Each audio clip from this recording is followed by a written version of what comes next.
Podium Publishing presents Democracy's Right, Book 1, written by Christopher Nuttall, performed by Johnny Heller.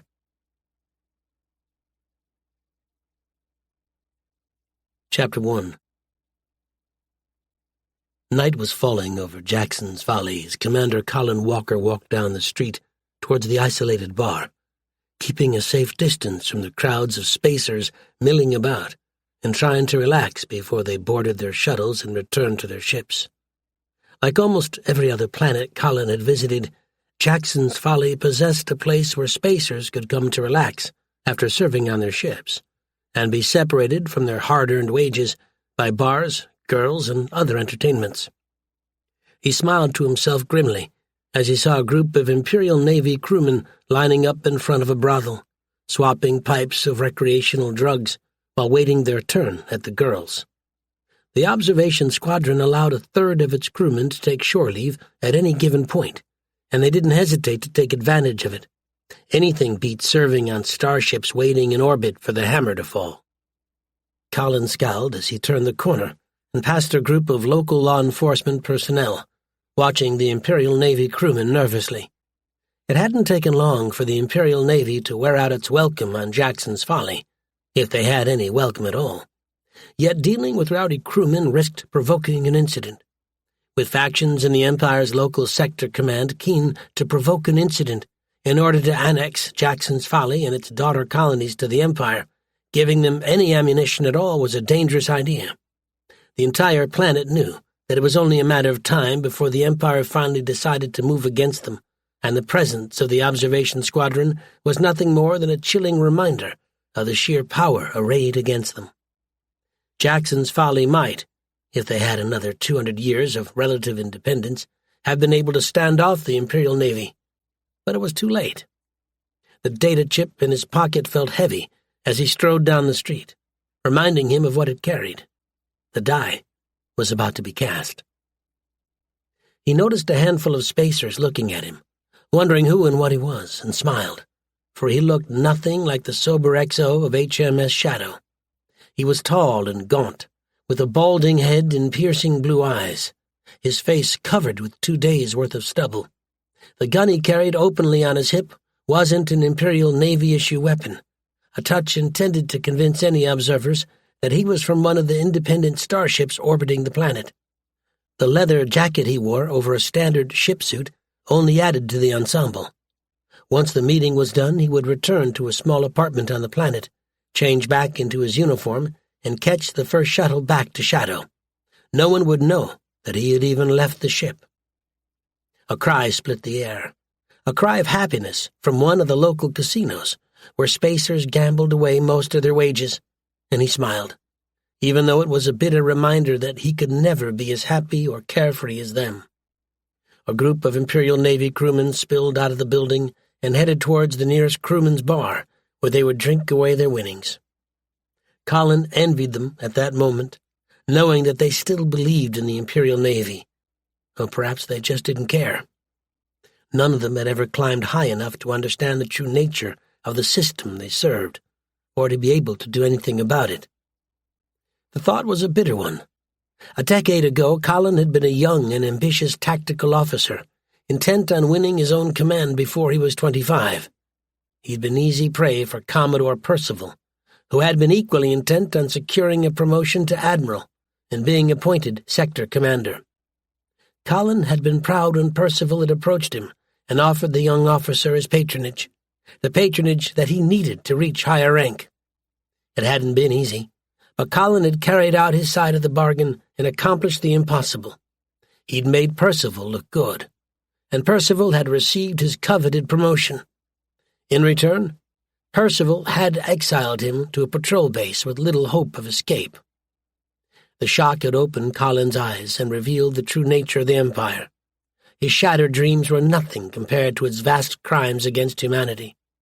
The 1,000 families ruled the Empire with a rod of iron, suppressing dissidents and rebellion, and Colin had helped them do it. The system was guilty, and he, who had served the system, was guilty too. He didn't want to admit it, but he had no choice. If he'd been promoted, he would have continued to serve the Empire. As it was, He'd spent 10 years putting together a plan of his own. His hand touched the data chip in his pocket again. One way or another, the die was definitely about to be cast. Colin pushed open the door and stepped into the bar. It was a typical Spacer's bar, with drink on tap, a number of female bartenders, and a pair of women doing a pole dancing routine on the stage. Colin glanced up at them for a moment, taking in the handful of Spacers watching them while getting thoroughly drunk, and then walked through the second set of doors and into the Captain's Club. The bar catered to trader captains who wanted to pick up commissions and share lies about their exploits with their fellow captains and the horde of admiring groupies that congregated around them. Business had been falling recently, Colin knew. The presence of the Imperial Navy was a powerful deterrent to independent traders who might operate on the wrong side of the law. He picked up a glass of beer from the inner bar, sampled it quickly, and stepped into one of the private cubicles. His fellow conspirators looked up at him as he took his seat. They knew, he suspected, just what he had to say.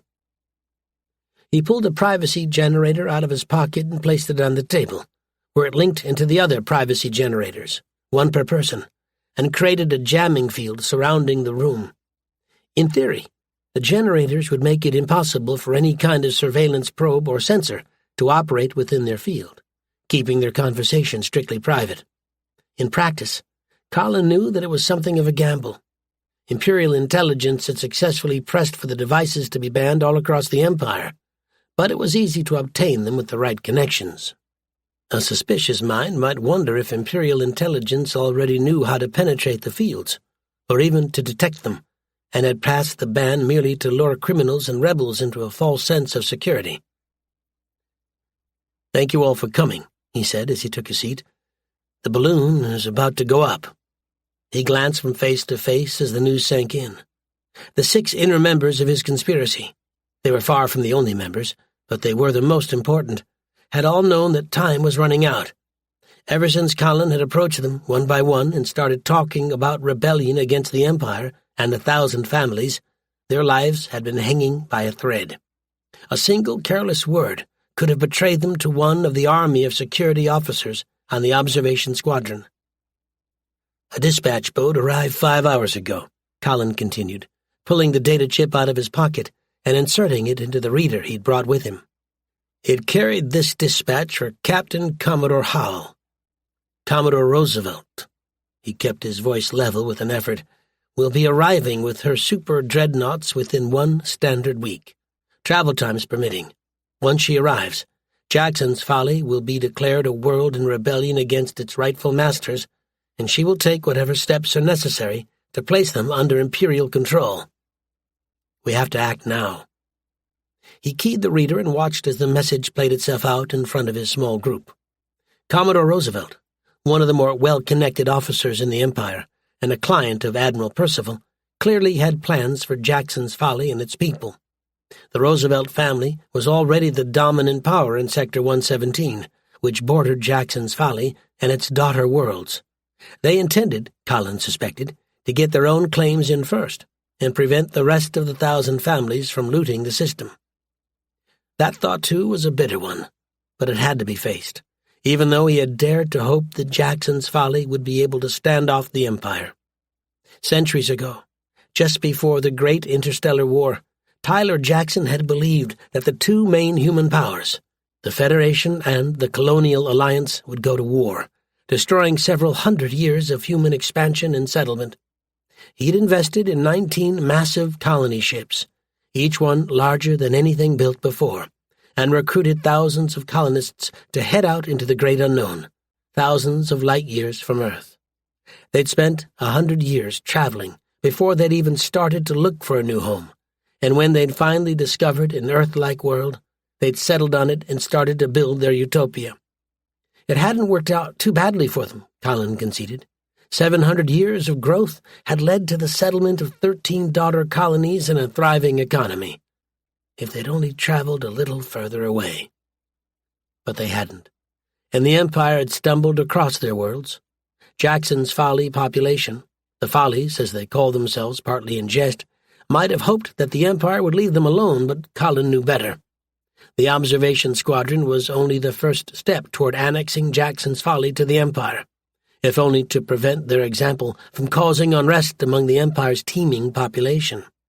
Now, a squadron of super dreadnoughts, the most powerful starships in existence, would ensure that Jackson's Folly would have no hope at all of successful resistance. The Follies had done what they could when they realized the sheer scale of the threat, but it was too late. They were at least 50 years behind the Empire, at least in the technological field. The observation squadron alone could have punched through their defenses, although it would have been costly. The super dreadnoughts were merely icing on the cake.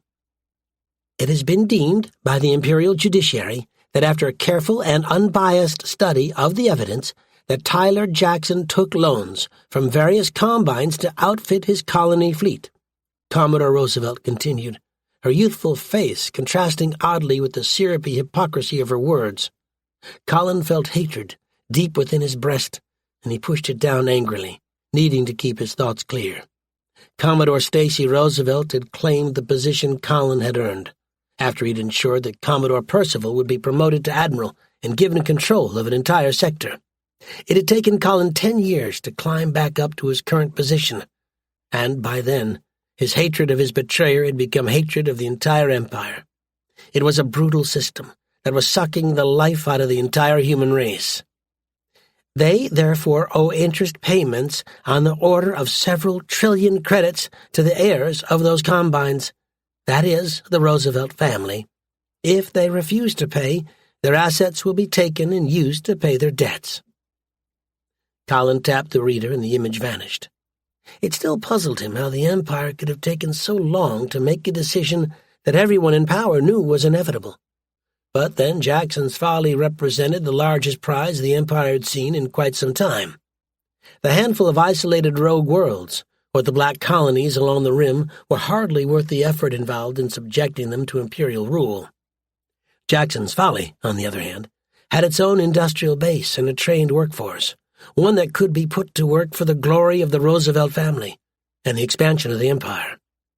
Whichever family ended up with the lion's share of the proceeds would be in a position to control the next wave of expansion past Sector 117. The Roosevelt family's enemies had probably considered it worth the attempt to prevent them claiming supreme or even sole control over the independent system. Their delaying tactics had finally run out. "So that's it then," Daria said. The red-haired woman smiled humorlessly. "It's time to either shit or get off the pot." Colin, despite himself, smiled, for Daria had a talent for cutting right to the heart of any problem without delay. She was the leader of the Freebooter League, a union of independent starship captains trying to remain free of the massive shipping combines that shared out the Empire's shipping trade between them, a position that had made her a target for Imperial intelligence and its secondary security units. If they had known that Colin had made contact with her, and through her, the rebels and black colonies past the rim, they would have had a collective heart attack. The price on her head just kept growing. He studied his other conspirators openly. Commander Adiba Hamil was a dark-skinned woman who had been exiled to the observation squadron after refusing the sexual advances of a well-connected superior officer. Unusually for the Imperial Navy, she was from Earth itself, having fought her way off the planet and into the Imperial Navy. The scar that ran down her cheek was a chilling reminder of her early life, before she'd escaped into space and left Earth behind forever. Lieutenant Commander Dave Howry, in contrast, was taller than Colin, with short brown hair and an irrepressible smile. Like Colin, he had trusted in the wrong superior officer. His patron had ensured that Howry had taken the blame for his patron's mistake, a mistake that had led directly to a very valuable starship, spending several months in a shipyard while its drive nodes were stripped out and replaced. Colonel Neil Franson was very different. Short and stocky, as all Marines seemed to be, he had been exiled to the observation squadron after refusing orders from a superior officer. The Marine unit under his command had captured half of a black colony, including hundreds of non-combatant women and children. But the fighters were still holding out in the other part of the colony, presenting the Marines with a formidable tactical challenge. His superior had ordered him to start executing the women and children in order to make the fighter surrender, an order Franzen had refused in horror. He'd been relieved of command and ordered back to the transport ship, a decision that had saved his life when the rebels had blown the colony and killed themselves rather than submit to the Empire. Major Vincent Anderson, security officer, was the final member of Colin's inner circle, and perhaps the most important. Colin still didn't understand why the security officer had come to him and asked to join, rather than arresting him for planning to rebel against the Empire. Anderson, whose bland face was somehow instantly forgettable, had been worth his weight in any substance Colin cared to name, identifying Imperial Intelligence's agents within the squadron, and even a handful down on the planet. After all, they all reported to him. Colin knew that there might well be agents who didn't report to Anderson. The Empire wasn't very trusting, even of its most loyal servants, but they could be handled, or so he hoped. It was quite possible that Imperial Intelligence was playing a waiting game and planning to wipe out his entire conspiracy in one sudden blow. Colin's lips twitched. If the game was easy, he reminded himself, anyone could play. "We can take the ships, of course," Anderson said. Colin nodded. Taking the observation squadron wouldn't be hard, not with the Marines and most of the senior crew on his side. The real problem is taking the super dreadnoughts. If something goes wrong, we lose, Colin agreed. The Imperial Navy suffered quite a few mutinies each year, with starship crews taking their ships and vanishing out somewhere beyond the rim. The Empire would not be significantly concerned if the entire observation squadron went rogue, for the largest combat unit in the squadron was a battlecruiser.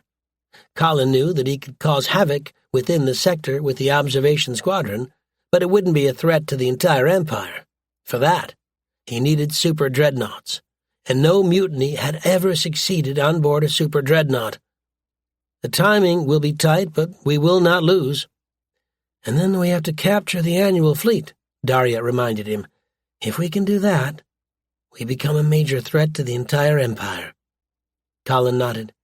There was no shortage of rebels in and outside the Empire, but without a proper military they couldn't hope to overthrow the 1,000 families, or even fight them to a standstill. Back when he'd been stranded on the patrol base, he'd realized that as long as the Empire held most of the industrial nodes and shipyards in human space, it was effectively unbeatable.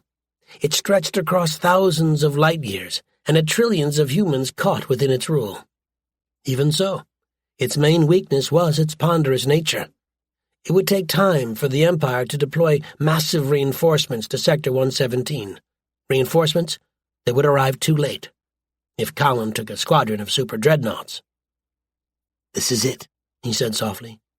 It had taken 2 years to build up the conspiracy, 2 years of knowing that a single mistake would bring Imperial Intelligence down on his head. This is the best chance we will have for years, if at all. If we don't move now, we may as well admit that we're never going to move at all. There was a long pause. They had all, the Imperial Navy and Marine officers at least, sworn to uphold the Empire. It had taken time for their faith in the Empire to be badly shaken and destroyed, lifting the scales from their eyes and showing them the true nature of the beast they served. Colin remembered the naive young officer he had been and winced. There had been a time when he had been proud to wear the blue uniform of the Imperial Navy, back when the universe had been full of promise. Now he knew that he had worked to keep worlds under an iron hand. "The factions out past the rim won't wait," Mariko said slowly. Daria's aide spoke softly, but with genuine conviction. Where Daria was bold and brash, Mariko seemed to fade into the background, barely noticed by anyone. She was small, with classical Asian features, yet there was nothing wrong with her mind. Colin privately admired her, although he would have been hard-pressed to say what he admired about her. They had great hopes for Jackson's Folly. "True," Franzen agreed. "I suggest that we move now. If we allow Jackson's Folly to be invaded and occupied, we become just as guilty as those we used to serve. We can take the ship's commander. You only have to give the word." "Yes," Anderson agreed. "We have to jump now or never." Colin nodded. "Commodore Roosevelt said that she would be here in a week," he said. He knew better than to rely on that statement. The vagaries of the flicker drive and schedule creep made all such statements estimates at best. If we move in 1 day from now— He listened to their comments, drawing up the final version of the operations plan, and then they scattered, heading back to their ships. Colin left last, finishing his beer and walking back out into the streets. Unlike most spacer bars he'd visited, the beer tasted better than something that had come out of the wrong end of a horse. It would be a shame to lose Jackson's Folly. The world had so much potential. Colin shook his head as he walked back to the small apartment. They didn't dare ask anyone on the planet for help, even for the smallest detail. If the Empire suspected that Jackson's Folly was involved in Colin's rebellion, their response would be swift and brutal. The planet would be scorched, killing all 7 billion humans on the surface. It could not be allowed. He pushed the thought out of his head. They would have to operate alone. But they could do it. Besides, what did they have to lose? Chapter 2. Another emergency drill, Commander? Yes, sir, Colin said calmly.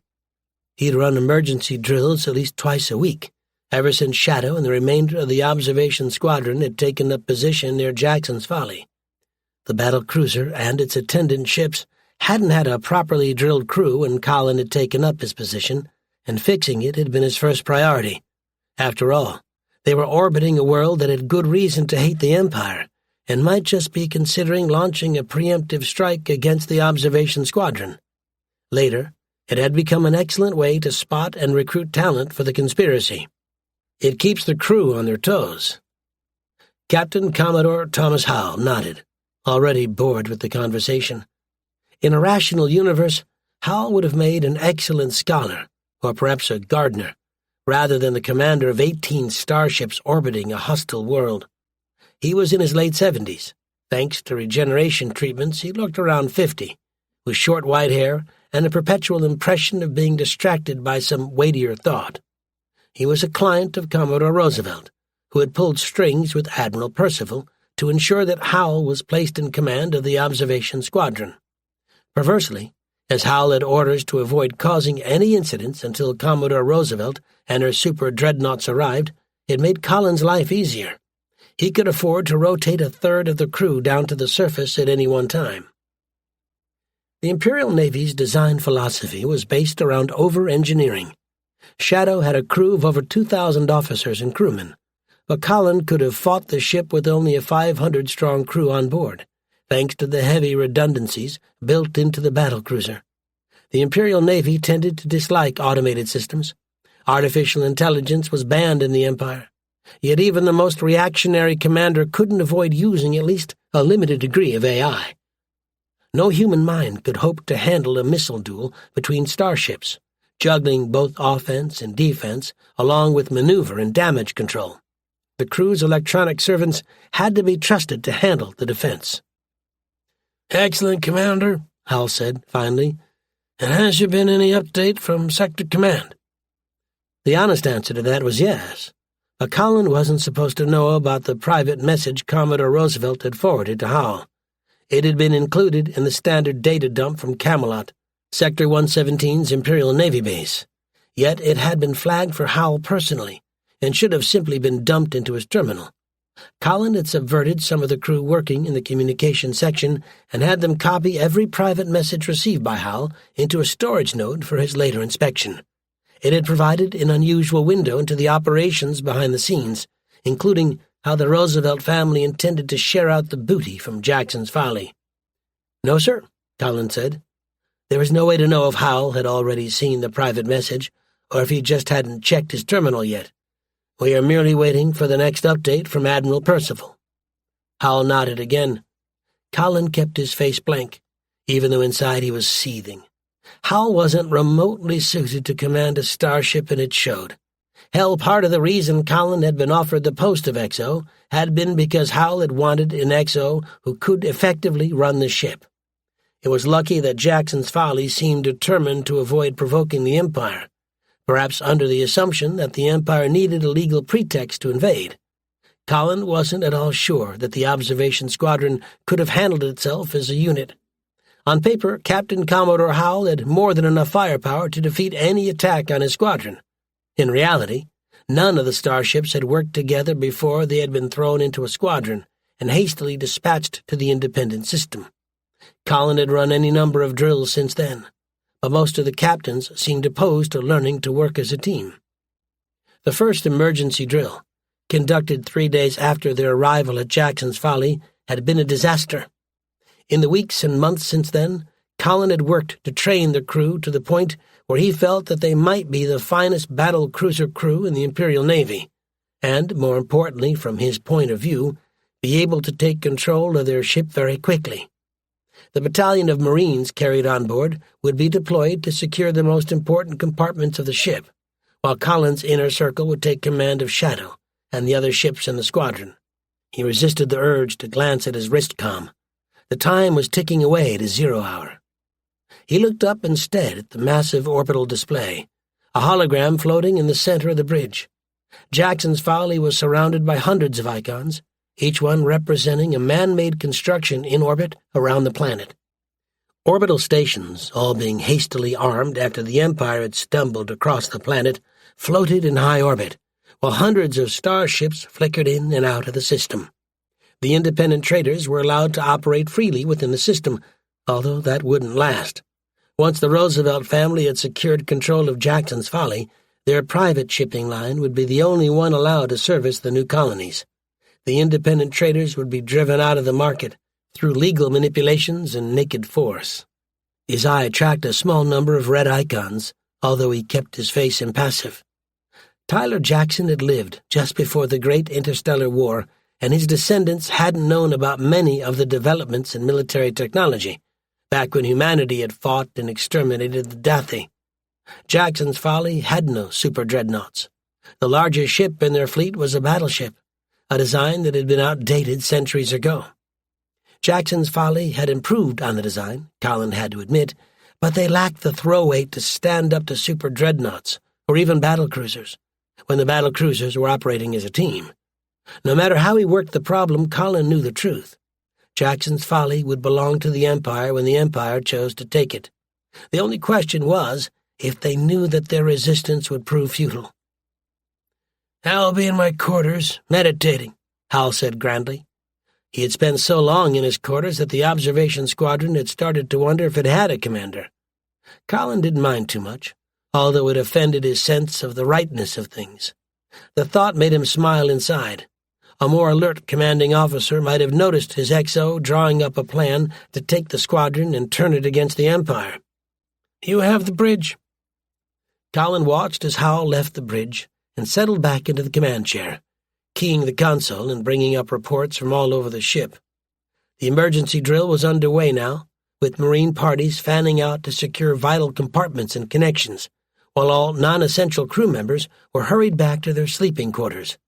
Oddly enough, it had been considering what Jackson's Folly could do to the observation squadron that had given Colin the idea, although only a handful of people knew that this drill was different. The Marines carried loaded weapons and had orders to prevent any attempt to retake the ship, using lethal force if necessary. One by one, the various compartments fell under his control, isolating any remaining loyalists. It all seemed to be going according to plan. He keyed a command sequence into the console and brought up an isolated section of the datanet, the interlinked computer network that coordinated joint operations within the squadron ships. He'd secured it weeks ago with Anderson's help, ensuring that his teams would have access to communications while the Loyalists would lose their own ability to use the datanet. The crew were used to disruptions caused by the emergency drill.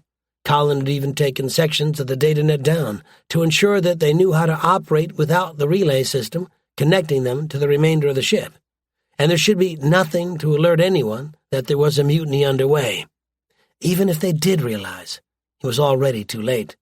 The Marines had secured the armory, and the only supply of firearms on the starship. Colin forced himself to remain calm and to avoid showing any signs of his own tension. He had put the mutiny, the rebellion, in motion, yet now its success or failure was all out of his hands.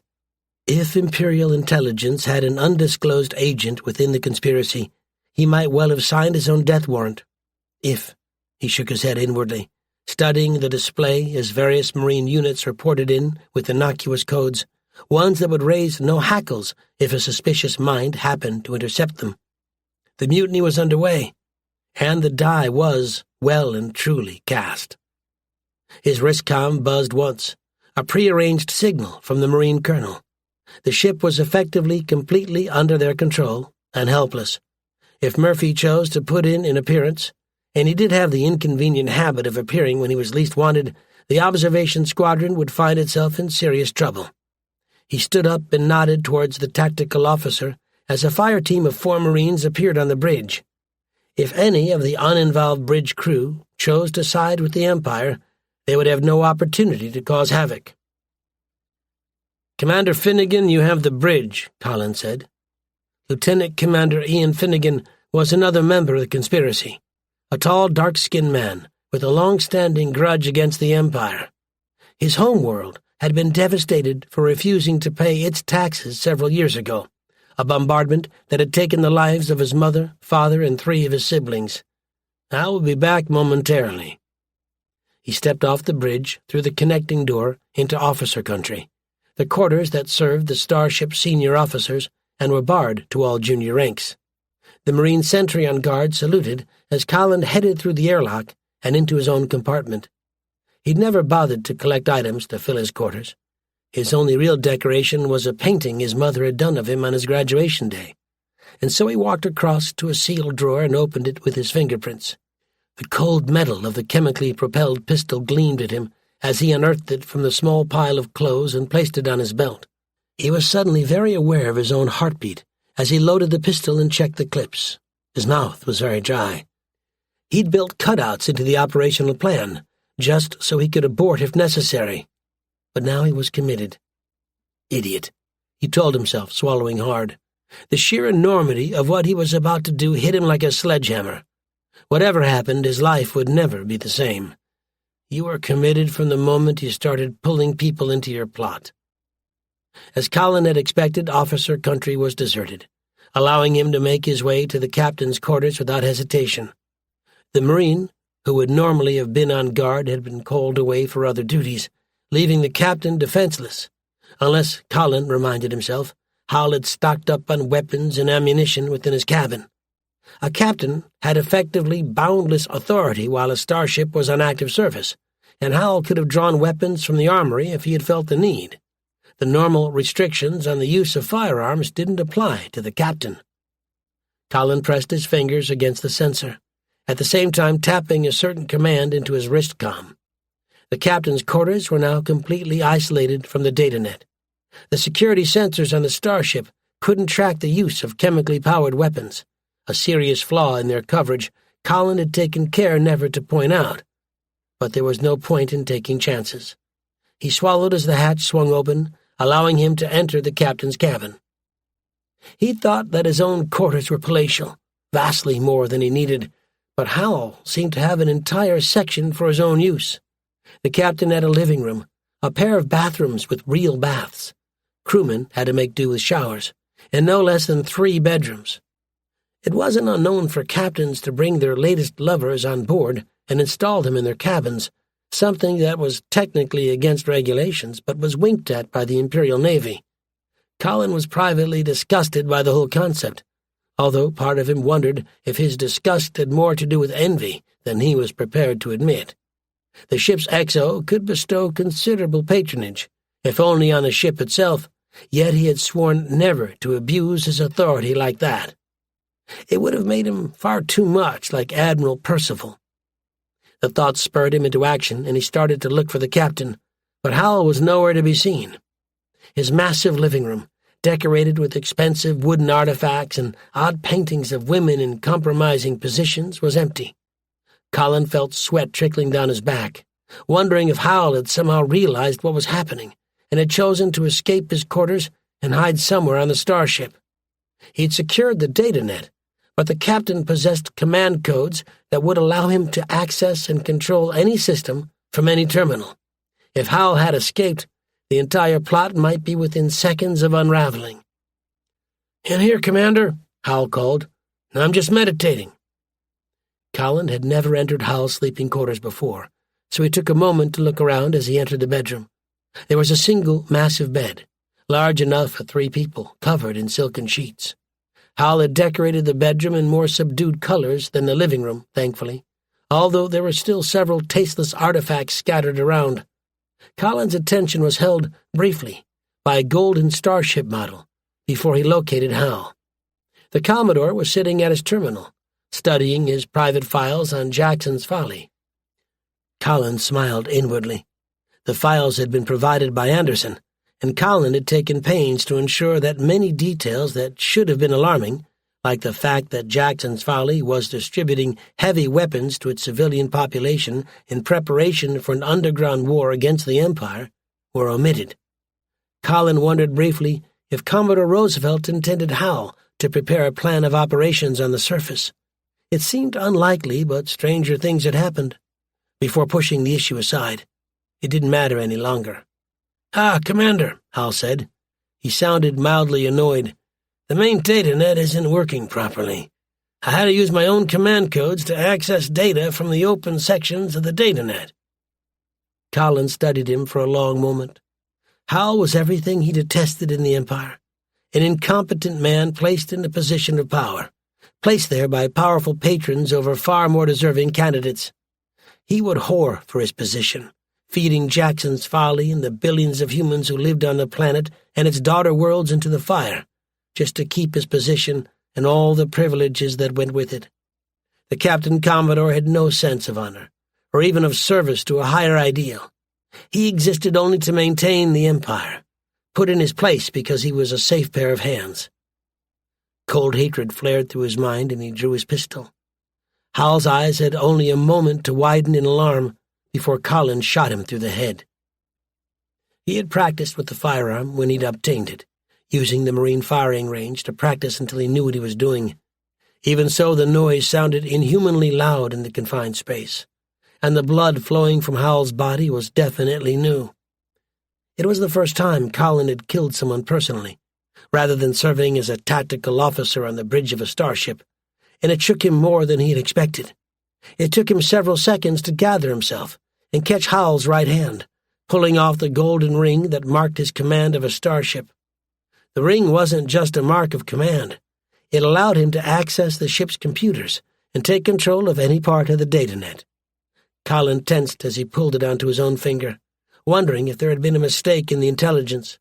The ring should have registered Hal's death, and him as his legitimate successor. But if something had gone wrong... The ring felt oddly heavy on his finger, and he studied it thoughtfully. It was chunky, decorated with a star and spaceship of the Imperial Navy, glittering on his finger. Carefully, he pressed it against Hal's terminal, praying that it worked.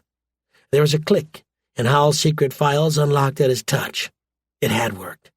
Colin skimmed them quickly, marking several down for later study, before standing up and heading back to the bridge. The starship's computers had acknowledged his command authority, which meant, in theory at least, they should have no other problems. In practice, Colin knew, they had barely begun. "Captain," Finnegan said when Colin entered the bridge. Somehow hearing the title in someone else's mouth made it real. "The data net is back up on all ships apart from Daffodil. The captain was able to destroy his command ring and lock the computers before he could be stopped." Colin smiled as he took the command chair, his command chair. One ship with locked computers wasn't so much of a problem. Given time, the command codes could be removed from the network and the computers restarted. It wouldn't even be difficult. He checked the brief updates from the other ships quickly and smiled. They were all in his hands and firmly locked down.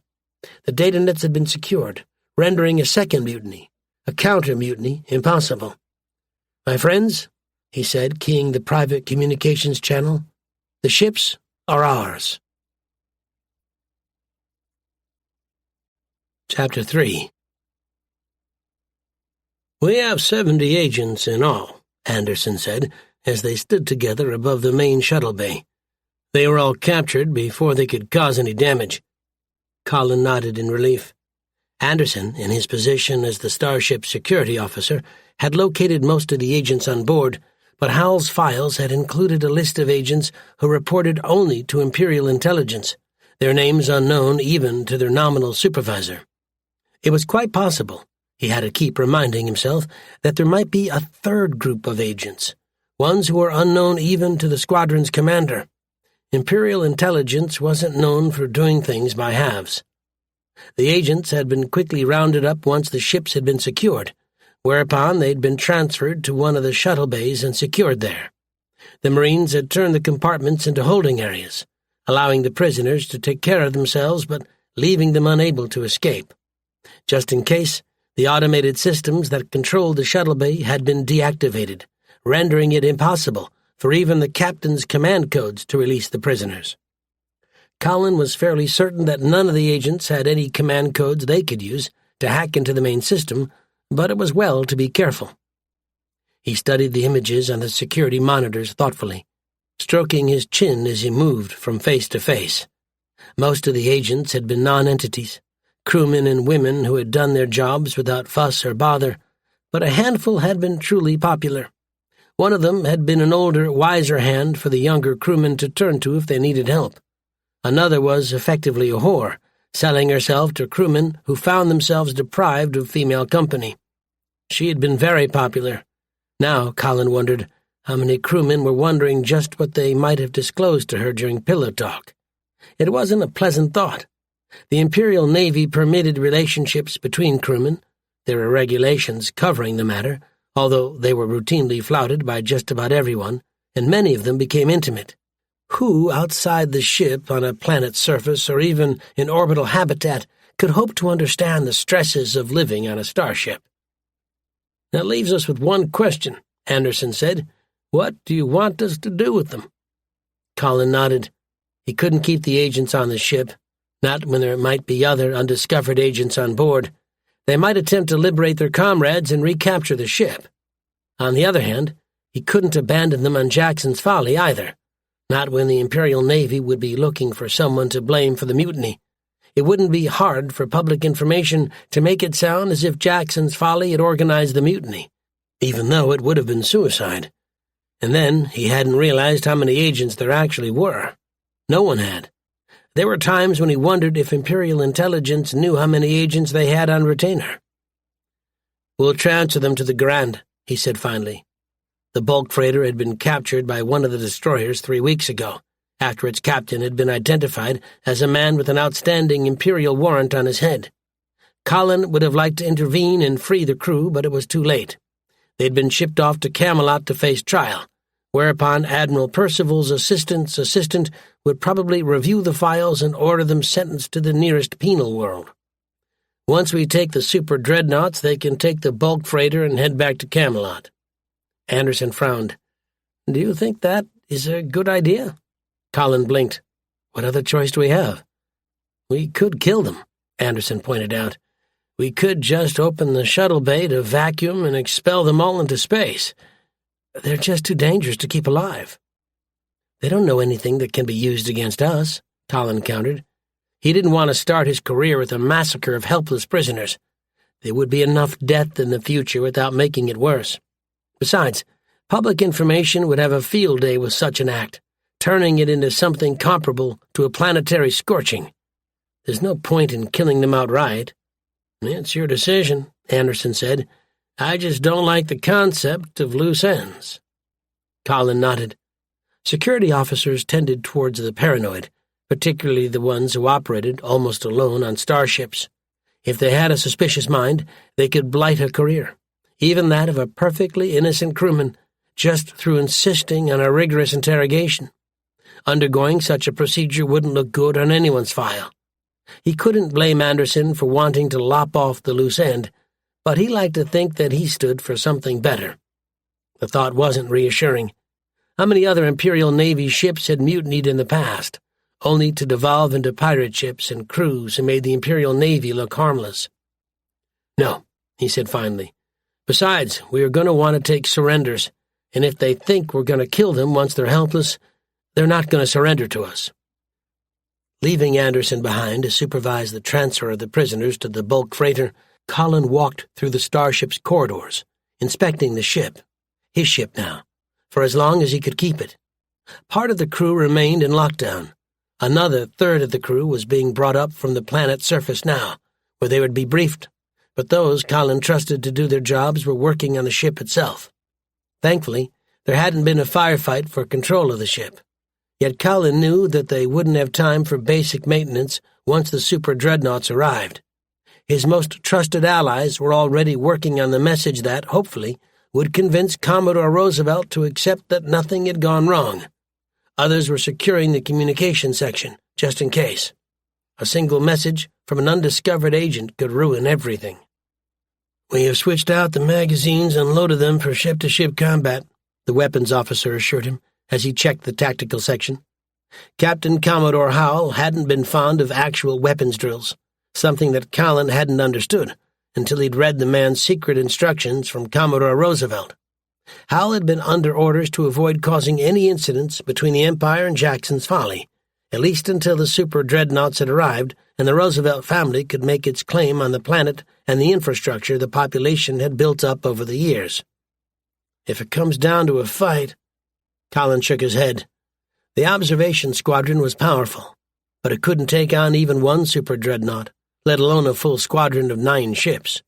If the plan failed, the only option would be to flicker out and hope that they could evade the Empire long enough to come up with a new plan. The super dreadnoughts had to be taken intact and functional. If Commodore Roosevelt managed to crash the computers, they would have to be abandoned. "Load the internal tubes, but don't bother with the external racks," Colin ordered.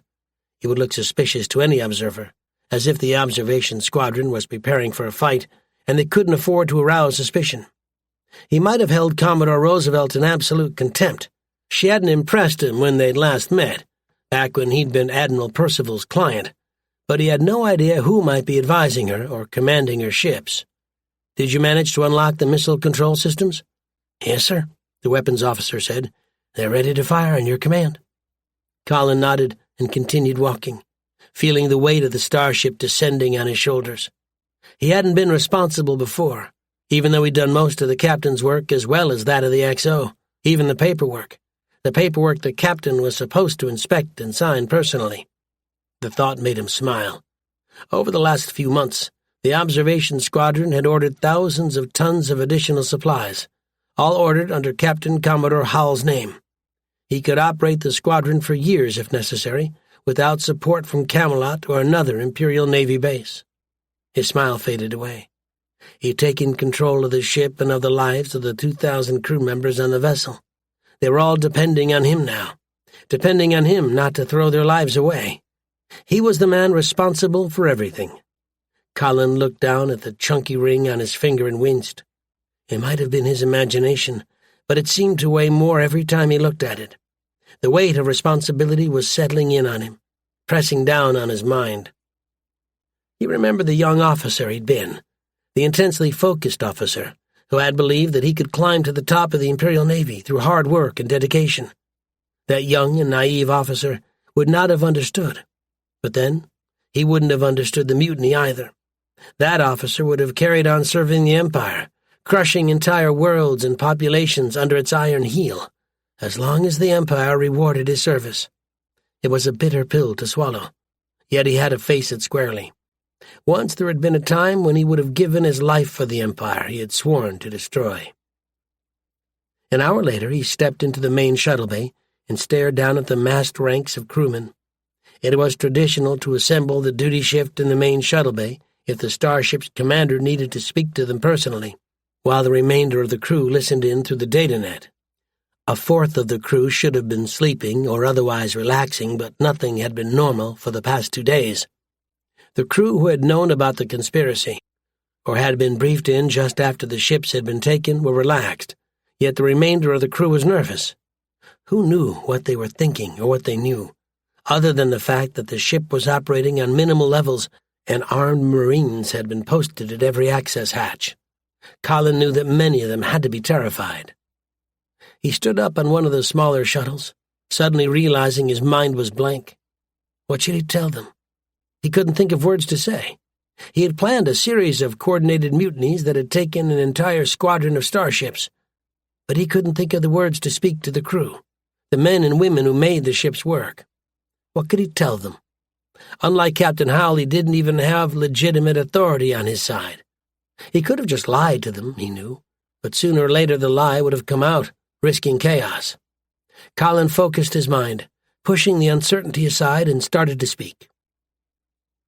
"I've taken command of the observation squadron," he said flatly. By now that wouldn't be a surprise to anyone, he suspected. It had long been joked that rumors traveled right through solid bulkheads. Hell, the Marines might have been under strict orders to keep their mouths shut, but the briefed crewmen might have passed on some of the briefing to their friends and comrades. "I'm taking these ships in a mutiny against the Empire." He continued to speak, explaining what the Empire had in mind for Jackson's Folly, and just what would have happened if he hadn't launched the mutiny against Captain Commodore Howell. It helped that most of the crew had been enjoying their position above the threatened world, where they had access to remarkable and cheap facilities on shore leave. It also helped that many of the crewmen had been recruited from the lower classes of society, and often felt as if their superiors didn't care in the slightest what they thought. It was another security problem, Colin knew, but it wasn't as if the 1,000 families could crew the entire Imperial Navy by themselves. Besides, Imperial intelligence had seeded the crews with undercover agents, hoping to catch any plans for a mutiny. There would be some heads rolling back on old Earth. It was hard to gauge reaction. No one became a crewman without some ability to hide what he was thinking or feeling, but he pressed on anyway. He told them that he couldn't promise victory or even survival, yet they had a chance to reshape, perhaps even topple the entire empire. They would even have a chance for proper advancement, without the rules and restrictions that prevented anyone from the lower decks rising to a higher position. The Imperial Navy wasn't keen on officers from the lower orders, but Colin, while he'd been drilling the ship, had spotted dozens of crewmen who deserved higher ranks. The rebel fleet would definitely make the best use of its manpower. It couldn't afford to blunder along through brute force and bloody-mindedness. "If you don't want to join us," Colin concluded, "or if you fear the consequences of victory or defeat, you are welcome to leave the ship and be transferred to a freighter that will transport you back to Camelot. If you want to stay, you will be welcome. Please make your choices now." He watched as discussion broke out among the crew, blending together into a buzzing conversation. Many of the senior NCOs were intent on joining the mutiny. Several of them had been involved right from the start, while others had learned to hate their superiors, although 2 of them seemed inclined to refuse to join the mutiny. The crew seemed divided as well, although the ones with longer periods of service seemed more inclined to support the mutiny than those who had only served for a few months. Several arguments and fights broke out, only to be broken up by the NCOs before the Marines could intervene. Colin winced inwardly. He had known that some on the lower deck settled their differences through force in carefully supervised fights, but he had never come face to face with it before. Admiral Percival had mentioned it once, almost in passing. His opinion hadn't been kind. Finally, much to his relief, most of the crew decided to join the mutiny. A handful seemed inclined to worry about threats to their families or friends back home, but only a handful decided to transfer to the freighter for transport back to Camelot. Colin felt a twinge of guilt as the Marines escorted them to the secondary shuttle bay for transfer, knowing that Imperial intelligence would interrogate the Loyalists until they were sucked dry of everything they knew about the mutiny and its leaders. He checked his wristcom and smiled as he realized that the other ships had roughly the same percentage of Loyalists, although that didn't mean that they had removed all of the intelligence agents. If he'd been assigned to spy on the crew, and his identity had remained uncovered, he would have joined the mutiny as well. There would never be a better chance to infiltrate the crew and damage the rebellion from within. "Thank you, all of you," Colin said, once the final Loyalists had been gently removed from the shuttle bay and escorted out. There was no need to use force. Indeed, Colin understood what they were going through. He had wrestled enough with his own conscience over the rebellion, back when he'd been trapped on the patrol base, after Admiral Percival had betrayed him. Back then, the thought of betraying the Empire had been agony. It would have been easier to go after Percival instead. Yet the system itself, the one that allowed Percival to exist, was rotten. It had to be destroyed. "I hope that I will be worthy of your trust." "We've been drilling for the last 5 days," Colonel Neil Franson assured Colin 3 days after he'd spoken to the crew. It had been a hectic process. Once the Loyalists had been removed, the lockdown had been terminated and the crew went back to work, with a greater will, Colin had noted, than they'd shown while Shadow had been in Imperial starship. "We're ready for the mission." Colin nodded. The observation squadron's largest ship wasn't the battle cruisers, but HMS Carmichael, a marine transport ship. Colonel Franson commanded a full marine regiment, intended for emergency deployment to the surface of Jackson's Folly, if the Follies decided to do something stupid. It had apparently been easier to convince most of the Marines to go along with the mutiny. Franson had paraded his men, explained what had happened, and invited them to decide for themselves where their loyalties lay. It would never have worked for the Imperial Army, but the Marines were a law unto themselves. Only a handful of Marines had refused to follow their commanders and had been transferred to the freighter for transport back to Camelot. "Thank you," he said, and meant it. Without the Marines, the next part of the mutiny would be impossible. It would have been more convenient, he admitted to himself, if the super dreadnoughts had docked at one of the orbital stations, but not even Commander Roosevelt would take such a risk. "Are you confident of success?" "Nothing in war is certain," Franson reminded him, "but we are primed and ready for the mission. Besides, they're using black shirts for their internal security. They don't trust their Marines." His voice had darkened. One of the tidbits Colin had discovered in Howell's files was that Commodore Roosevelt was bringing 3 divisions of Security Division troops to Jackson's Folly, the dreaded black shirts. The only reason to use black shirts was if one intended to run as harsh an occupation as possible, one where atrocities would not only be committed, but actively encouraged. It boded ill for Jackson's Folly. "Don't worry, sir," Franson said. "We talked about it once the mutiny was underway, and we made up our minds. Fighting the black shirts might just allow us to regain some of our honor." Colin nodded. "Thank you," he said. According to the schedule, there were only 2 days left before the super dreadnoughts arrived, and then they would either take the ships or lose, and it would be completely out of his hands. He would just be an observer while the Marines took the ships. Good luck, Colonel. Chapter 4. Commodore Stacy Roosevelt, the commanding officer of the 123rd Super Dreadnought Squadron, was almost as young as she looked. At 31 years old, she looked 19, with long blonde hair, a heart-shaped face, and a smile that seemed to light up her face, when she cared to show it.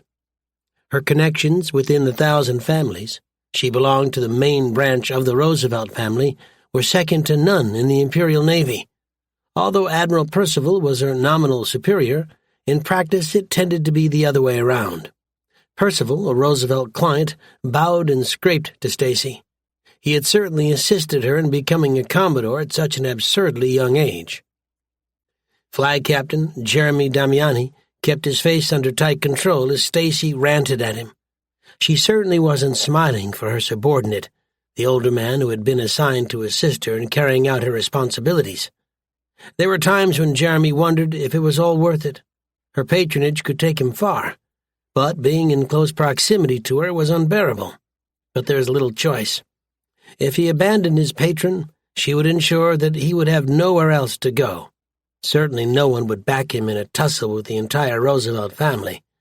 It would have been a great deal more bearable if Stacy had possessed the knowledge and training of a first-year cadet, but as it was, he was certain that the only way she had passed through the academy was through family connections.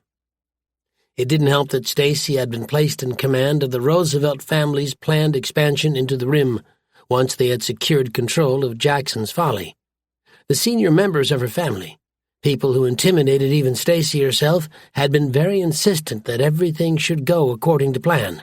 Stacy had accordingly taken control and instructed Captain Commodore Howell to refrain from doing anything until she arrived with her super dreadnoughts. But the Roosevelt family wasn't the only one involved with the sector. It wasn't hard to come up with possible scenarios for disaster, and even for Stacy, failure would mean heavy punishment. She would probably find herself exiled to run a mining station somewhere thousands of light years from Earth, the heart of the Empire. "We are running late," Stacy repeated. Her face, the best that money could buy, was coloring with rage and stress. Jeremy was silently grateful that they were in her stateroom, rather than on the bridge. Being screamed at in front of his crew could only reduce his command authority, what little there was of it. Like most incompetent officers, Stacy was a micromanager, without the wit to know that it would be better to allow the more experienced crewmen their heads. "Why are we running late?" Jeremy kept his own face blank. There was no point in shouting back at her, not when a word from her could ruin his career. He wouldn't have put it past her to ruin his career out of spite anyway, but at least he had to try.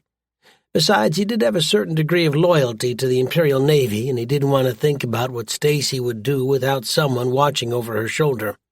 It was highly unlikely that she would order a flicker jump right into an asteroid field that would destroy the squadron, yet he wanted to be careful. The Empire could not afford to lose any super dreadnoughts. "We needed to swap out some replacement components on the drive," he reminded her, calmly. After that, they'd made good time. Indeed, they were one jump away from Jackson's Folly. But Stacy wasn't interested. Never mind that leaving the drive motivator in place might have resulted in the drives failing at an inconvenient time. "We will be there in 1 hour, Commodore." "I want you to find the person responsible for this delay through gross incompetence and have them removed from their post," Stacy ordered. Jeremy nodded. The chances were good that no one was responsible, at least not in the sense that they'd done it on purpose. Drive motivators, exposed to the weird energies of the flicker drive, tended to fail more often than any other component, even after years of research. The super dreadnoughts tended to swap out almost every component on the ship over a 5-year period, just to keep the ancient vessels running. "They have delayed our mission." "Of course, Commodore," Jeremy said smoothly. Bitter resentment flickered through his mind, only to be forced down and back into the rear of his mind. Scraping and bowing to a noblewoman was humiliating, but it could be a great deal worse. The post on HMS General Montgomery was prestigious. It was well worth the hassle. "I shall see to it personally." He smiled as he tapped the main display, bringing up the star chart. The observation squadron had carried out a careful tactical survey of Jackson's Folly and its daughter colonies, preparing for the invasion that everyone knew was inevitable once the Empire realized just what a prize Jackson's Folly actually was. There might have been a handful of rogue worlds, where the writ of the Empire didn't run, but they were poor and harmless, and had nothing the Empire wanted. Stacy was meant to draw up the attack plan, yet her mind, which she had to admit, was good at manipulating the Empire's power structure, was not good at tactical planning. Jeremy had used the time they'd spent in transit working on a fairly basic plan, one where relatively little could go wrong. "As you can see, Commodore, we will begin by—" An hour later, he allowed Stacy to precede him onto the bridge. The sight of the main bridge never failed to thrill him, even though the throne-like command chair belonged to Stacy alone. Here at the nerve center of the super dreadnought, the command crew could deal out death and destruction on the Empire's many enemies, while remaining safe from anything the enemies could deal out to them. The 5-kilometer-long super dreadnought was one of the most powerful ships in commission, packed with missile tubes, energy weapons, and heavy shields. It would take a matching squadron of super dreadnoughts to present the squadron with a real threat, and standard military doctrine called for at least 2 squadrons to break up an enemy squadron. It hardly mattered, of course. The Imperial Navy was the only force permitted to possess super dreadnoughts. "My Lady Commodore," the helmsman said as Stacy settled down into her command chair. She looked almost like a child sitting in her father's chair, but her eyes were as alert as ever. Had any of the crew neglected the proper honorific, she would have noticed and remembered. "We are ready to make the final jump." Stacy leaned forward, her anger forgotten. "Then by all means," she ordered, "jump." Jeremy braced himself as the flicker drive engaged, launching the super dreadnought across 5 light years in a split second. The scientists swore that the transits were not instantaneous. They lasted a certain infinitively tiny length of time, but it felt instantaneous. It also felt, just for a second, as if his insides had been turned upside down. It was a gentle transit, yet it was something that no one ever got used to feeling. He'd been on ships that had jumped while traveling at high sublight speeds, and the crews had ended up vomiting badly on the decks. "Transit completed," the helmsman said. The display updated rapidly as the gravimetric sensors picked out Jackson's Folly, the primary star and a handful of other planets within the system. IFF beacons began to appear as the passive sensors picked up the freighters moving between planets, although he had to remind himself that a hostile starship could be keeping its emissions to the bare minimum, rendering it nearly undetectable. The flicker drives are cycling down now. Jeremy relaxed and settled back into his own chair. The flicker drive might have given mankind the stars, but it had also introduced a whole new degree of tactical problems. It was impossible, even for the Empire's most advanced and powerful ships, to keep the flicker drive spun up and ready to jump out. It would burn out the drive and leave the vessel stranded. What that meant, from a tactical point of view, was that if they ran into trouble, it would take time, at least 10 minutes for a super dreadnought, before the drive could be powered up again and jump them out. They would have to stand and fight until then. "Get me a direct link to the observation squadron," Stacy ordered. Her clear voice echoed in the bridge. "I want to talk directly to Captain Howell." "I confirm 9 super dreadnoughts and 7 heavy transport ships," the tactical officer said. Colin nodded as the icons appeared in the display, further from the planet than he had anticipated. Was it a simple navigational error or something far more sinister? The flicker drive wasn't known for being supremely accurate, certainly not at interstellar distances. The IFF signals matched the 123rd Super Dreadnought Squadron. "Send them a standard greeting," Colin ordered, as the Super Dreadnoughts came alive, their tactical sensors scouring space for potential threats. Commodore Roosevelt wasn't even trying to hide, or to conceal what her sensors were doing, although there was no real need for her to do either. It wasn't as if there was something in the system that could threaten her. "And then hold the holographic program on standby." "Aye, sir," the communications officer said. The tension on the bridge rose sharply. They were committed now. "We are picking up a response. Commodore Roosevelt would like to speak to Captain Howell." She isn't giving him his brevet rank, Colin thought, with a flicker of grim amusement. "Activate the hologram," he ordered. It had taken several weeks of preparation, before the mutiny had been launched, to construct a hologram that would fool basic security checks. He'd tested it against shadow security systems, and it had fooled them. But if Stacy asked a question they couldn't answer, everything would fall apart. "Send her the pre-recorded message." "Commodore, welcome to Jackson's Folly," Captain Commodore Howell said. Jeremy watched impatiently as Howell ran through a series of greetings. He had never served with Howell, but he knew from Stacy that he didn't have the initiative to get dressed in the morning without orders from higher authority, in triplicate. Maybe not the desired kind of person for a major command, unless, of course, one wanted the commander to do nothing, but wait until higher authority arrived. "I'm afraid that there has been an incident." Stacy sucked in her breath sharply. "We discovered that certain other elements were collaborating with the illegitimate government on Jackson's Folly," Hal continued. "I have ordered those elements arrested, and I intend to transfer them to your loyal ships at once. I have also arrested the government of the planet as per the contingency plan you sent me, and they too will be transferred. Please prepare to take them into custody." Jeremy blinked at Stacy's savage smile, and then understood. Hal had discovered that the other elements were not rebels or terrorists from beyond the rim, but others from the Empire, from other families. If another family had wanted to derail the Roosevelt family's expansion into the new sector, it would make sense for them to provide covert assistance to Jackson's Folly. Given time, they might even manage to get their clients onto the observation squadron and use the starships to assist the local government. And yet, Hal had detected the plot and arrested the people responsible. Stacy could take them into her custody and use them to embarrass their superiors. They might even be so embarrassed that they would back off and leave the sector to the Roosevelt family. "Of course," Stacy said sweetly. She looked over at Jeremy. "Have some of my household troopers moved to supervise the prisoners as they are unloaded from the shuttles. They are not to come to any harm, but they are not to be allowed a chance to escape." "Yes, Commodore," Jeremy said, surprised. She sounded almost competent, but then she'd just been offered a chance to secure her position in the line of succession. The Roosevelt family would want a new head one of these days, and Stacy almost certainly had her eye on the prize. She would be the most powerful woman in the Empire. I shall see to it personally. On the display, 19 heavy transport shuttles were launched from the observation squadron. There were too many of them to land on any one super dreadnought, Jeremy realized. They would have to be staggered out or spread out over the other super dreadnoughts, presenting him with an interesting logistics challenge. He considered asking Stacy if he could delay their arrival times until he could organize space for them. But he knew her too well. She had no concept of delayed gratification. She would want to have them all under her control as soon as possible.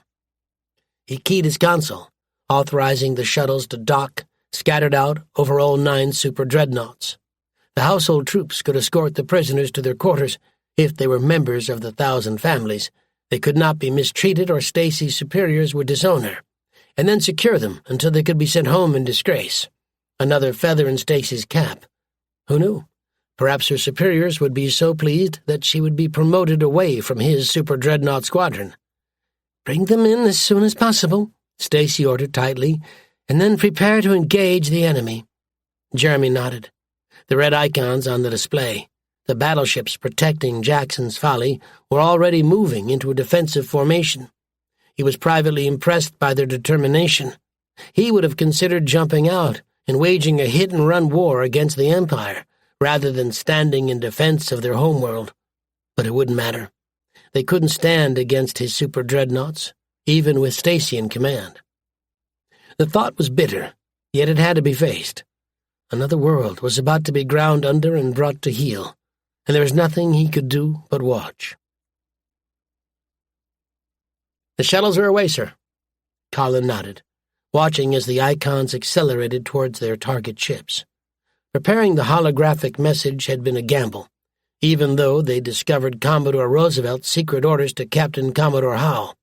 If she'd insisted on the shuttles all going to one super dreadnought, the Marines would have to have used the emergency plan, and if that had failed, they would have died, followed rapidly by the observation squadron itself. He wished desperately that he was flying with the Marines. It was the first time he had sent men into danger, where some or all of them might be killed, without being with them. He sat back and tried to remain calm.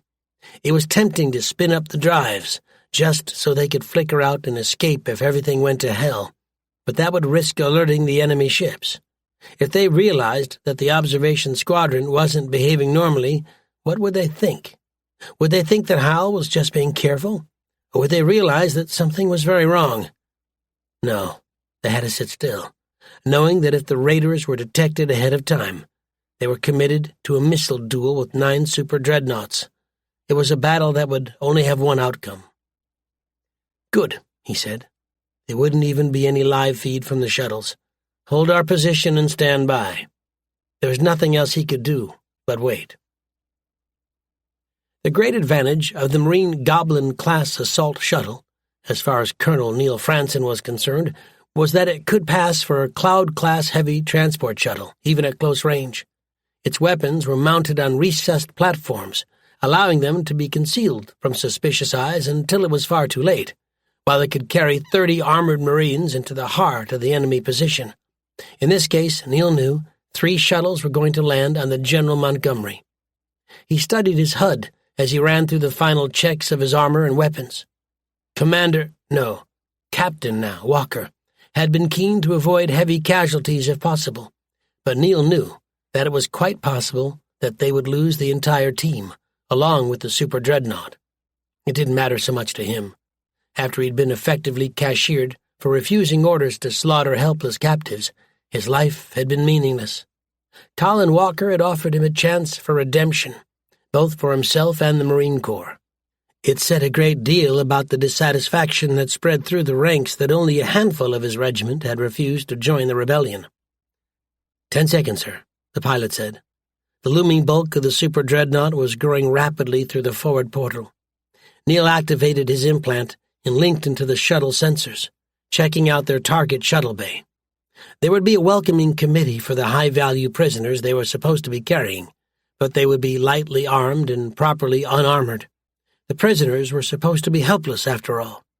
9, 8, 7. Neil felt a combat trance falling over him as the shuttle entered the shuttle bay, passing through the force field that kept the air within the bay. The shuttle sensors revealed a small group of armed men wearing the crimson colors of the Roosevelt family, marking them out as household troops. His smile widened.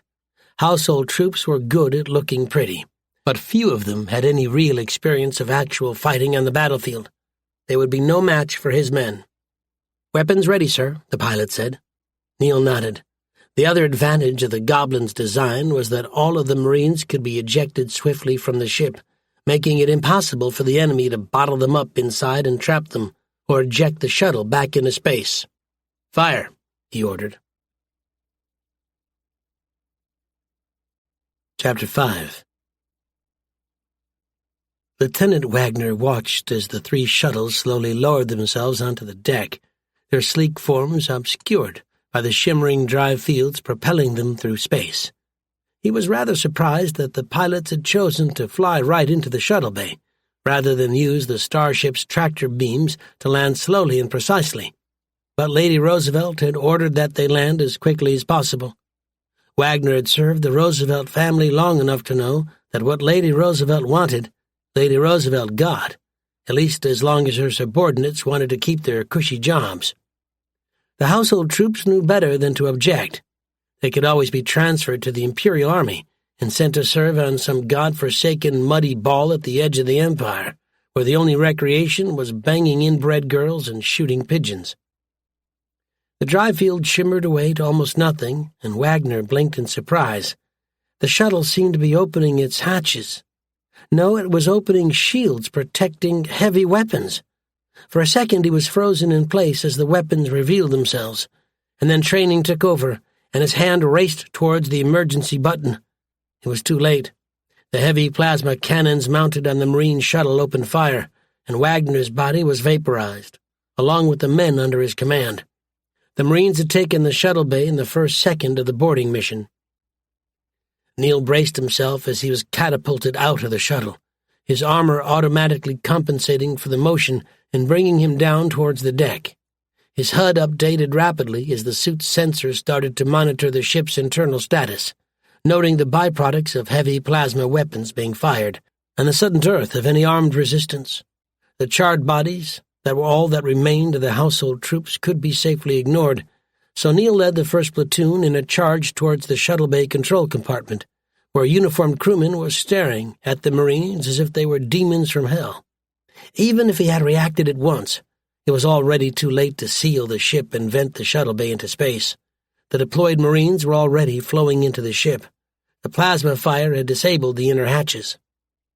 He crashed through the window and came down inside the control compartment. The crewman was still stunned, but Neil shot him anyway, using the stunner to render him unconscious. The man would be out of it for an hour, by which time the boarding action would have succeeded or failed. He checked the updates from the other Marines as they flowed into the nearby compartments, stunning everyone they encountered. The great beauty of the stunners, at least in his opinion, was that they could, quite literally, shoot first and ask questions later. He triggered a specific command in his suit and extended a data line into the computers, accessing the shuttle bay's primary monitoring system. If the Super Dreadnought security team was on the ball, they should already be trying to lock the Marines out, seal off the entire section, and trap the Marines until they could assemble the force to take them out. The feedback started at once, confirming his fears. "Deal with it," he ordered. One of the Marines, a communications tech, squatted down beside him and used her own suit to access the systems, overriding the main security codes and isolating the shuttle bay's control systems. Neil had wondered if they would be able to take control of the entire data net from the shuttle bay, but, not entirely to his surprise, the system was hard isolated from the data net. The Empire was understandably paranoid about computer security. "See if you can get me a live feed from the cameras." "The main system has been secured," the tech said slowly. Her voice was thoughtful. Like every Marine, she was a combatant first and a tech second, but she tended to resent her position. No Marine was expendable, yet she was less expendable than most, purely because of her advanced training. "The ship's security system isn't linked into this system." Neil nodded. It had been worth a try, even though he hadn't expected success. 12th Platoon stays here and guards the shuttles," he ordered.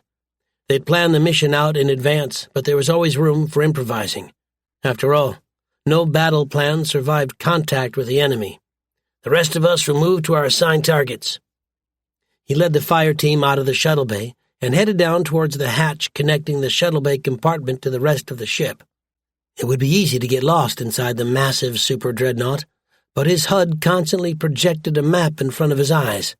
The hatch itself was computer-locked, yet, for safety reasons, it was actually quite easy to open it, unless the inner system had been fused. It wouldn't have mattered, even if they had fused the inner systems. Neil would have brought up one of the heavy plasma cannons and blasted his way through the hatch. No one, not even the most paranoid designer, would put warship-grade armor on the inside of a starship. The hatch chugged open, and he smiled as he saw the assembled security team on the other side. The black shirts were clearly unprepared to come face-to-face with armed Marines. At a guess, they'd been scattered through the ship when the Marines had landed inside their shuttle bay, and their commander was still trying to coordinate a response. The black shirts had no time to react before the Marines sighted them down and kept moving. The massive super dreadnought might have an equally massive crew, but few of them would be armed. The Marines could, he hoped, secure the vital compartments, and then the crew would have the choice between surrendering or dying when the air was pumped out of their quarters. On the bridge, Jeremy was watching helplessly as disaster started to unfold. The first warning they'd had was when the security sensors lit up when the plasma cannons fired, by which time it was too late to fire on the shuttles and destroy them. The armored intruders, they were wearing Marine armor, although that didn't prove that they were Marines, were already spreading through the ship and taking out the security sensors as they moved. 3 entire compartments were already completely black, with no way of knowing what was happening inside. The handful of security personnel they'd encountered had simply been brushed aside. He looked up at Stacy, who was staring at the screen. "Do something," she ordered hysterically. Jeremy could almost sympathize with her position. It had been her orders that had allowed the intruders to board all 9 super dreadnoughts. Her orders that had exposed the entire squadron to boarding missions. Even if they rallied and defeated the intruders, it would still look very bad on her record, although he was sure she would find a way to pass the blame to someone else. "Do something." Jeremy considered and then started to redeploy the security teams toward the intruders. There had been no warning, so there had been no internal security alert, and the counter-boarding parties had to make their way to the armory first, just to arm themselves. The intruders, who clearly knew their way around a super dreadnought, would also be heading to the armory, where they could cut off all hope of a successful defense. Even the dreaded security troops, the blackshirts, were not permitted weapons on board, unless they were on duty. He glanced down at the link to the transports, wondering if it would be wise to order them to start unloading their troops from the stasis units and prepare to transfer them to the super dreadnoughts. It was against regulations, but he couldn't think of any other way to resist. "Yes, Commodore," he said. King his counsel, he started to contact the various transports. At least the observation squadron hadn't opened fire on them, although he suspected that that would just be a matter of time. The transports might have been larger than super dreadnoughts, but they didn't have the defenses or weapons protecting the most powerful weapons in the Empire's arsenal. "I'll redeploy troops from the transports and have them brought over here." He glanced down at the internal security monitors. Several more compartments had gone black, with brief reports of weapons fire and intruders before they went silent. The intruders were definitely heading towards the most vital parts of the ship, including the armory, engineering, and the flag bridge. It was funny how the best protected sections were also, in some ways, the most vulnerable. He caught himself glancing over towards the hatch, sealing the bridge off from the rest of the ship. How long would it last against fire from a heavy plasma cannon? Another compartment went black, and he swore. "I think we also need to evacuate this compartment," he added. He'd sealed the compartments, but the intruders weren't slowing down at all. "We may be at risk." "Impossible," Stacy said flatly. Her eyes were wide with panic and stubborn determination, unwilling to abandon her bridge. He swallowed several words that came to mind. There was a point when one just had to abandon an untenable position and move elsewhere, or die in place for nothing. They had reached that point, but Stacy, used to seeing the universe bend to her will, hadn't realized it. "We must not abandon the bridge." The ambush had been hastily organized, but that hadn't stopped it taking out 2 Marines and seriously injuring a 3rd. Neil ordered a quick fallback to safer positions, where the Marines threw grenades into the compartment to destroy the plasma cannon the Blackshirts had used to ambush them. The resulting explosion shattered the compartment. Superheated plasma burned through almost everything it touched, and left the Blackshirts in no position to fire. The only survivor ran screaming towards the Marines, his entire body ablaze. He was clearly beyond help, so Neil punched him in the face and shattered his skull. It was the only thing he could do for the dying man. The Marines advanced more carefully, pressing through the compartments one by one, watching for a second ambush. They were approaching the armory. Neil stood aside as they opened the final hatch, one heavy enough to resist even plasma fire for several minutes. The Blackshirts were desperately trying to distribute weapons and armor, but it was too late. The Marines cut through the unarmored Blackshirts with stunners, saving the heavier weapons for the armored enemy soldiers, who either tried to fight or surrender. Neil was unimpressed by their conduct. The Blackshirts were used to being nothing more than a cudgel, used by their masters to crush resistance with the liberal application of heavy weapons. The Marines were precision force. They were unused to heavy resistance, let alone something attacking them in the heart of a starship. It was beyond him why Commodore Roosevelt had chosen to use them as an internal security force, unless he felt that the Marines could not be trusted. His lips twitched as he detailed a platoon to secure the armory and ensure that no newcomers could claim weapons and use them against his team. It was quite possible that most of the crew would join the rebels once they realized what had happened, but for the moment he had to be careful. If there had been no less than 70 intelligence agents on the observation squadron, there could be far more in the super dreadnoughts, ships the Empire didn't dare lose. He checked with the communications tech, who was using the main security terminal in the armory to access the main system, and smiled. Suddenly, the Marines had access to their enemy's security sensors. He detailed several platoons to seal all the approaches and then checked in on the platoon approaching engineering. The heavy armor surrounding the starship's flicker drive was impeding their advance, but they'd be in the main compartment within 20 minutes at the most, unless the enemy had prepared a nasty surprise for them inside. He checked their own sensors and allowed himself a nasty grin. The engineering crew were clearly unable to put up a defense, leaving it solely in the hands of the Blackshirts. Once they were gone, there would be nothing stopping the Marines from taking engineering, and with it, control of the ship. "With me," he ordered, and led the final platoons toward the bridge. There were no internal monitors in the bridge itself, but he checked all around the bridge and saw only a handful of Blackshirts, preparing to give their lives in defense of their superior. He wondered briefly if Commodore Roosevelt would have the nerve to hit the self-destruct and destroy the ship before putting the thought out of his mind. There's nothing he could do about it. The faces of the hostages from the asteroid he'd invaded, the ones he had refused to kill, drifted in front of his mind. Whatever happened, perhaps he was now on the road to redemption. "Commodore," Jeremy said, "they have secured control of the internal security systems." Stacy barely looked at him. She had been throwing a tantrum for the last few minutes, one that the bridge crew had been trying to ignore, even though she was cursing them all as incompetents and fools who had allowed her ship to be boarded. Her slight form was shaking with rage. She'd already threatened to have the entire crew transferred to a penal world, hardly something to fill their minds with confidence and determination. If the bridge crew had been armed, he wouldn't have been surprised if one of them had shot her in the head. He wasn't sure that he would have blamed the murderer either. "The ship is no longer secure," Jeremy pushed. "We have to move out of this compartment and evacuate." "And go where?" Stacy asked. Her voice came in great gasps, a mark of her fear and growing panic. She ought to be using her command codes to purge the Super Dreadnought's databases, or even trigger the self-destruct, but she was too scared to think clearly. And without her command codes, no one else on the squadron could render the ships useless. "Where can we go?" Jeremy looked down at the main display. The transports were still decanting their troops, but it was clear to him that they would be too late. By the time they had their troops loaded onto shuttles and dispatched to the Super Dreadnoughts, they would be in enemy hands. Even so, if he could get Stacy to a shuttle, He could get her to one of the transports and they could escape. A treacherous thought floated through his mind. Did he have to get Stacy to a shuttle? The thought of abandoning her on the super dreadnought was tempting, all the more so because his career was over anyway.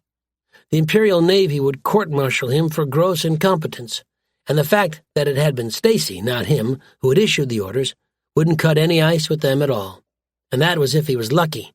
If he was unlucky, Stacy's family would ensure that the rest of his life would be on a penal world, nasty, brutish, and short. And even if he saved her life, he didn't think that she would be grateful. "We can go to the transports," he said, taking a second look at the display. The observation squadron, whatever had happened to it, had retreated out of firing range, preventing the super dreadnoughts from destroying their tormentors before it was too late. "They're already spinning up their drives and preparing to flicker out. We can get on board, flee the system, and return with reinforcements." Stacy looked up at him. It took him a second to realize that under the bluster, she was absolutely terrified. She was so scared that she was barely able to move, clinging onto the command chair, as if it was the only security in an uncertain world. Sweat streaked her face as she looked away, ashamed of her own weakness. "And then?" she asked so quietly that he could barely hear her. "What happens then?" Jeremy opened his mouth to reply, but the bridge darkened suddenly, confirming that the engineering compartment had fallen to the intruders. He checked his terminal and swore as he realized that power and control was being rerouted, leaving the bridge operating on emergency power only. The background hum of the drive, so ever present that he had long ago grown used to feeling it in his bones, started to ebb away. His ship was dying. "We need to move," he snapped. He reached for her arm and pulled her out of the command chair, even though he had never dared to touch her before. "Come on." A dull thump echoed outside the main hatch and Stacy froze. The intruders were right outside. Jeremy looked up, towards the access hatch to the internal tubes, which would allow them a second means of escape, if Stacy had the presence of mind to use it. And it was too late. Before he could say or do anything, the communications officer touched the emergency release and the hatch jumped open. 4 armored figures strode into the compartment, weapons primed and ready. "I'll give you anything," Stacy said. Jeremy realized in a sudden burst of amusement that she was pleading with her captors. "I can give you money or power or anything you want. Just let me go unharmed and I will give you anything and—" The armored figure stunned her, leaving her body to fall against Jeremy and then crash to the deck. A moment later, Jeremy was stunned too. His last thought was of home and of a family he hadn't seen in years, ever since he had joined the Imperial Navy. Neil looked down at Commodore Roosevelt and shook his head, not bothering to conceal his disgust. The girl, and she was almost as young as she looked, he knew, had failed in her duty, even her duty to her family. She was very lucky that she hadn't been captured by pirates. The last member of the 1,000 families to be captured by pirates had been bled dry and then executed when she could give them no more. He checked the marine data net and smiled. All 9 super dreadnoughts had been taken, although not without casualties. The mission had been a complete success. Colin will be pleased, he thought, with wry amusement. And now the rebellion can begin. Chapter 6. Colin knew that it was wrong of him, but he couldn't resist, even though it might have consequences further down the line. Having taken over Howell's office for himself, he had Stacy Roosevelt dragged before him in chains. It had been 10 years since he had seen her in person, and he was astonished at the change in her, her natural and inbred arrogance warring with her fear. Her eyes went very wide when she saw him, although he wasn't sure if she recognized him from when he'd worked for Admiral Percival or if she had been briefed on him when she'd been assigned to Jackson's Folly. The fear in her eyes was gratifying, and Colin wallowed in it for longer than he should, before he straightened up and studied her thoughtfully. The Marine colonel had been right, Colin knew. Stacy Roosevelt was very lucky not to have been captured by pirates, or someone who had a grudge against her personally, and no sense of restraint.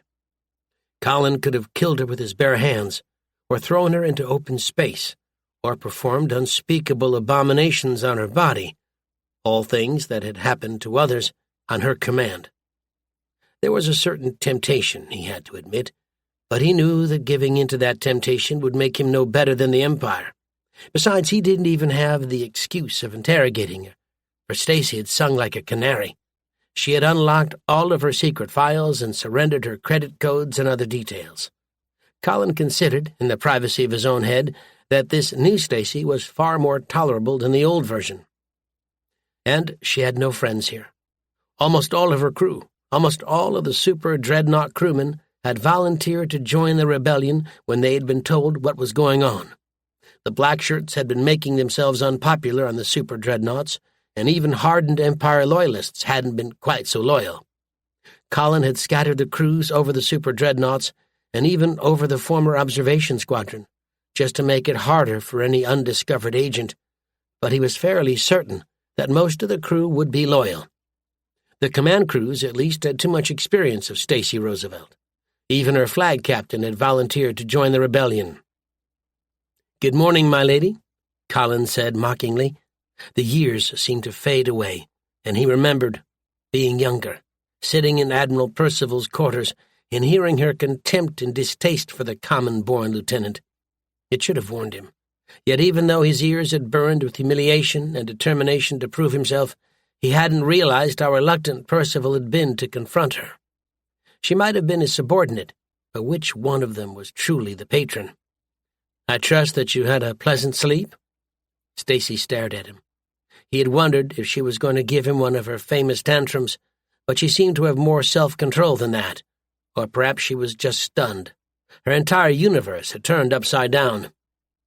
"I could have killed you," Colin continued. "God knows I wanted to kill you, for everything you've done over the years. I spared your life for one reason and one reason only. I want you to take a message back to Admiral Percival at Camelot." "I can't go back," Stacy said. Her voice was raw, as if she'd been crying. Colin had left her in the care of a pair of armored Marines who had orders to keep an eye on her, but not to offer her any help unless she asked for it. He hadn't asked for a report on what she'd done since she'd recovered from the stun bolt. "My family." Colin felt no pity, even though she looked young and innocent. She had used the power of the Roosevelt family to get whatever she wanted from life, be it a genetically engineered boy toy or command of an entire super dreadnought squadron. Now that power would turn on her, although he doubted that they would kill her or disinherit her. It wouldn't do for the commoners to see the 1,000 families turning on one of their number. It might give them ideas. "The alternative is worse, trust me on that," Colin said dryly. "You can't stay here. If you refuse to go back and give them my message, you will be sold into slavery somewhere along the rim. We'll remove your indent and anything you could use to prove that you are who you are, leaving you trapped forever. Do you still want to stay?" Stacy shook her head with an audible gulp. "No," she said. "Please. The message will be on a data chip for Admiral Percival's eyes only," Colin continued. He was tempted to insist that she call him Sir, but that would have only been a distraction. "You and the Loyalists will be sent back on a transport ship. Once you arrive, the ship's controls will be unlocked, and you will be able to steer her into dock. You can give him the message and then do whatever the hell you want." He looked up at the Marines. "Take her to the transport," he said tightly. Stacy's eyes widened as she realized that she was being dismissed. "Put her on board with the others." "Wait," Stacy said desperately. "I can give you anything you want." "I'm afraid it's too late for that," Colin said.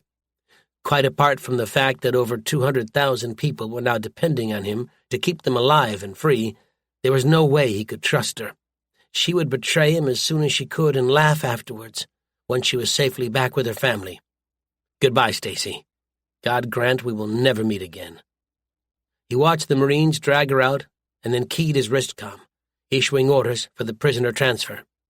Stacy might have failed to bribe him, but she could offer everything, up to and including a whole planet, and someone less responsible might be tempted. Anderson would see to it that she was sedated until the transport pulled out of orbit and flickered back towards Camelot. She could wake up then for the trip. She'd hate spending the time in close quarters, with hundreds of commoners for company, but it wouldn't kill her. Colin shook his head and turned back to the near-orbit display. The 9 captured super dreadnoughts hung together, work crews scrambling to outfit them with external racks and load the racks with missiles. By Colin's most conservative estimate, they had at least 2 more days before they had to depart in order to make the rendezvous with the annual fleet, but they'd need the time to shake down the crews and get back up into fighting trim. They'd moved too many crewmen around the fleet for them all to fall together without heavy drilling. A handful of other icons remained dark red, mocking him. The heavy troop transports, loaded with enough black shirts to conquer and occupy an entire planet, at least if backed up by orbital fire, as the Marines had pointed out, represented a major problem. Colin had ordered the black shirts back into stasis, where they could wait until the heat death of the universe if necessary. But he had no idea what he could do with them. He didn't want to commit mass slaughter by opening the ships to space and suffocating the soldiers, yet he didn't want to return them to Admiral Percival or keep them prisoner himself. Where could he put them all? It would be easy to leave them on the ships, but then he wouldn't have the ships for later use himself. He glanced up as the door chimes rang and keyed the switch. The hatch hissed open to reveal Daria, with Mariko following right behind her. Colin got to his feet and held out his hand, but Daria surprised him with a hug, throwing her arms around him and holding him tightly. Mariko, as always, was more dignified, but Colin was sure that he saw a glint of amusement in her eyes. "You did it," Daria said without letting go of him. "You actually did it." "I did," Colin said, gently disentangling himself from her arms. It had been a long time since he had been held by anyone, but he didn't have the time to think of a woman. He hadn't even patronized the brothels down on the planet below. 9 super dreadnoughts, a force that will make even Admiral Percival sit up and take notice. Daria frowned as she threw herself into one of the seats. "And how long will it be until he gets reinforcements?" Colin shrugged. "If I know Percival," he said, "it will be a long time before he even asks for reinforcements. The Imperial Navy wouldn't look kindly on him for losing the ships in the first place, and if he needed to ask for help, well, it would look very bad on his record. Even if he receives no formal punishment for his stupidity, his career will be frozen, unable to progress any further. His patrons will desert him and his clients will start heading away." He grinned. "And even if they do send him reinforcements, it will take them time to send additional super dreadnoughts into the sector, and even then it will be hard for them to find us, let alone bring us to battle," he added.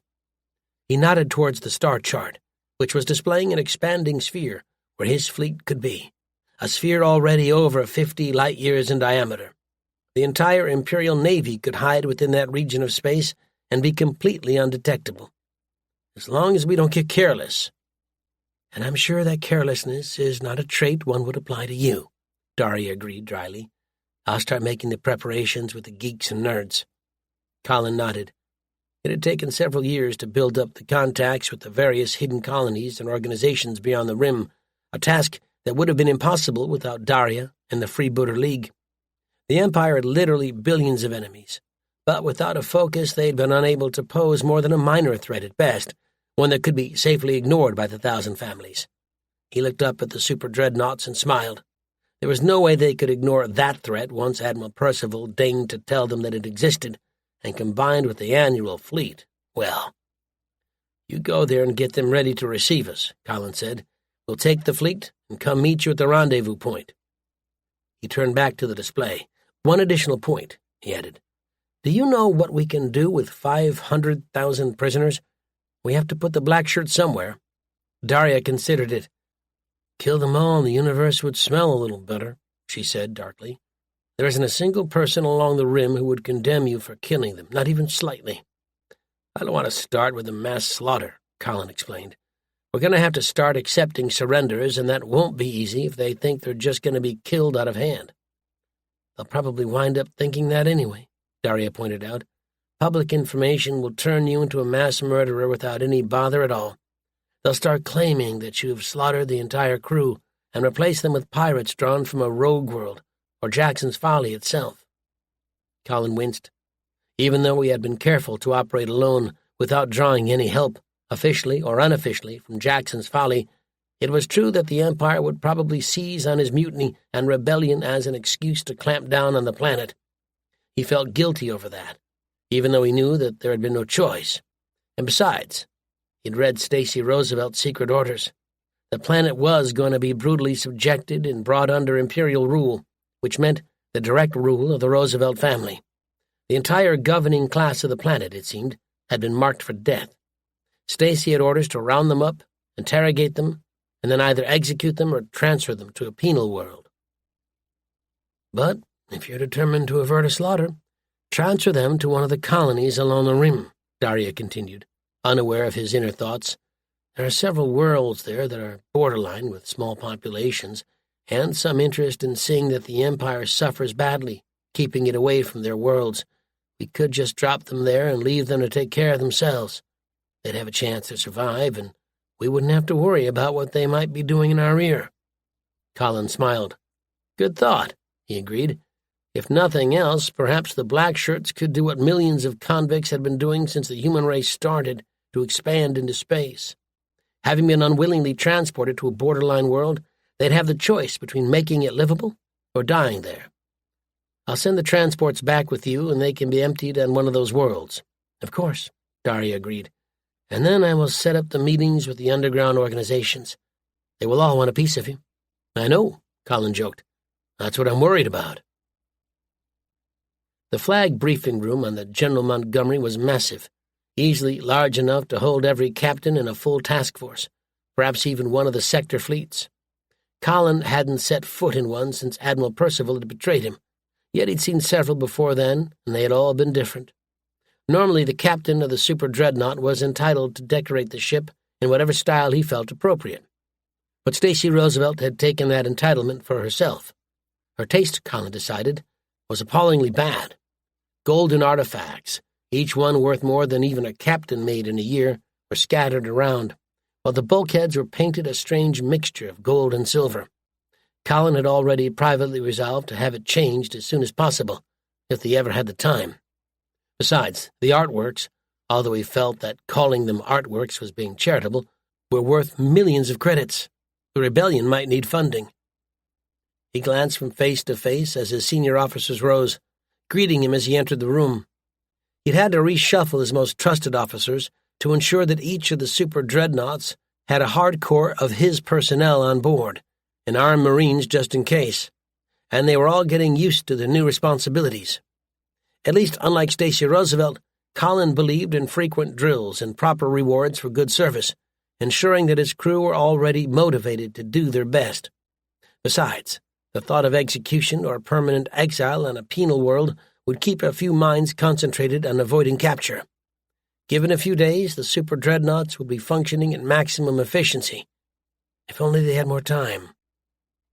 "Gentlemen, be seated," he said as he took his own seat.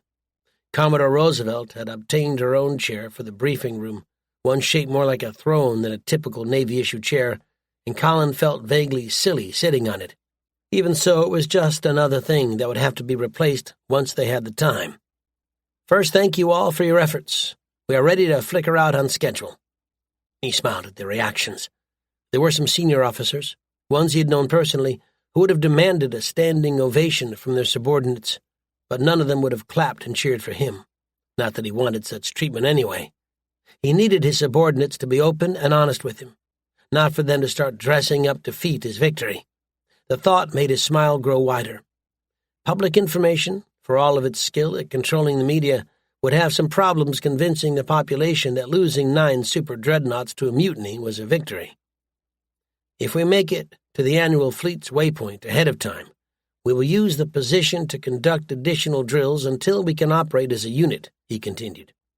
The super dreadnought crews hadn't been drilled properly under Commodore Roosevelt, although some of the brighter captains had drilled their crews as if they were operating alone, without the rest of the squadron. If not, we will need to engage at once or abandon our prize. Our operational plan reflects that reality. "Yes," Adiba said.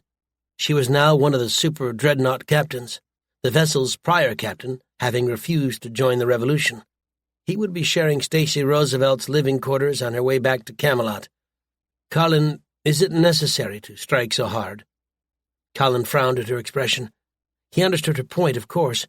It meant that the escorts, including men and women who might join the rebellion, wouldn't have a chance to surrender. He hated the concept himself, but there was little choice. His small squadron couldn't afford a battle where there were more than a handful of variables. God alone knew how quickly the convoy escorts would respond. And worse, they would be alarmingly close to Camelot itself. "I think that we don't have a choice," he said grimly. "If we fail to take the annual fleet intact, we may be unable to press our advantage and destabilize the entire sector, and that, my friends, dooms us to inevitable defeat." There was no further argument. Few of them were happy with it, but they were all professional naval officers and understood the realities of combat in deep space. They couldn't afford to lose their first battle, or the rebellion would collapse before it had even begun, and that, they knew, would doom any hope of freedom from the Empire. 2 hours later, the combined fleet flickered out toward its first destination. Chapter 7. "Commodore Marcus Twain reports that she is finally ready to jump," Lieutenant Cohn reported. "All ships have now reported ready." "Finally," Commodore Sonia Warren said, not bothering to hide her irritation. "Helm, begin jump preparation. I want jump to the next waypoint before something else goes wrong." "Aye, Commodore," the helmswoman said. "Jump preparation begun. Jump in 2 minutes precisely." Sonia scowled down at her hands, reminding herself not to snap at her crew. The assignment to escort the annual fleet to Sector 117 and command of over 30 starships, the largest formation outside the sector fleets, was an indication of how much trust the Admiralty had in her abilities, but it was one of the most tedious assignments in the Imperial Navy. It was quite possible for a battlecruiser like Pegasus to make the trip from Earth to the Rim in under 6 months, yet escorting 50 bulk freighters ensured that the trip would stretch out to nearly 9 months. The freighters were old, had far less precise drives, and simply took longer to recharge before they flickered onwards to their next waypoint.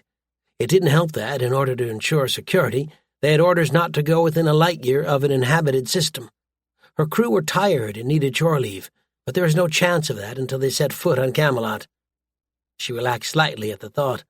The next jump would take them to within 2 light years of Camelot. Then there would be one final jump, and they would be home free. Admiral Percival's sector fleet could take over escort duties for the individual ships as they were scattered to the various inhabited worlds in the sector, allowing her crews, and Sonia herself, to have a well-earned rest. She had no idea what the shore leave facilities were like on Camelot, but she would have been happy just to go off duty for a few weeks and spend it all in bed alone. It would be so lovely to have some guaranteed peace and quiet. "Attention all ships," the helmswoman said. "Jump in 1 minute and counting. Slave navigational computers to Pegasus. I say again, slave navigational computers to Pegasus." Sonia kept her face expressionless, even though she wanted to roll her eyes. For some reason best known to themselves, the Admiralty had insisted on concealing the waypoint coordinates from the freighter crews, even though they'd shared them with Admiral Percival and his command staff. The annual fleet might be the most desirable target for pirates, or the independent black colonies along the rim in the entire sector, but no pirate fleet could hope to rally the firepower to defeat the convoy's escorts. Hell, she would have been delighted if they had tried. Blowing pirate ships into flaming debris would have broken the monotony. The Empire was more than a little paranoid when it came to industrial nodes and stations, to the point where all of the standard Imperial-approved designs were firmly controlled by one or more of the 1,000 families and their corporate interests. Sector 117 needed an industrial base of its own, one that could support an expansion in the sector's economy, yet the population would never be allowed to build one of their own. Instead, at great expense, they had been forced to import the industrial nodes from factories closer to Earth, keeping them dependent upon the Empire. Sonia didn't know for sure, but she would have bet half her salary that Imperial intelligence had added in a handful of their own components, ensuring that the Empire knew what had been built in the nodes and when. It didn't really matter in this case, at least. She knew that the freighters would eventually be unloaded at worlds that were already firmly under the Empire's thumb. The Roosevelt family had seen to that. She checked the live feed from the display as the seconds ticked away and the freighters slaved themselves to the command ship. She doubted that any of their commanders were happy about it. She wouldn't have wanted to slave her ship to any other ship, whatever the reason behind it. But they couldn't argue. They came from the family-owned shipping lines and would know better than to rock the boat too much. it would have serious career repercussions. No merchant career, no matter how illustrious, could survive a complaint from the Imperial Navy. 30 seconds to jump, the helmswoman said. She looked absurdly young for her position, or perhaps that was because Sonia herself felt old and tired. There were only 2 more jumps, she reminded herself, and then they would be safe and sound. 29, 28, 27. Sonia caught sight of her own reflection in the display and smiled to herself. Unlike many other well-connected commanding officers, she hadn't bothered to design her own uniform or even decorate her flagship in whatever style she chose. She wore the basic blue of the Imperial Navy, contrasting oddly with her short black hair and sharp face. She realized that she looked tired and promised herself at least 4 hours of sleep once the coming jump was completed. Her XO could handle the pause while the freighters recharged their flicker drives and braced themselves for the final jump. Or perhaps she just wouldn't have the time. Her ship's doctor had been nagging at her about her physical exam, the one she'd been dodging for the last year or so. Sonia hated being poked and prodded. She suspected that the doctor made it uncomfortable on purpose, but regulations were clear. Every crewman, even the starship's commander, had to undergo a complete physical exam every 5 years. Her time was definitely running out. The thought made her smile grow wider. She had played the great game of patronage carefully, trading patrons when necessary, until she had finally reached the command she sought. The Imperial Navy had been good to her, and she would serve it loyally for as long as she could. Yet even the greatest of connections couldn't save her from the physical examination. Even the Imperial Navy, a patronage-riddled entity, drew the line there. A commander who might collapse while on duty was a danger to everyone, including herself. 3, 2, 1, the helmswoman said. Jump! The annual fleet flickered out towards its next waypoint. Colin sat in the sinfully comfortable command chair on the bridge of the General Montgomery, silently swearing to himself that he would have the chair pulled out and replaced with a properly uncomfortable one as soon as he had the time.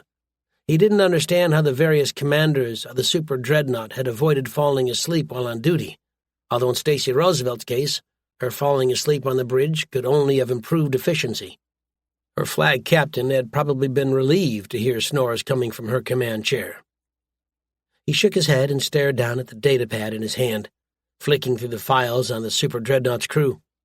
He hadn't been surprised to discover that the 1,000 families kept their own files on their clients, although he had been surprised to discover that they routinely shared them. Or maybe it was just between patrons. Stacy Roosevelt had access to most of Admiral Percival's files, including Colin's own.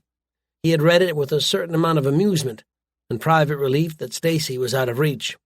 Percival had pulled no punches. Colin had been damned as overly ambitious, which was true enough, but also for having desires far above his station. Percival, in what he had doubtless considered the greatest of wit, had written about the common-born officer with ambitions to rise to the very top and join the aristocracy. Percival's final comment that Colin should spend the rest of his life on an isolated patrol base would probably come back to haunt him. Colin doubted that even his connections could save him from Nemesis. The next file related to a crewwoman who had refused a superior's advances and ended with the suggestion that she should never see promotion again, at least until she changed her mind and opened her legs for her superior. Colin shook his head in disbelief. He had always known that he had a vindictive streak. He'd considered doing horrible things to Stacy Roosevelt purely out of a desire for revenge, but this was far beyond anything he had ever considered. Colin was mildly surprised that the crewwoman hadn't been transferred to somewhere unpleasant, a far-off asteroid mining colony, perhaps. Yet perhaps her superior's lust had not dimmed, or perhaps he just hadn't wanted to commit anything to the files. Not all members of the 1,000 families were bastards. The superior's social equals might have had a few things to say about his conduct. Colin tapped the file, marking it and the crewwoman for later attention, and went on to the next file. He'd reasoned that if he read the secure files and noted the crewmen who had bad reports from their superiors, those crewmen would make ideal recruits for the rebels, and he could recruit them. The crewmen who had good reports might be less trustworthy, although Colin knew that the reports themselves weren't exactly perfect. One of the comments in his own file had come from a superior officer Colin had only met once, back before he'd accepted Admiral Percival's offer of patronage. It hadn't been a pleasant comment, which struck Colin as vaguely amusing. He'd barely remembered the meeting himself. An hour later, he put the file aside and stared around the bridge. The Super Dreadnought's flag bridge was massive, as befitted a command ship, and one of the most powerful starships in the Empire. But Colin found it oddly exposed. Even the battlecruiser's bridge had been more cramped than the Super Dreadnought's. Dozens of consoles were scattered around, each one manned by a crewman, including several that Colin had transferred from the observation squadron. They'd spent the last few days drilling endlessly, until Colin was fairly sure that the fleet could operate as a unit, although they wouldn't know for sure until they went into battle, or at least conducted some live-fire drills. They would have to wait until they'd secured the annual fleet and then escaped out beyond the rim. And once the fleet was there— "Don't count your chickens before they have hatched," he reminded himself, as he studied the massive holographic display floating in the center of the bridge. Camelot Star, an oddly variable G2 star, was a bare 2 light-years away. On a human scale, it might as well have been on the other side of the galaxy. But anyone who graduated from the Imperial Navy's Academy, to say nothing of the far tougher OCS, would know just how stellar geography played a role in naval combat. It was quite possible that Admiral Percival's sector fleet would be able to respond to a distress call from the annual fleet, one brought by a destroyer or picket boat that escaped the attack, and get there in time to wreck Colin's plan. Colin would have preferred to attack at the fleet's last waypoint, but Stacy Roosevelt's timing had been inconvenient, and of course once the fleet arrived at Camelot, attacking it would be impossible. He clicked his wristcom and brought up a display he'd programmed into it the day they'd flickered out, away from Jackson's Folly. The bulk freighter he'd given to the Loyalists had been carefully selected, for its flicker drive was in poor condition. It was perfectly safe. It would just take Stacy and the rest of the Loyalists at least 2 weeks to return to Camelot, 4 days after Colin ambushed the annual fleet. The vindictive side of his nature kept reminding him that he could have programmed the ship to take the Loyalists straight into the local sun, but he forced it down. A mass slaughter, he kept telling himself, would only make it harder for others to surrender. "Admiral, the drills have been completed," Flag Captain Jeremy Damiani reported. Stacy Roosevelt's former flag captain had volunteered to serve with the rebels, and after reading his file, Colin had understood why. Stacy had poured so much poison into his file that Damiani didn't have a hope of transferring to any other position or patron.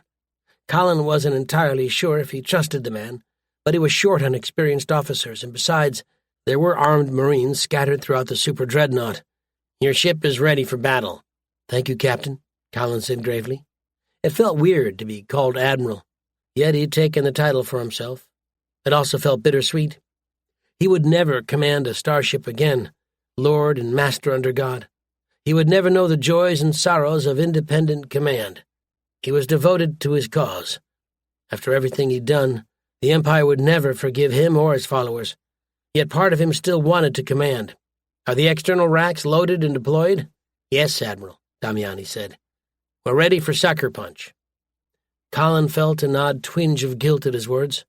He cared very little for the commanding officers of the annual fleet, but he cared a great deal about the crewmen on board the ships. Many of them, indeed perhaps most of them, would want to join the rebels, if they were offered the chance. Colin didn't dare offer them that chance.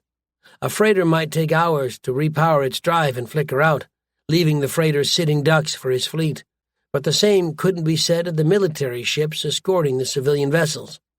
A destroyer or courier boat would only need a few minutes to repower and spin up the flicker drive, jumping to Camelot to alert Admiral Percival. Colin held Percival in the deepest of contempt, yet even he would react quickly to anything threatening the annual fleet. He didn't dare risk allowing anyone to sound the alarm, which meant that he had to destroy the escorts as quickly as possible, without offering or accepting surrender. "You're a hypocrite," he told himself tartly. "You say that you don't want to engage in mass slaughter, yet you are willing to plan the deaths of hundreds of thousands just to ensure that you can loot the fleet in peace." He shook his head, dismissing the thought. "Good," he said instead. He glanced down at the display. It was empty apart from the shaded icons representing his fleet, lurking under cloaking fields. The second they opened fire, the escorts would know that they were there, and even where they were, but by then it would be far too late, or so Colin hoped. If there was one lesson that was pummeled into the heads of young cadets at the academy, it was KISS. Keep it simple, stupid. The simpler an operational plan, they'd been told, the less that could go spectacularly wrong. And all we have to do now is wait. Yes, sir, Damiani said. Admiral, how long are we going to wait? Colin understood his concern. The information they'd recovered from Stacey Roosevelt's files had been the latest she'd had, but it had been 9 months out of date when it had been sent to her. It was quite possible that the annual fleet's commander had decided to change the waypoint coordinates, or even decided to risk jumping from the last waypoint direct to Camelot.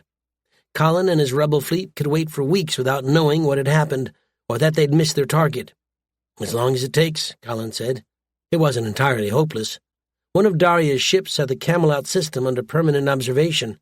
They'd know if the annual fleet arrived and that the rebels had missed their chance. We lose this and we have to go back to Plan B. Damiani frowned. Plan B? I'm still working on it, Colin admitted. He had a contingency plan, but it wasn't one he wanted to share, not yet. Without the annual fleet, we'd take much longer to build up a rebel fleet. Admiral, the tactical officer barked. Contacts! I have multiple starships flickering in right on top of us.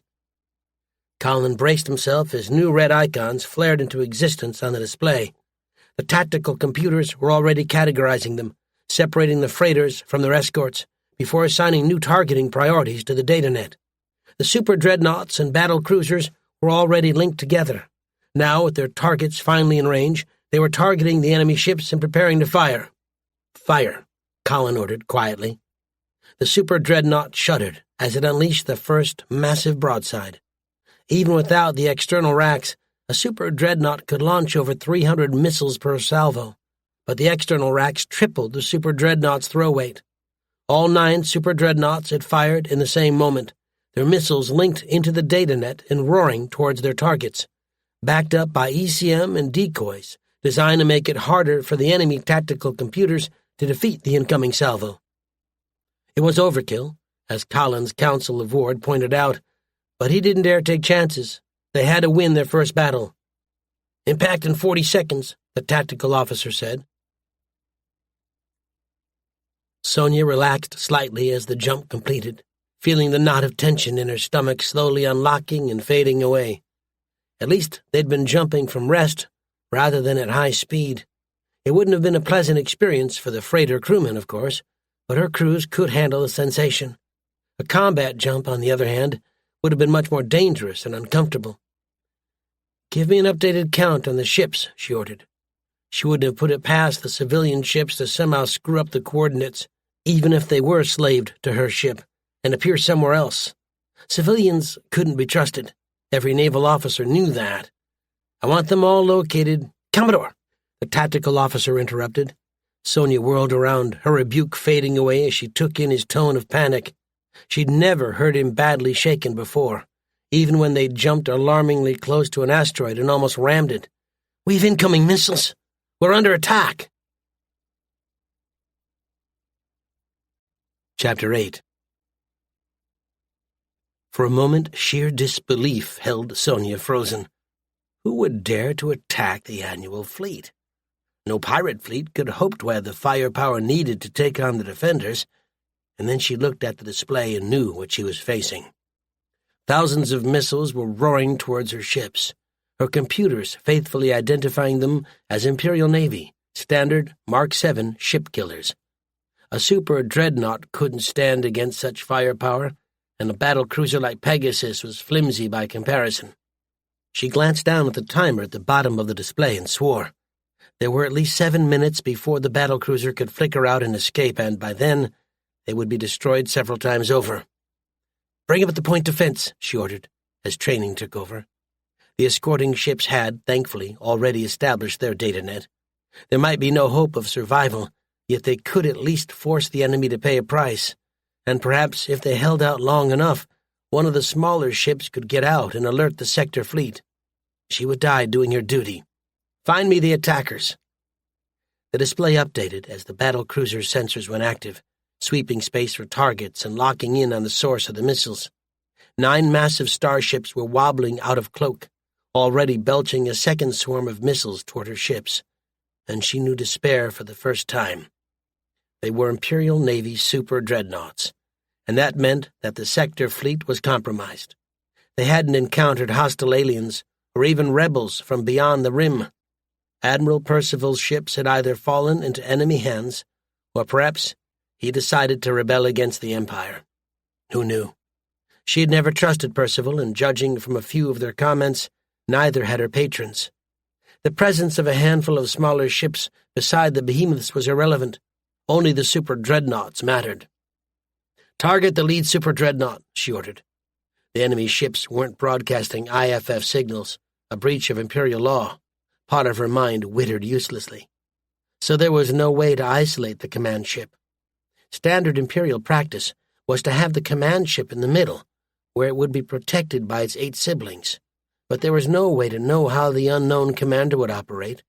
A brave commander might lead from the front. A coward, and she knew that Percival was a coward, would command from the rear. "Open fire." The battlecruiser lurched as it opened its tubes and launched the first salvo toward its target, rapidly combining its fire with that of its comrades. She silently cursed the regulation that forbade the deployment of external racks on convoy escort ships, even though there had been no time to deploy them before the enemy ships opened fire. If she'd thought to load the racks at the last waypoint, instead of waiting impatiently, she shook her head angrily, watching as the storm of icons roared down on her ships. There were only a few seconds left. The point defense systems did what they could. Decoys were launched, attempting to spoof the missiles into wasting themselves uselessly against drones. The datanet wove long-range tactical lasers, short-range plasma cannons, and even close combat railguns into a single deadly net, knocking missiles out one by one. But there were always more missiles. Their own penetrator aids helped confuse the point defense, convincing the computers that they weren't facing thousands of missiles, but hundreds of thousands. Sonia watched helplessly as the missiles passed through the outer defense grid and roared down towards her shields. Her engineering crew had diverted all the power they could to the protective bubble surrounding the ship, yet she knew that it was too little too late. She glanced at the timer and knew that there would be no escape, no last-minute relief from death. The enemy ships had fired so many missiles that they could spread them out over her entire fleet, taking them all out in the first salvo, sparing nothing, not even a picket ship. It made sense, she knew. Whoever was in command of the opposition was ruthless, but capable, far more capable than Percival. 100 missiles slammed into a destroyer, and it vanished in a ball of flame, followed rapidly by a battle cruiser and 2 heavy cruisers. The enemy missiles were retargeting, moving from destroyed ships to retarget themselves on ships that had remained intact. Dozens were lost, to point defenses or to drones and decoys, but the remainder just kept coming. There was no escape. Sonia keyed the intercom. "My crew," she said, finding herself lost for words. She hadn't been that bad a commander, had she? How did they think of her on the lower decks? Did it even matter? It had certainly never mattered to her when she had been the mistress of everything she surveyed. "It's been an honor." 30 seconds later, 19 missiles impacted on the battlecruiser's shields and slammed through to the hull.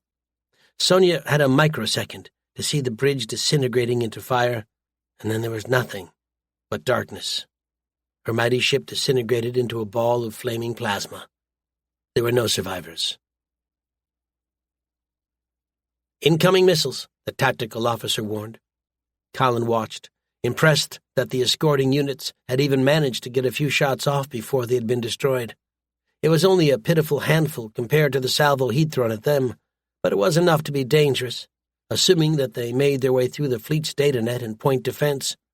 They targeted the General Montgomery in particular, although he wasn't sure if they'd known it was the command ship, or they'd simply fired at the ship leading the charge.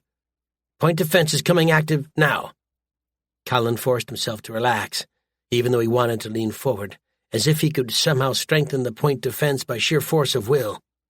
The super dreadnoughts might have all the beauty and charm of a brick, but they were armed with enough point defense to stand off hundreds of missiles, along with the sensors to separate out real missiles from the decoys. It didn't look as if the escorts had managed to program in a proper attack pattern before they'd been attacked, a testament to how badly they'd been taken by surprise. but it wouldn't have mattered. They hadn't fired anything like enough missiles to swamp the super dreadnought's defenses. His fleet closed in around the General Montgomery, adding their weapons fire to the point defense.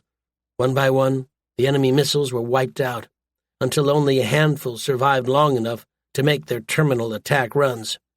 Only one of them made it through the defenses to slam harmlessly against the super dreadnought's shields, barely even shaking the massive starship.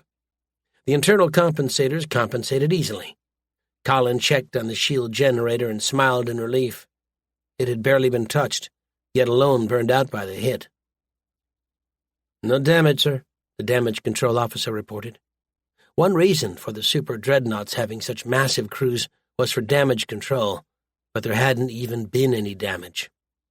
Colin understood for the first time just how some planets had felt when the super dreadnoughts had appeared in their skies, big enough to be seen from the ground by the naked eye. What was the point of rebelling, even destroying, local authority when the super dreadnoughts would arrive and bombard the planet back into submission? "We are fully mission-capable." "Good," Colin said, studying the display. The last of the escorts had been destroyed, without even a hope of getting out a warning. The annual fleet, all 50 massive civilian freighters carrying over 1 trillion credits worth of industrial material, was at his mercy. "Open a channel to the freighters." "Aye, sir," the communications officer said. "Channel open, Admiral." Colin smiled. "Attention, civilian freighters," he said. "This is Admiral Walker of the Shadow Fleet." He decided to name the fleet after the battlecruiser, knowing that the name would become legend, not least because his force wouldn't be the first Shadow Fleet. With any luck, Imperial intelligence would conclude that the reports of that fleet's destruction had been premature. "You are ordered to deactivate your defenses and prepare to be boarded. If you offer no resistance, you will not be harmed. Any resistance will result in the destruction of your vessels." It was a bluff, but he hoped that they were too shaken to draw the correct conclusion and call him on it. He didn't dare destroy the freighters, although there were plenty of other options.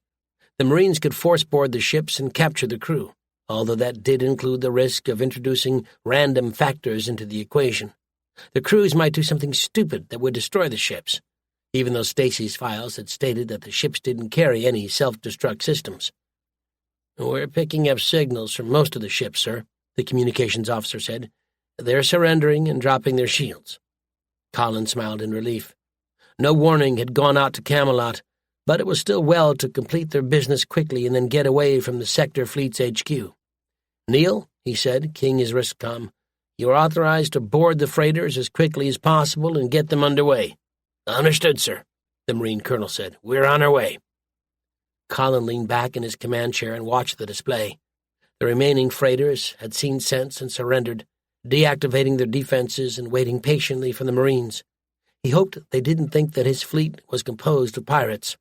Very few merchant skippers would willingly surrender to pirates, knowing what pirates would do to their crew, particularly if their crew included women and children. One duty the Imperial Navy did that Colin approved of completely was suppressing pirates.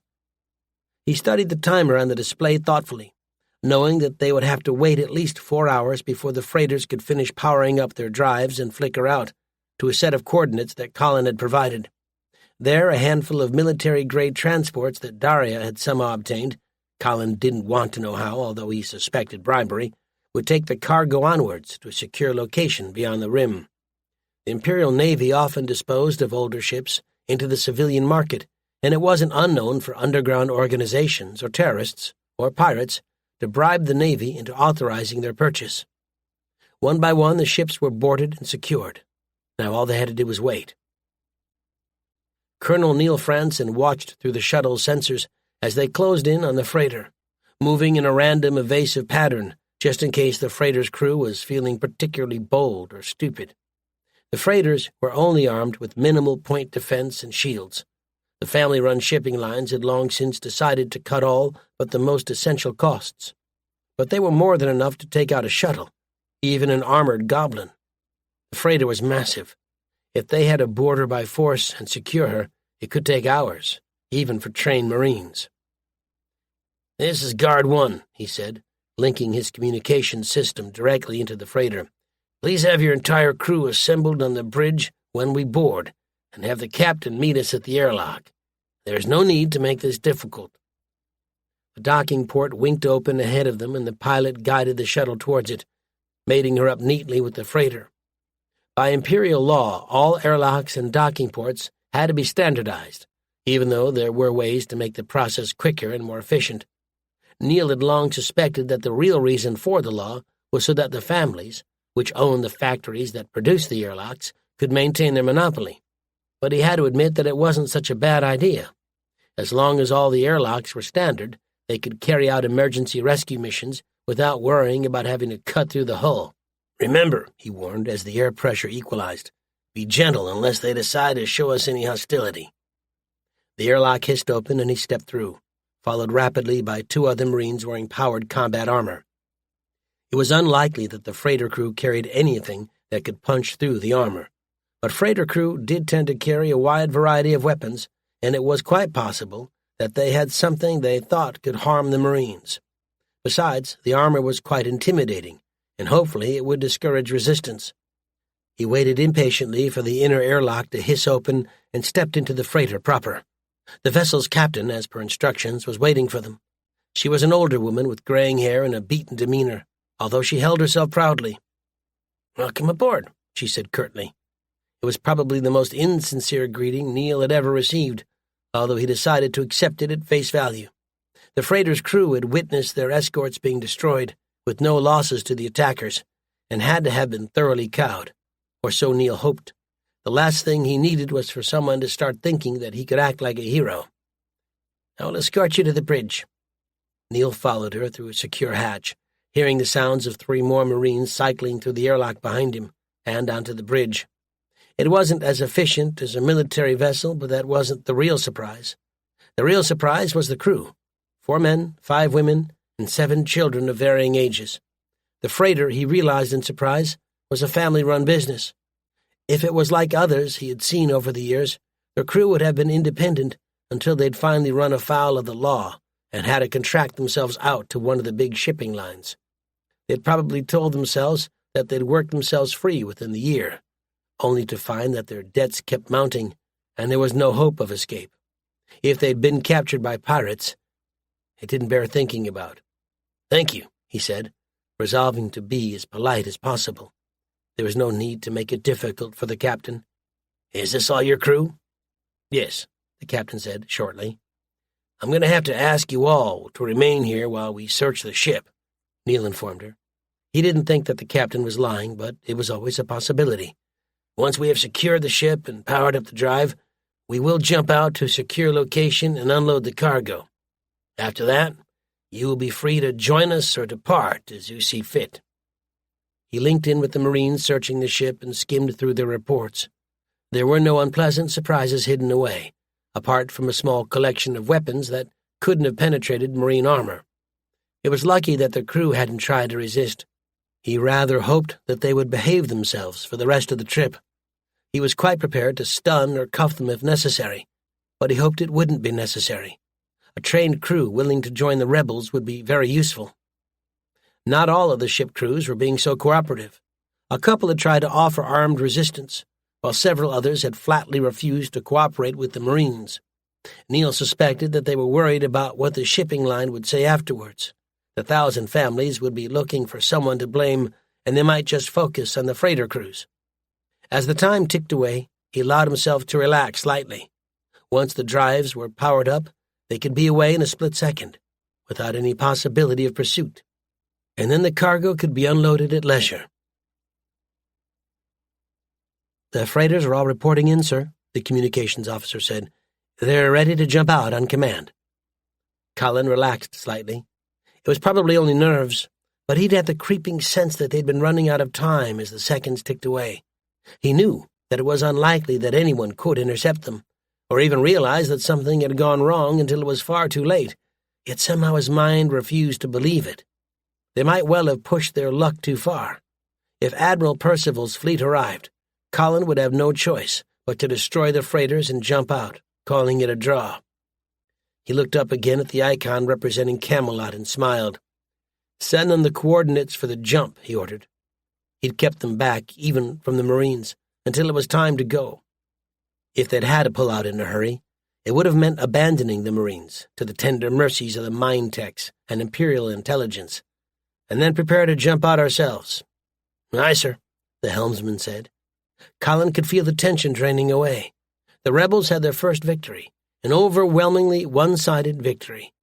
It was a shame that he couldn't gloat about it to Admiral Percival, or insert it into the interstellar communications network. But the longer no one knew what had happened to the annual fleet, the better.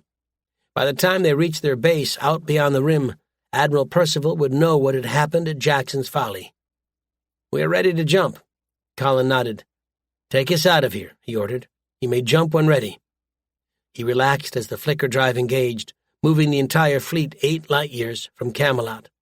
The cargo would be transferred, along with some of the Marines, just to make sure that none of it got lost along the way. And then he and his fleet would head out to meet up with Daria. And then the real war could begin. His smile grew wider. He just wished he could see Percival's face when he heard the news. Chapter 9. By any standard one wished to use, Captain Penelope Quick, Penny to her friends, knew Camelot had not been a great terraforming success. The planet had been marginally habitable when the Imperial Navy survey ship had discovered it, nearly 100 years ago.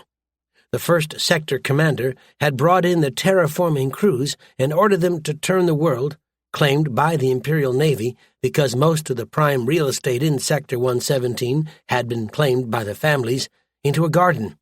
But the teams were still working on it, 70 years later. From her vantage point on the orbital headquarters, floating in high orbit around the planet, she could see monstrous storms moving across the planet's surface. The terraforming crews claimed that it would be another 100 years at least before the planet settled down and became habitable. The only habitations currently on the planet were reinforced domes and underground complexes, holding over 2 million Imperial Navy and supporting personnel. Even so, the important work in the system was conducted in orbit. The data chip felt heavy in her pocket, a reminder that she was procrastinating. An hour ago, a bulk freighter had flickered into the Camelot system, narrowly escaping destruction by the patrolling destroyers. Admiral Percival's orders had been strict. Any unexpected arrivals were to be chased down at once, and the ship's passengers had been lucky to survive. And one of the passengers, Commodore Stacy Roosevelt, had given Penny the data chip and told her to take it to her superior, Admiral Percival himself. Penny shook her head as she gazed down at the planet below. Stacy had departed Camelot 2 weeks ago, with 9 super dreadnoughts and 5 heavy transports. It didn't take much imagination to realize that something had gone dreadfully wrong, not if she'd transferred her flag to a bulk freighter that was well past its best.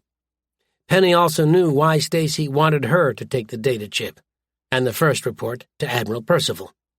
The Admiral was known for shooting the messenger, sometimes literally. It said something about just how bad the situation was, how bad it had to be, that Stacy had chosen to avoid speaking to the Admiral herself. Perhaps even her connections, second to none on Camelot, couldn't protect her from the consequences of her failure. The thought made Penny smile, bitterly. Years ago, the young and naive Lieutenant Quick had the misfortune of catching the eye of Admiral Percival. Percival's offer had been simple enough. He wanted a sexual partner, and he was willing to extend his patronage to Penny in exchange for her warming his bed. Penny, who had been chafing at her slow advance in the ranks of the Imperial Navy, had accepted the bargain and discovered, too late, that Percival was a sadist of the highest order. He could be charming, even seductive, when he wanted to be, but he saw no reason to show those traits to her, not now. And because Penny had a close association with Percival, no other patron would consider touching her. She was faced with the unenviable task of serving as Percival's aide as well as his sexual toy, for if Percival ever fell from grace, he would take her down with him. There seemed to be no way out. Penny shook her head, remembering those early days and how she had caught his eye. She had long blonde hair and bright blue eyes, although they seemed to reflect her inner sadness when she wasn't taking care to project a smiling face to the world.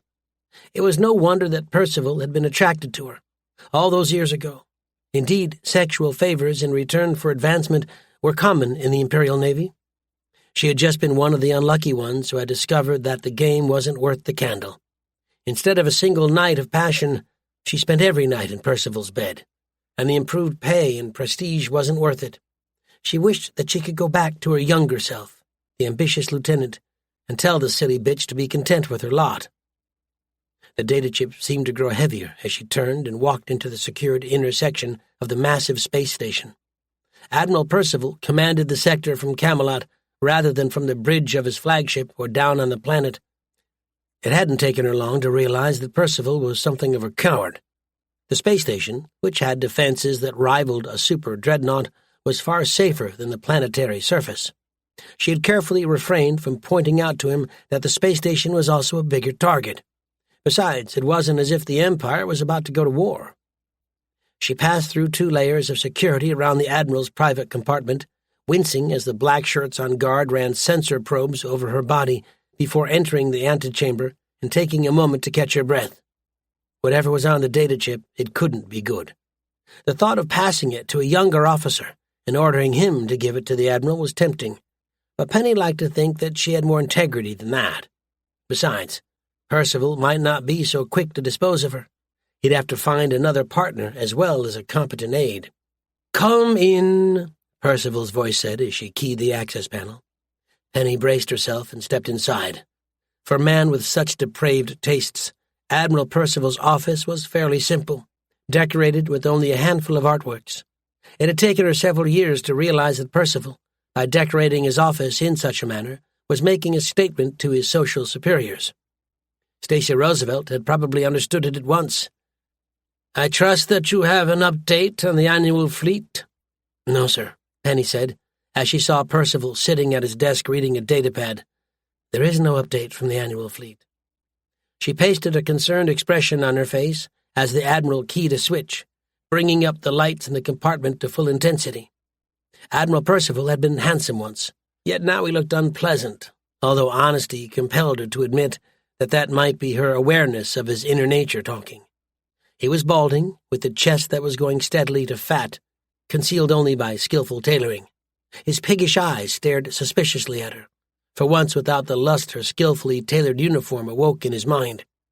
Admiral Percival might not have had the connections and patronage he claimed to have. If he had, he would have been Grand Admiral.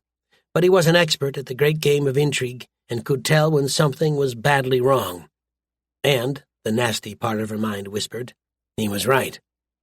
The Admiral had been worried for the last 3 days about the annual fleet, which had been meant to arrive 5 days ago. Penny herself wasn't so worried. The fleet was coming directly from the core worlds, and it was almost certain to be delayed, whatever the Imperial Navy might have promised. Percival knew that, at least theoretically, but his contacts with the Roosevelt family were breathing down his neck. It was a complete waste of time. There was nothing Percival could do to make the fleet arrive faster, and of course he knew that, adding to his foul temper at the unjust nature of the universe. She took a moment to think, parsing her words carefully. "Admiral, Commodore Roosevelt has returned from Jackson's Folly," she said. If she could make sure that Stacey got all the blame, perhaps she could escape unscathed. "There has been an incident." Percival stared at her. He would have been informed at once if the super dreadnoughts had returned, but he had missed Stacey's bulk freighter. No one had known who the ship carried until the Marines had boarded her and discovered Stacey and 300 officers and men. "An incident," he repeated. He sounded suspicious. "What kind of incident?" Penny kept her face carefully blank. "She lost the super dreadnoughts," she said. Percival's eyes opened wide. "This data chip is supposed to explain it." She leaned over and inserted the chip into the Admiral's reader, watching over Percival's shoulder as the image appeared on the screen. A young officer, wearing a commander's uniform, was standing in Stacey's flag deck on the super dreadnought. Penny didn't recognize him, but from Percival's sudden intake of breath, it was clear that he did.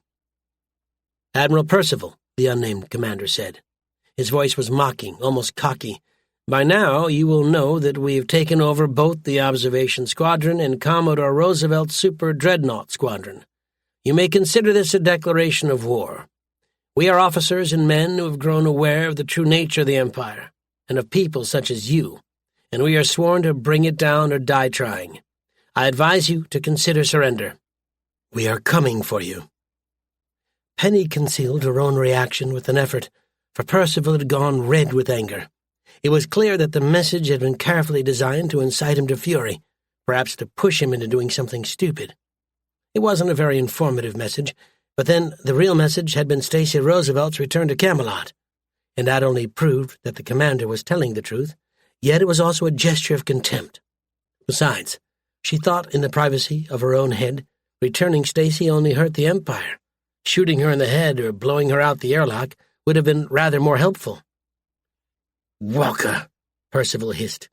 He seemed to be having difficulty controlling himself. "God damn it! I told Howell he couldn't be trusted." That, Penny suspected, was an outright lie. Whoever Commander Walker was, if there had been the slightest suggestion from the Admiral that he couldn't be trusted, he would not have been promoted to commander, let alone transferred to the observation squadron. She pulled her personal terminal off her belt and checked its records. There was a Commander Colin Walker attached to the observation squadron, Captain Howell's XO. The image matched. Percival glared up at her. "What happened?"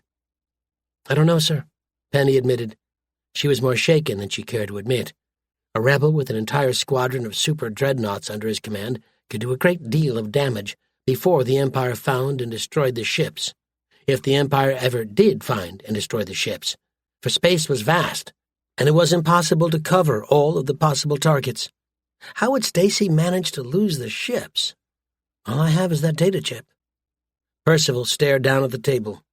"Call a meeting," he ordered finally. "I want to speak to Stacey personally, and then we will decide what to do." Penny hoped that the cosmetic scales on her face covered the bruises as she followed Admiral Percival into the flag briefing room. Percival had heard Stacey's account of what had happened. Penny suspected that it had been modified a little to make Stacey look better, although nothing could have saved her from looking a total fool, and thrown a furious tantrum of his own.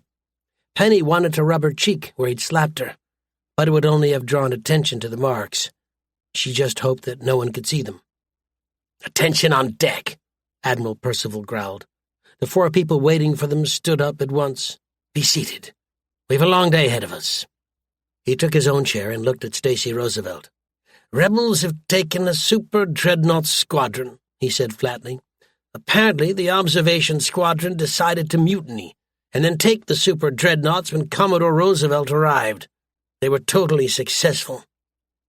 Penny watched the other 2 Commodores, the commanders of Percival's remaining super dreadnought squadrons, as Percival outlined what had happened. Commodore William, an older man with a sense of decency, looked shocked, almost as if he was unable to believe what had happened. William, like Percival, had rejected his family's name, being very low in the hierarchy, might not have been the most competent of officers, but he was reliable. Penny would have given her right eye to serve under him. Commodore Rupert Brent Cochrane, on the other hand, was clearly enjoying Stacey's discomfort. Brent Cochrane, the name signified a pairing between 2 different branches of the Thousand Families, was young, ambitious, and completely ruthless. He had carried out 2 scorching missions of worlds that dared to rise in revolt against the Empire, and ruled his crew with an iron hand. A tiny medal on his uniform marked him as a member of the Disciples of Gore, a cult that existed within the Thousand Families and some of their most trusted sycophants. Few knew for sure what they did behind closed doors, but some of the rumors were terrifying. The man might have been classically handsome, the result of expensive modifications by body shapers, yet his eyes told the true story. The Commodore was even more of a sadist than Percival. William Derbyshire, Imperial Intelligence's head of station, looked uncomfortable, and well he might, Penny knew. Imperial Intelligence had clearly failed badly, for they hadn't detected the mutiny plot, let alone prevented it from being carried out. Percival would be looking for scapegoats, and unless Penny missed her guess, most of the blame would fall on Imperial Intelligence. They should have had agents on board the observation squadron, and none of them, it seemed, had picked up any hint of what was about to happen. It seemed even that most of the agents had been sent back to Camelot with Stacey Roosevelt. "An entire super dreadnought squadron lost to rebels," Brent Cochrane said finally. He grinned nastily at Stacey. His connections were almost equal to hers, and, Penny had to admit, he was a great deal more competent. "What were you thinking?" Stacey flinched under his smile. I was carrying out orders for my family, she said. It sounded weak, as if she was desperately searching for excuses. Penny doubted the grown-ups in the Roosevelt family would be pleased when they heard what had happened. Instead of giving them Jackson's Folly, Stacy had given them a monumental embarrassment. She turned suddenly to look at Derbyshire. Why didn't Imperial Intelligence pick up on the plot? Derbyshire didn't smile at her. As yet we have had no time to study the intelligence feed from the observation squadron, he said. Penny knew that he meant he needed time to find a way to cover his ass. However, if only a tiny fraction of the crew were involved, it would be very hard to pick up any warning before it was too late. And then you let them board you, Brent Cochran mocked. What were you thinking? There is no point in assigning blame now, Admiral Percival said.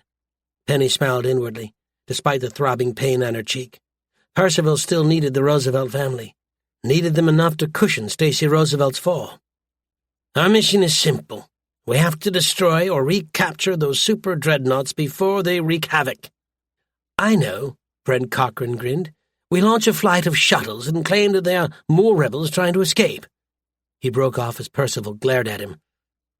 How exactly do we recover those ships? There was a long pause. The blunt truth, they all knew, was that Walker could be anywhere. By now he could be in the next sector, or far beyond the rim. He declared war on the Empire, which meant that he would have to keep attacking, but also that he would be able to choose the time and place of his attacks. In order to defeat his force, Percival would have to intercept it with one of his own super dreadnought squadrons. Penny had run a brief comparison and realized that there were hundreds of possible targets, and only 2 super dreadnought squadrons that could be deployed to cover them against enemy threats. The smart thing to do, she knew, would be to call in help from one of the other sectors, but Percival had already rejected that suggestion. Indeed, he'd slapped her for even mentioning the possibility, for he would look extremely bad when his peers heard about the loss of the super dreadnoughts. If he could hunt down and destroy the rebels quickly, his reputation could be saved. But unless the rebels flew right into the teeth of Camelot's defenses, which was not likely to happen, it would prove impossible. The first priority is to deal with Jackson's Folly, Percival said. They may have been involved in the mutiny. Certainly, they used the planet as a base to plot their operations. Penny, who knew that there was no intelligence even suggesting that possibility, held her tongue. They had to be prevented from aiding the rebels any further. So we scorch the planet and occupy the smaller worlds, Brent Cochran suggested eagerly. That would prevent them from being of any assistance. No, Percival said. Stacy looked as if she wanted to say something as well, but held her tongue. We need the worlds intact and their populations alive. He straightened up. Commodore Brent Cochran, you are ordered to take your super dreadnoughts to Jackson's Folly and occupy the planet, he said.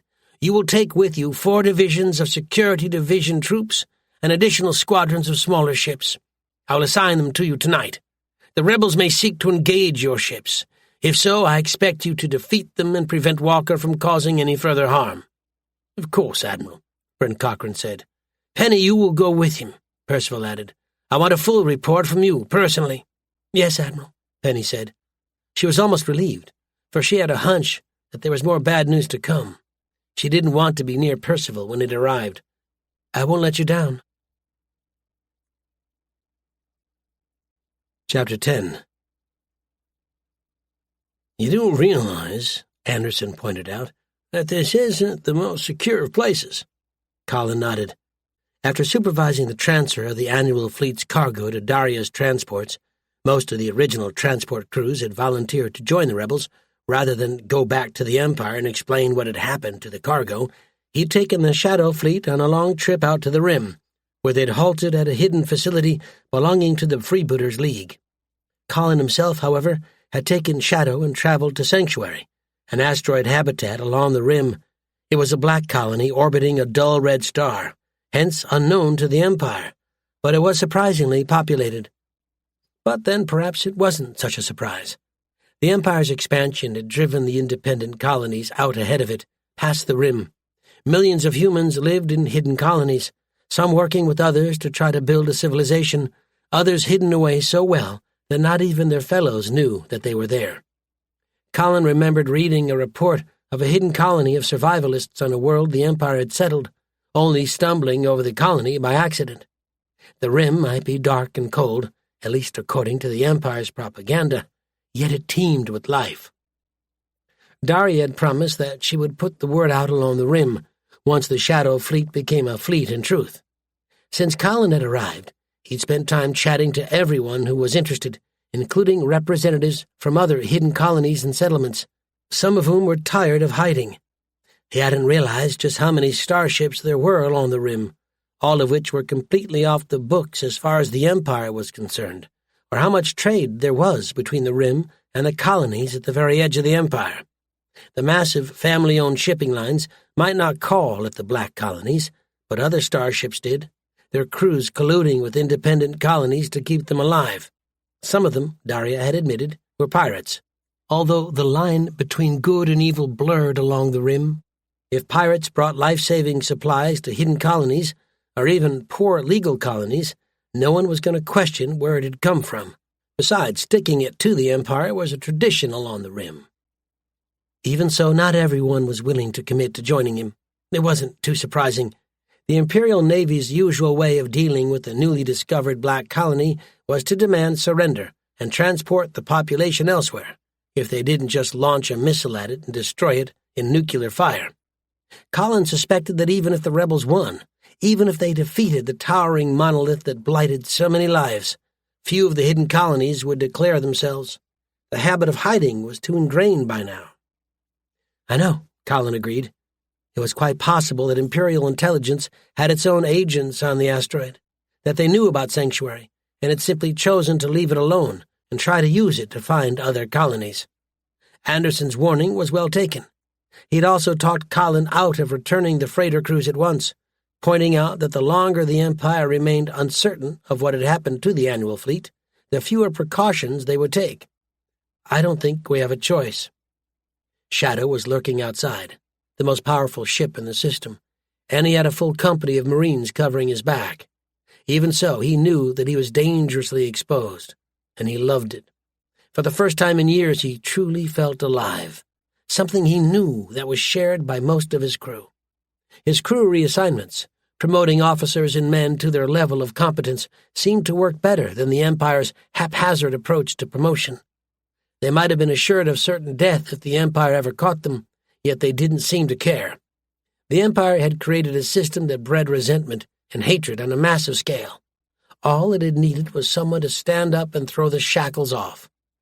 He looked up as Daria entered the compartment. "I brought 3 people who wanted to meet you in person," she said. She looked back outside. "Come on in." Colin lifted an eyebrow, which rapidly became a smile, as he saw the first person entering the compartment. The man was a legend. The second was a woman he didn't recognize at first, but the third had to be a geek, if only because of the biomechanical implants inserted into his body. Colin almost felt sick as he considered the warped and mutilated flesh. The Empire banned implants outside the 1,000 families, the Marines in certain special cases, but the geeks delighted in flouting that law. The man he was looking at was more machine than human being. The geeks, according to rumor, could link into computers and control them directly. Colin could believe it. "Admiral Walker," Daria said with a hint of formality. Her face seemed more composed than normal. "Please allow me to introduce Captain Jason Cordova, Hester Hyman, and Salgak." Colin found himself coming to his feet, for Captain Cordova was a legend.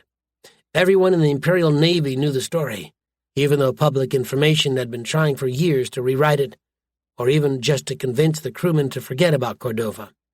Hell, the man had inspired Colin himself. 12 years ago, just before Colin and Admiral Percival had their fateful meeting, Captain Cordova had found himself ordered to scorch a planet that had been unable to pay its taxes. The Empire didn't tolerate planets that refused to pay, and didn't accept excuses. Cordova had refused the order, and, when other starships had arrived to arrest him, had taken his starship and loyal crew out beyond the rim.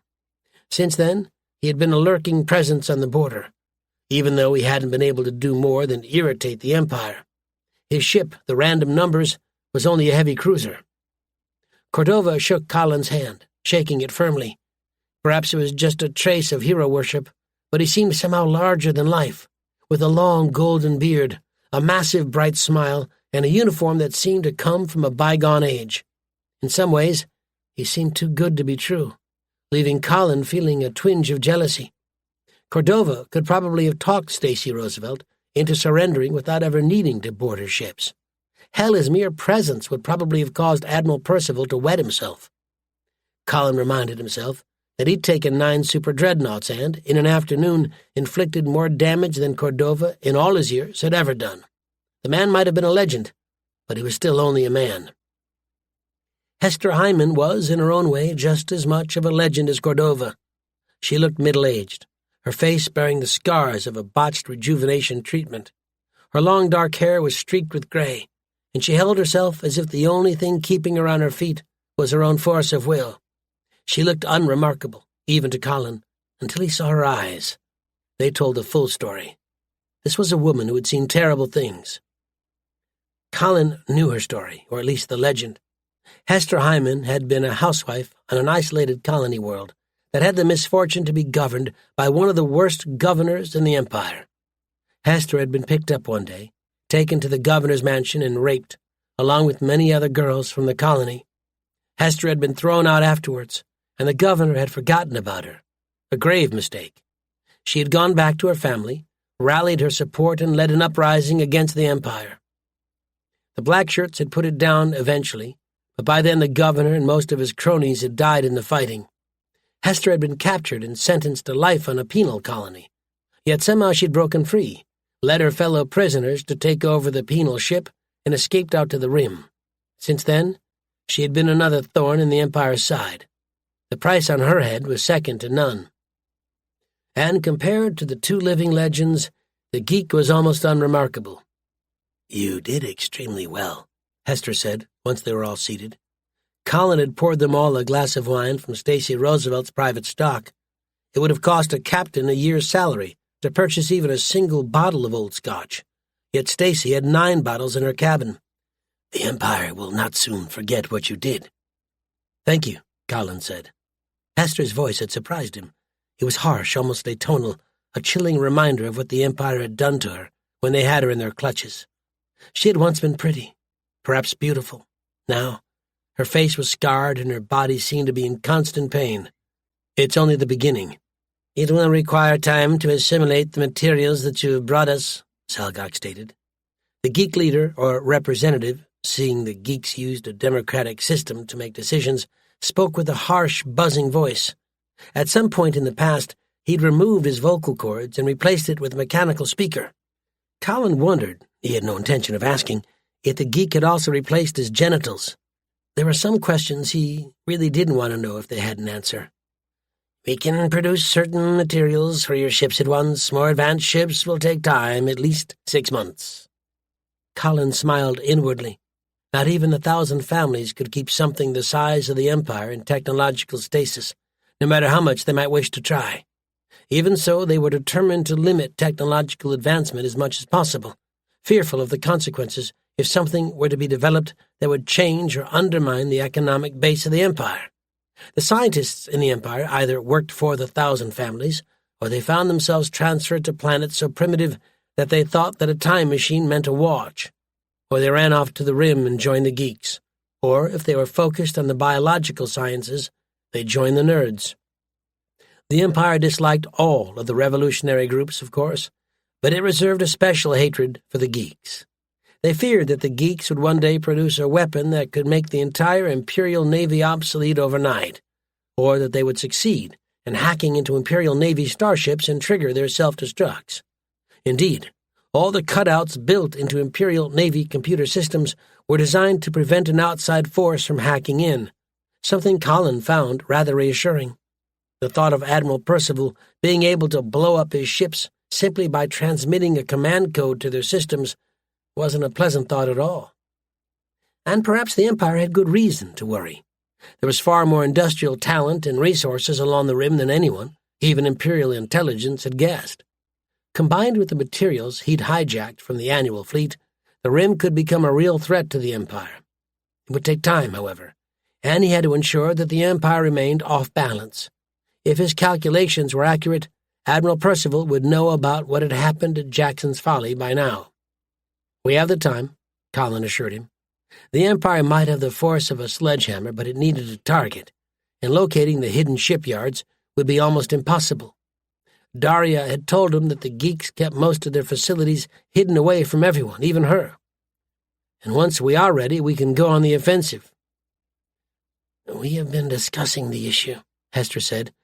"I represent a union of underground groups that is interested in taking part in your war. We do, however, have two concerns. The first one is simple. What will replace the Empire after you win?" Colin hesitated. If the truth were told, he hadn't considered the question properly, and he had only focused on the Imperial Navy. He knew that the Empire needed some heavy reform, yet some would want that reform to go further than others. The Empire's only real justification for its existence was that it united the human race. After the disunity prior to the First Interstellar War had nearly seen the human race exterminated, and breaking the Empire up would be disastrous. Yet others would disagree. They would see the Empire's very existence as evil, and demand that it be broken up, leading, inevitably, to humanity fighting wars between the successor states. And then there were the aliens. Very few humans would want to grant them freedom, not after centuries of propaganda about how the aliens would destroy the human race given half a chance. "I believe that it would be better to destroy the Empire first and then worry about the aftermath," he said finally. "I could promise you the universe, yet I might not be able to keep that promise." Hester's lips twitched. It took Colin a second to realize that it was a smile, and that she couldn't smile properly. The Empire had taken that from her, along with everything else. He did wonder why she didn't employ a body shaper to repair the damage, but he had to admit that it made a hell of a message. She bore her scars proudly. "That says well of you," Hester said. "We have too many factions here who would want promises before the war had even begun, let alone been won, and refuse to play unless they got what they wanted." "Thank you," Colin said. He smiled inwardly at her reaction. "And what was the second concern?" Hester reached out and tapped the terminal on the desk, inserting a data chip into the system and displaying a star chart in front of them.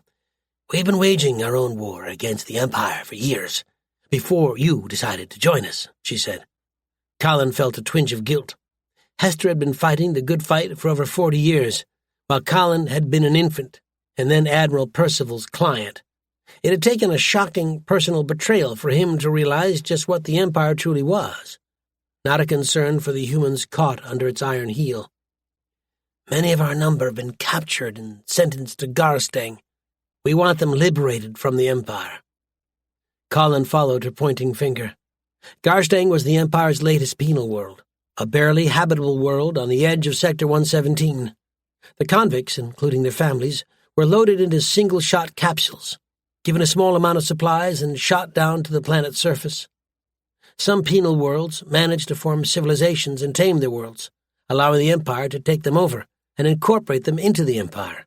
Others remained hellish worlds, ruled by warlords and criminals. The Empire didn't care. There was no shortage of rebels, criminals, and undesirables to tame the penal worlds, or die trying. He had to admit that it made an excellent first target. The penal worlds were defended, but they rarely had starships assigned to the defense, choosing instead to rely on orbital weapons platforms.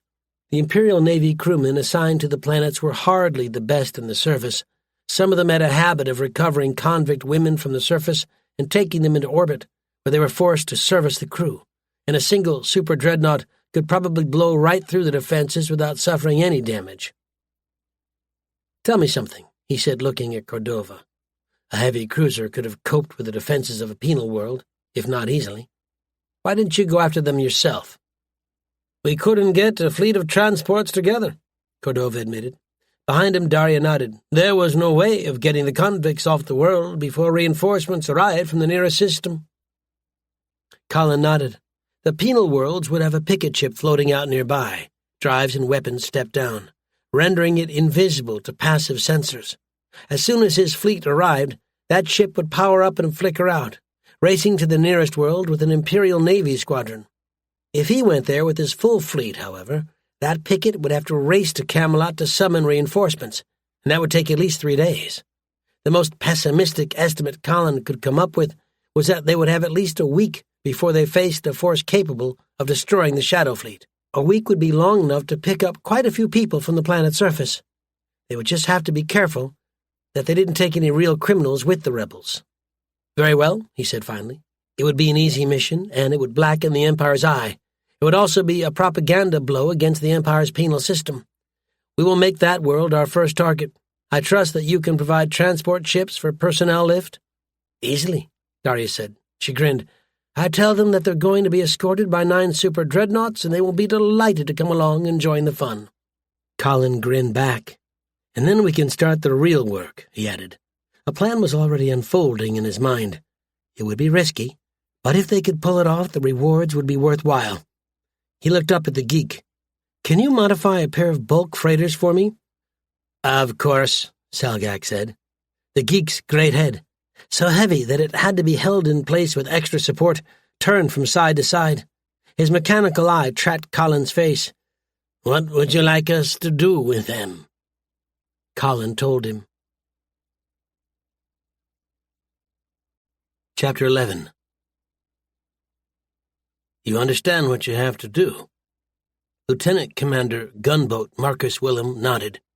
He was a tall, dark-haired man, seemingly too young for his rank and position, but gunboat pilots never lasted long. The Imperial Navy used them for reconnaissance and communication missions, even though they were easy targets to anyone with the right sensors and weapons. The Academy encouraged skillful young cadets to try out for gunboat duty, although Colin suspected, in his darker moments, in the hopes that ambitious and capable cadets would either get themselves killed or burn out early. "Yes, sir," Willem said. Gunboats traditionally carried only 2 crewmen, in this case Marcus and his wife Corolla. The Imperial Navy didn't discourage husband and wife from serving together, although having a pair in the same gunboat was unusual. Colin suspected that Wilhelm had paid someone a pretty hefty bribe back in the past. That, too, was not unusual. "It will be an easy mission." Colin smiled, concealing his concerns. Gunboat pilots had a great deal in common with the pilots of assault shuttles or Marines. If they had any doubts at all, they never showed them to their superior officers. The remainder of the Imperial Navy joked that they were too stupid to feel fear or even common sense. Colin had long been fascinated by the unexplored possibilities offered by the Imperial Navy's gunboats, but Admiral Percival hadn't allowed him to try out some of his more interesting ideas. If there was one advantage to being a rebel, he had decided, it was that he could experiment without anyone moaning in his ear about budgets and acceptable expenses. "I hope that you are right," Colin said. Even so, he decided to give the tactic its first run in a barely defended system, just in case it wasn't as workable in practice as theory suggested. "Get in, make your readings, and get out again. No heroics." "Of course, sir," Wilhelm said. He made a show of checking his wristcom. "With your permission, sir." "You may board your ship," Colin said. He'd obtained the old bulk freighter through Daria, but he'd never bothered to give the ship a name. Traditionally, renaming a freighter was left up to the freighter crew. Marcus and his wife could argue over the ship's name. "Good luck. We'll do our bit," Wilhelm promised him. "You just be ready and waiting for us." The pilot marched out of Colin's stateroom, leaving him alone and staring at the star chart displayed in front of him. It had been 2 days since he had decided to launch the raid on Garstang, 2 days in which he had been making frantic preparations for the mission, along with 1,000 other things. Even when he had been working for Admiral Percival, back when Percival had been a mere Commodore, he hadn't really understood how many responsibilities an admiral had. The observation squadron had been thrown together for a single mission. It hadn't been a formal fleet. His rebel fleet, whatever else it was a formal fleet and had to be treated as such. Colin had too much to do and too little time to do it in. He studied the series of expanding spheres on the display and frowned. Unless something had gone badly wrong, Admiral Percival would definitely have received his declaration of war by now and would have had time to alert the nearest systems. There was no way to know for sure, but Colin knew better than to assume the worst. He'd run the calculations based on the least time approach so beloved of the Imperial Navy, and the word would be spreading throughout the sector. It was possible that Admiral Percival would want to conceal the scope of the disaster, reading through the secured files on the super dreadnought. It was surprising how much had been concealed, even from the Imperial Navy's personnel. Yet Colin doubted he would be that stupid. Percival's only hope for avoiding disaster, the complete termination of his career, as well as becoming a scapegoat for the mutiny, was to stop Colin before the rebellion got out of hand. He would have to warn the rest of the sector to watch out for his ships. Colin smiled to himself. Admiral Percival's only hope of defeating his force was to bring him to battle with an equal or superior force. That was basic tactics. Even Percival had mastered those. Yet, where would Colin strike? Given the sheer number of possible targets, Percival had an impossible task ahead of him. He had only 2 other super-dreadnought squadrons to cover hundreds of possible targets. Colin could keep dancing around him forever, or eventually set an ambush of his own. If Percival didn't ask for help from other sectors, Colin knew, it would be hard for him to stop the rebellion. But then at the same time, Colin could win battles but never the war. Sooner or later, he would have to take the fight to Percival's home base, Camelot itself. An hour later, they gathered in Colin's quarters, the same cabins that had once belonged to Stacy Roosevelt. Reasoning that the rebellion needed funds, Colin had torn out the artworks and most of the decorations, handing them over to Daria to sell onwards. Instead, he'd brought in a handful of comfy chairs and a single drinks dispenser. Unlike Stacy, he didn't need an army of servants taking care of him. The servants, Colin had been amused to discover, had volunteered as a body to join the rebellion and had gone into the personnel pool. Without Stacy's taste in interior design, the quarters were palatial, large enough for Colin to feel as if he were rattling around inside the rooms. They felt so empty.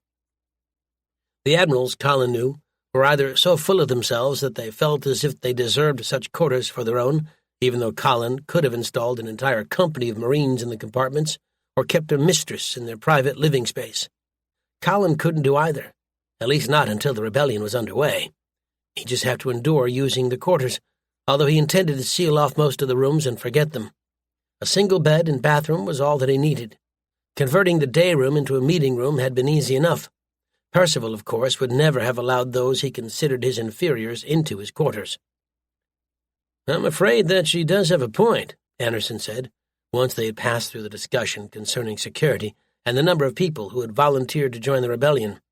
He'd warned that many of them might be Imperial intelligence agents, something Colin understood but could do nothing about, at least not yet. Stacy Roosevelt's files hadn't included the names and identities of the spies scattered along the rim. What is going to replace the Empire? Colin rubbed his forehead. His own carelessness was coming back to bite him, hard. He'd been so focused on gaining control of a sizable fleet and avoiding the attention of Imperial intelligence or the security division that he hadn't given much thought to what was coming afterwards. When he'd thought about it, he'd thought about cleaning up the Imperial Navy, destroying the patronage system and ensuring that talent, not birth and connections, was used as a guide for promotion. But Hester had been right. After his meeting with her, he'd been approached by representatives from many other groups, and they had all wanted to know what was coming after the Empire. A group of unreformed Marks, refugees from the Marx systems, overrun by the Empire centuries ago, had insisted that the Empire become communist, a word Colin had to look up in the secured files. Other visitors had opposed that suggestion quite vigorously, putting forward their own ideas. Colin was starting to understand why the Rim and the millions of outsiders living there hadn't posed a significant threat to the Empire. They spent their time arguing over what would replace the Empire. The thought made him smile. The mice might have just as well voted to replace the cat with a dog, but that still left the problem of getting rid of the cat. And it seemed the weaker the group, and few of them had any real firepower, the more insistent they were that their views be adopted and heeded. Colin had heard proposals for total freedom, the complete breakup of the Empire, replaced by thousands of independent worlds, to limited reform, or replacing the Empire with another entity that would use the power of the Empire to ensure social reform. The 1,000 families were to be put against the wall and shot, or to be allowed to move peacefully to another world, or even to be allowed to continue as industrial powers. No one seemed to have any coherent plan for the Empire, and everyone seemed willing to pick up their toys and go home if their views were not adopted. Colin would have preferred to forget about the problem, at least until the war was over and the Empire had been defeated. But Hester had pointed out that that was impossible, and he had to admit that she was right. They needed to have some rallying call, some reason to fight, if not now, then certainly when they announced themselves to the Empire as a whole. and yet it would have to be chosen carefully. Colin had no love for the current power system, but he understood the value of the empire and humanity's unity. Breaking up the empire would shatter the unity that protected the human race. And then there was the alien question. "I suppose you could declare yourself Emperor Colin I and invite people to flock to your banner," Daria said. Her face twitched into a smile. "That would be traditional for reformers." "No, thank you," Colin said. The empire had 4 monarchs in its history, 3 emperors and 1 empress. The first emperor had founded the empire, only to discover that his fellow aristocrats didn't like the thought of him elevating himself above the rest of them. They'd torn him down and forced him to flee for his life. The second and third emperors had tried to concentrate enough power in their hands to ensure their absolute control, but they'd both been broken down. The sole empress, too, had vanished under mysterious circumstances. Even Stacy Roosevelt's secure files were vague on the subject. No one outside the 1,000 families knew for sure what had happened. "I don't want to be emperor." "It's a dirty job, but someone has to do it," Anderson said wryly. "How many of those whiners do you want influencing the rebellion?" "Many of those whiners, as you call them, represent a point of view," Adiba pointed out tartly. As a native of Earth, Adiba had good reason to push for complete reform, even at the cost of breaking up the empire. "Do you intend to reject their help out of hand?" "Do they actually have anything to contribute?" Anderson countered. "We have 9 super dreadnoughts. How many starships do they have?" "Some of them have small attack fleets," Daria said softly. "Others are all talk and no action." "So we deal with people who can bring assets to the table," Colin said. "There's no point in talking to groups that cannot or will not assist it." "Except that we will need to rally support from inside the empire," Daria said thoughtfully. She glanced across at Mariko, passed her a data pad. "We will have to reach out to new allies, the various underground movements on occupied planets, and at the same time we have to prevent the empire from uniting against us, and that means trying to break up the unity of the 1,000 families." Colin scowled. There were certainly billions of people, within the core worlds, if not elsewhere, who would have a certain loyalty to the empire, believing it to be the only hope of humanity. There were even entire worlds along the rim that worshipped the Imperial Navy, if only because the pirates were worse and the Navy was the only thing standing between them and certain death. They could sneak around the rim until the heat death of the universe, if necessary, but if they actually wanted to win, they would eventually have to go after the core worlds and face the sheer might of the empire. "So what I suggest is this," Daria said. "We put together a popular front. Call it the Popular Front for Reforming the Empire, or maybe just the Popular Front for Reform. Both of them sound nicely vague. We don't want to make too many promises that we can't or won't keep. As far as the underground organizations along the rim are concerned, we welcome anyone who wants to join the Popular Front. But once they join, they are committed. If they back out, we won't heed their views any longer." She smiled. "And if there are minor family members out there, or even sector commanders, thinking about their own role in a reformed empire, they are much more likely to get behind a movement to reform the empire than one to destroy it," she added. "There are quite a few younger members of the 1,000 families who would like their own shot at the golden ring, rather than be forced to bow and scrape to their superiors. There are always opportunists who would be quite happy to jump to us if there was something in it for them." "That would mean allowing the 1,000 families to have some role in a post-war empire," Anderson pointed out. "How long would it be before they clawed back their pre-war power?" "It would not be a significant problem," Selgak buzzed. The geek seemed unmoving, inhumanly still. Even his lips didn't move. "The 1,000 families are dependent upon their control of the empire's laws to maintain their monopolies. Should such laws be removed, if the rule of corruption was replaced by the rule of law, they would be forced to adapt or be destroyed. They have no experience of actual competition against their equals. Their power would eventually be broken or forced into more constructive channels." "You're talking about a hell of a gamble," Anderson pointed out. "What happens if you were wrong?" "We have run thousands of calculations," the geek stated flatly. "If the 1,000 families were to be destroyed, the result would be economic chaos. The entire system that maintains the empire would collapse. Trillions of humans would starve, entire worlds would be instantly impoverished. The Imperial Navy would be scattered and fall into the hands of petty warlords. It would be a disaster beyond calculation. The Empire would be replaced not by a universe of freedom and liberty, but by a new Dark Age. Daria nodded soberly. "We can reduce the power of the 1,000 families gradually, or replace them slowly," she said. "Destroying them all at once will result in chaos." "Assuming that people know that," Adiba said, "it is my observation that people generally cannot see past the end of their own noses. We cannot realistically expect factory workers in a poorly run factory to continue working for the 1,000 families, even after we have overthrown the Empire. I'm sure that keeping them in bondage would be good for the Empire as a whole, but they're not going to see it that way." "True," Daria said. "Do you have another suggestion?" "We break up their combines," Adiba said. "The factory workers get the factories they work in. The 1,000 families can go to a penal world and remain stuck down on the surface for the rest of their worthless lives." "That would guarantee that the families would unite against us," Daria said sharply. "I submit to you that having the Empire united is not in our interests." "We could always wait until we win," Anderson pointed out. "Once we win, we can take whatever steps we like." Colin tapped the table, and they fell silent. "We cannot make too many promises now," he said, "but we do have to form a political group." He looked up at Daria.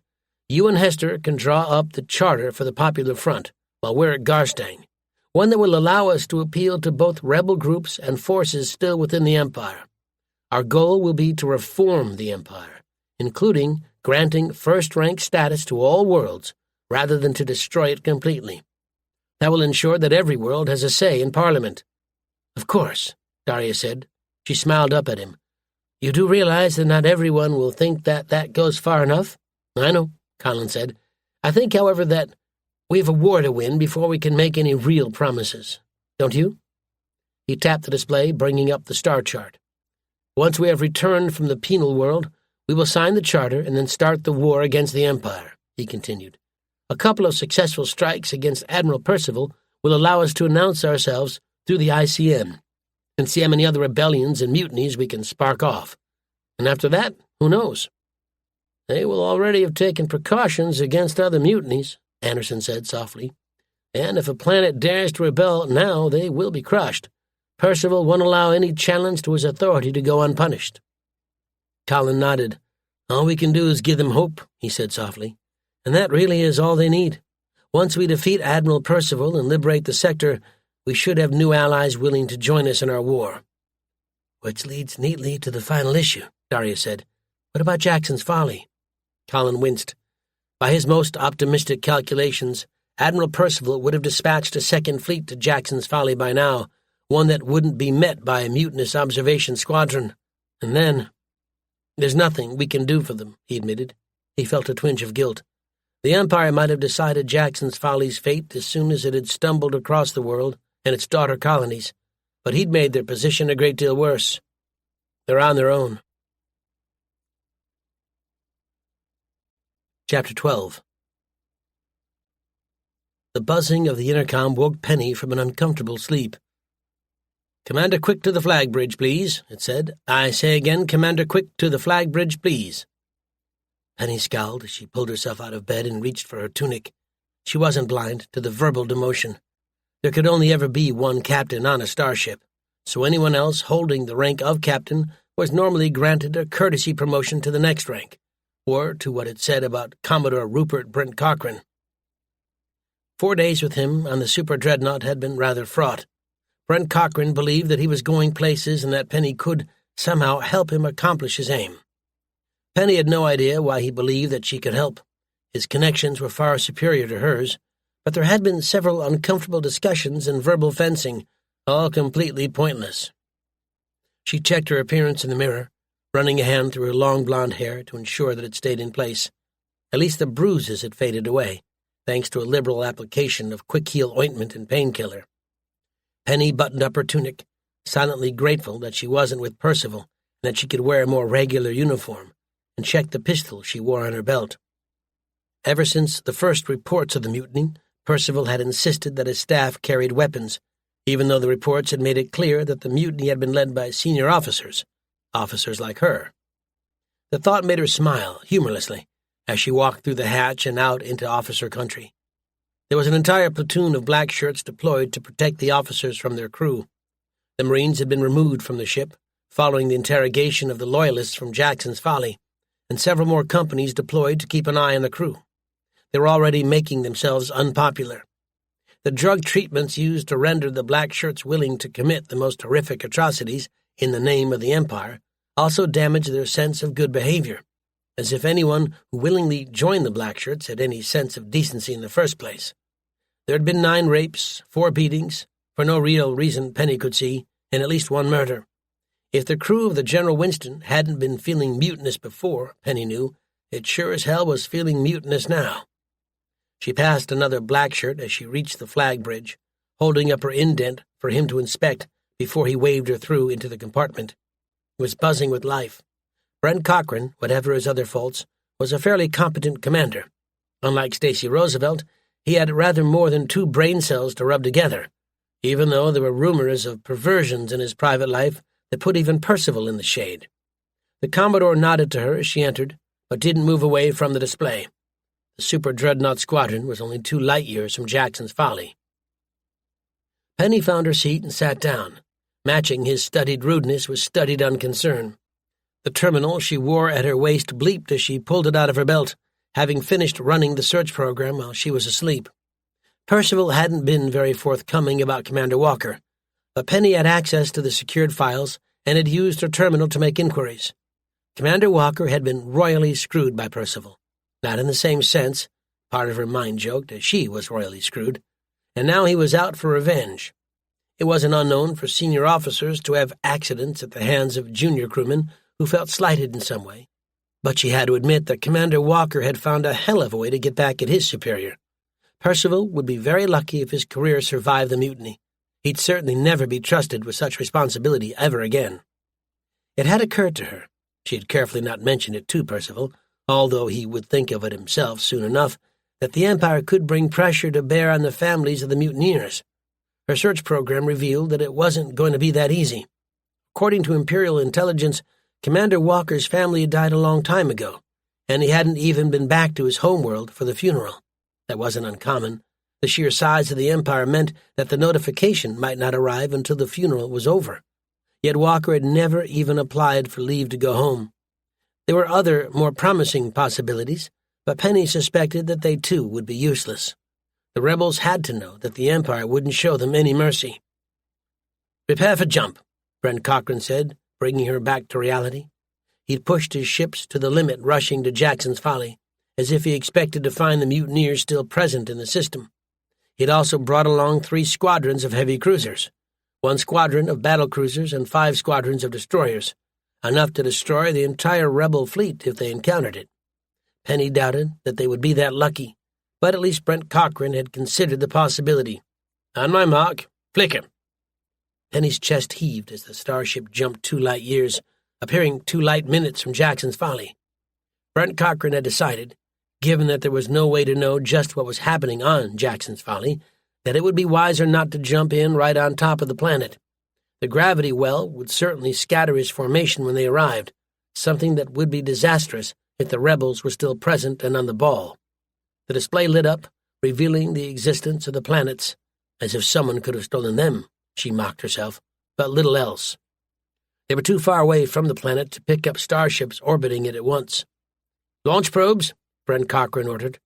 A shell of sensor probes spun out around the starships, watching for signs of cloaked ships trying to sneak towards the formation. A second formation plunged ahead of the ships, heading down towards Jackson's Folly. "Helm, you're cleared to take us in towards the planet." "Yes, sir," the helmsman said. The remainder of the fleet would be slaved to his console, a heady sensation for such a young officer. Judging by his features, he was connected to the 1,000 families, marking time until he was promoted to a position more befitting his origins. Penny felt a harsh surge of jealousy. He would never have to whore himself for promotion. "The fleet is underway." The display updated rapidly as active sensors scoured space, hunting for targets. Penny had seen the records from the observation squadron, but she hadn't really understood just how industrialized Jackson's Folly was, even if its technology was less advanced than the Empire's technology. Hundreds of asteroids were emitting into space, suggesting mining and settlement operations, while cloud scoops orbited the larger gas giant, sucking in the raw lifeblood of interstellar commerce. The planet itself was surrounded by dozens of industrial stations, while its 2 moons had their own installations. And then there were the 13 daughter colonies in different star systems. For a planet which had only been effectively colonized for 700 years, the people of Jackson's Folly had nothing to be ashamed of. If they'd had a few hundred more years, it might have been them, not the Empire, making decisions about their future. She shook her head as newer icons, red ones, blinked into life. Jackson's Folly had worked hard to build up a defense since they'd first heard that the Empire was expanding towards them, but it hadn't been enough. 31 battleships were coming to life, escorted by over 200 smaller ships, and covered by orbital weapons platforms. Yet she knew that they couldn't stand against the Empire. Brent Cochrane's fleet fanned out into a formation that both protected the super dreadnoughts and uncovered them, allowing them to fire at will. "Open a channel," Brent Cochrane ordered. He waited for the communications officer's nod. "Attention, Jackson's Folly. By determination of the Supreme Court of the Empire, you are heirs to the debt incurred by your founders, a debt of over 200 trillion credits. You are ordered to pay this debt at once, or your systems will be repossessed. You have 5 minutes from receipt of this message to respond." He drew a finger over his throat, severing the channel. It would take at least 90 seconds for the message to reach Jackson's Folly, and then there was no way of knowing how long it would take them to respond. Penny wondered if Brent Cochrane had any idea of the absurdity of his words, or if Jackson's Folly had known the sheer size of the judgment against them. It wouldn't have mattered anyway, she knew. If they'd paid up, the Empire would just have looked for other demands until they'd found something that Jackson's Folly literally could not give them. It wouldn't have been hard. "Commodore," the tactical officer reported, "the enemy formation is forming up." Penny studied the display. Given their weakness in the missile throw weights, the enemy ships had clearly decided to remain in orbit and coordinate with the planetary defense systems, rather than come out to fight. She couldn't blame them, although it was a risky tactic. A ship-killer missile could slip through the orbital weapons platforms and crash into the planet, causing considerable devastation. She could hear some of the officers muttering about cowards who refused to fight. But what had they expected? Jackson's Folly's defenders to come out and throw themselves on the Imperial Navy's guns? "No response, sir," the communications officer said. "Open a channel," Brent Cochrane ordered sharply. He had clearly decided to forget diplomacy, or whatever passed for it in the Empire. "Attention! You are ordered to stand down your shields and weapons and prepare to be boarded. There will be no further warnings." The tactical display lit up sharply as new red strobes of light flickered into existence. "Commodore, we are picking up tactical sensors," the tactical officer said. He sounded tense, almost worried. "We're being scanned and pinned down." "Unsurprising," Brent Cochrane growled. "Do they have any surprises? Are they using any unexpected technology in their scans?" "The scans are milk-grade, sir," the tactical officer said. "I think they're from a marked CI sensor node, probably from a decommissioned Imperial Navy vessel. It's certainly more advanced than we were told to expect." Brent Cochrane shrugged. "Even if they have equal weapons to us," he said as his fleet rumbled towards its target, "it won't make a difference." He looked up at the display. "Target weapons," he ordered. In 3 minutes, they would be at extreme range. Penny could see how his mind was working. That deep in the gravity well, Jackson's Folly's defenders would be unable to flicker out and escape. The smaller ships might be able to escape, although they'd risk burning out their drives, but the battleships could be destroyed quickly and brutally. "Prepare to fire." Penny counted down the seconds as they moved towards a line on the display, the precise moment when they would be able to open fire. It seemed so slow on the display, even though they were moving through space at speeds an earlier generation would have found unimaginable. It was weird when it was possible to cross light years in a split second, yet she couldn't blame the Commodore. Ambitious sadist though he might be, at least Brent Cochrane had the sense to be careful when dealing with the unknown.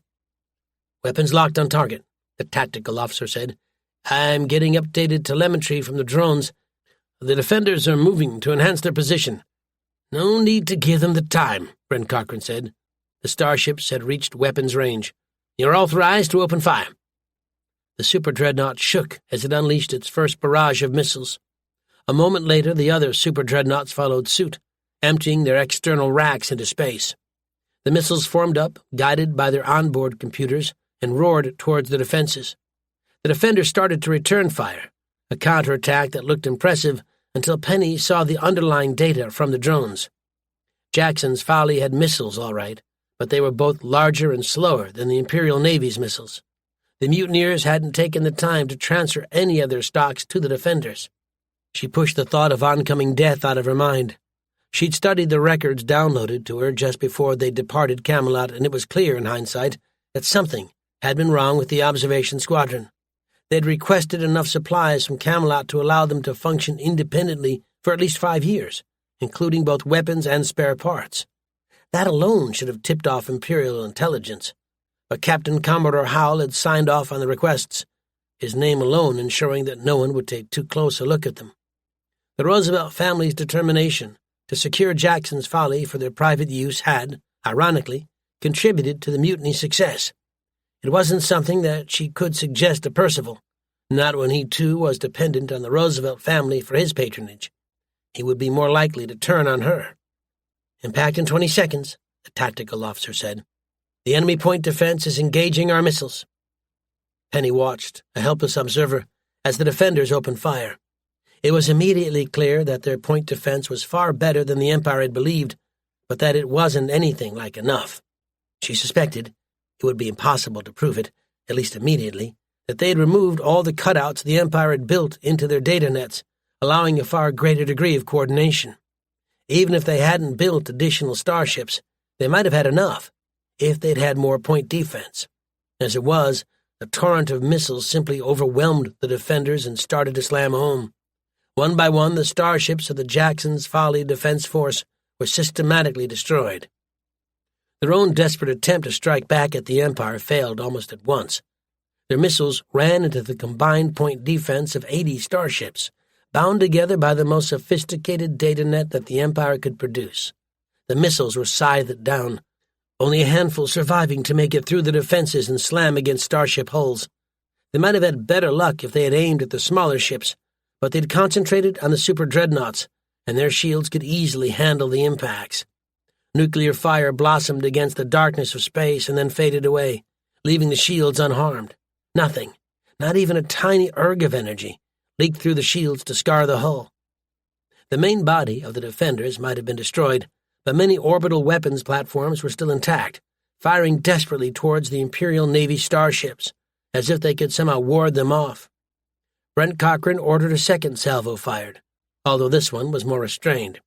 Some of the orbital weapons platforms were mounted on asteroids, and accidentally deorbiting one would cause a disaster. The Roosevelt family would not be happy. They'd certainly see to it that Brent Cochran was never given any other responsible command in his entire career.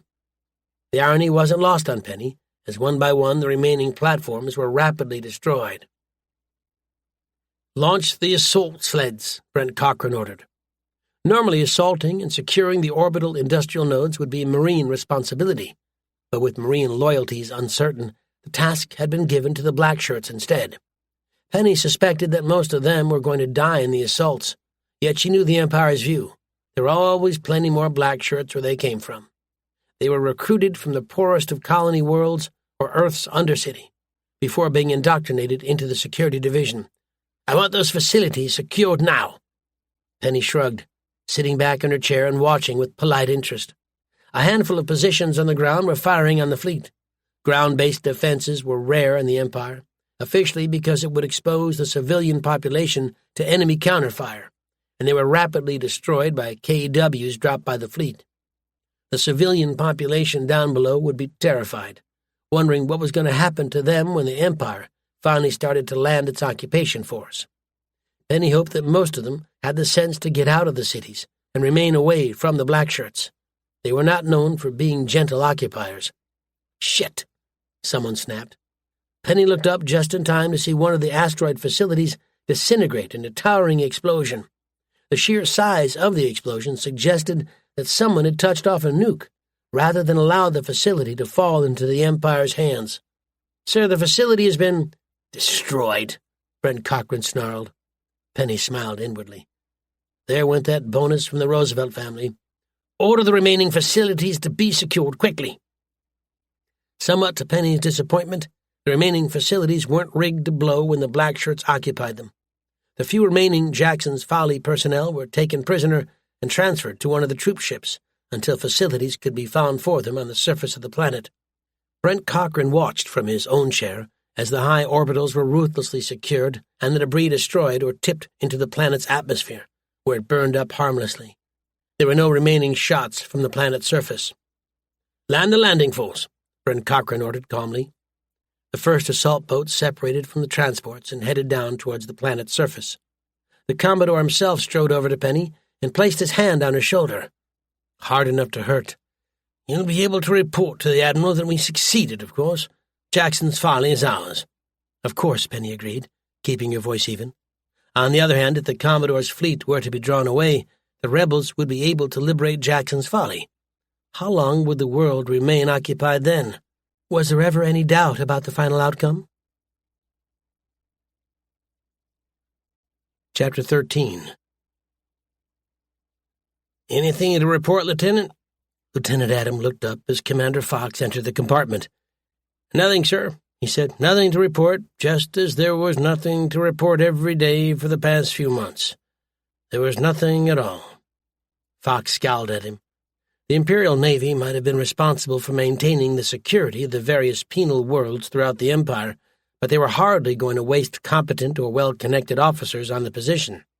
The penal world served as a dumping ground in more ways than one, with the joke running through the crews that if they screwed up again, it was only a very short flight to their final and permanent posting.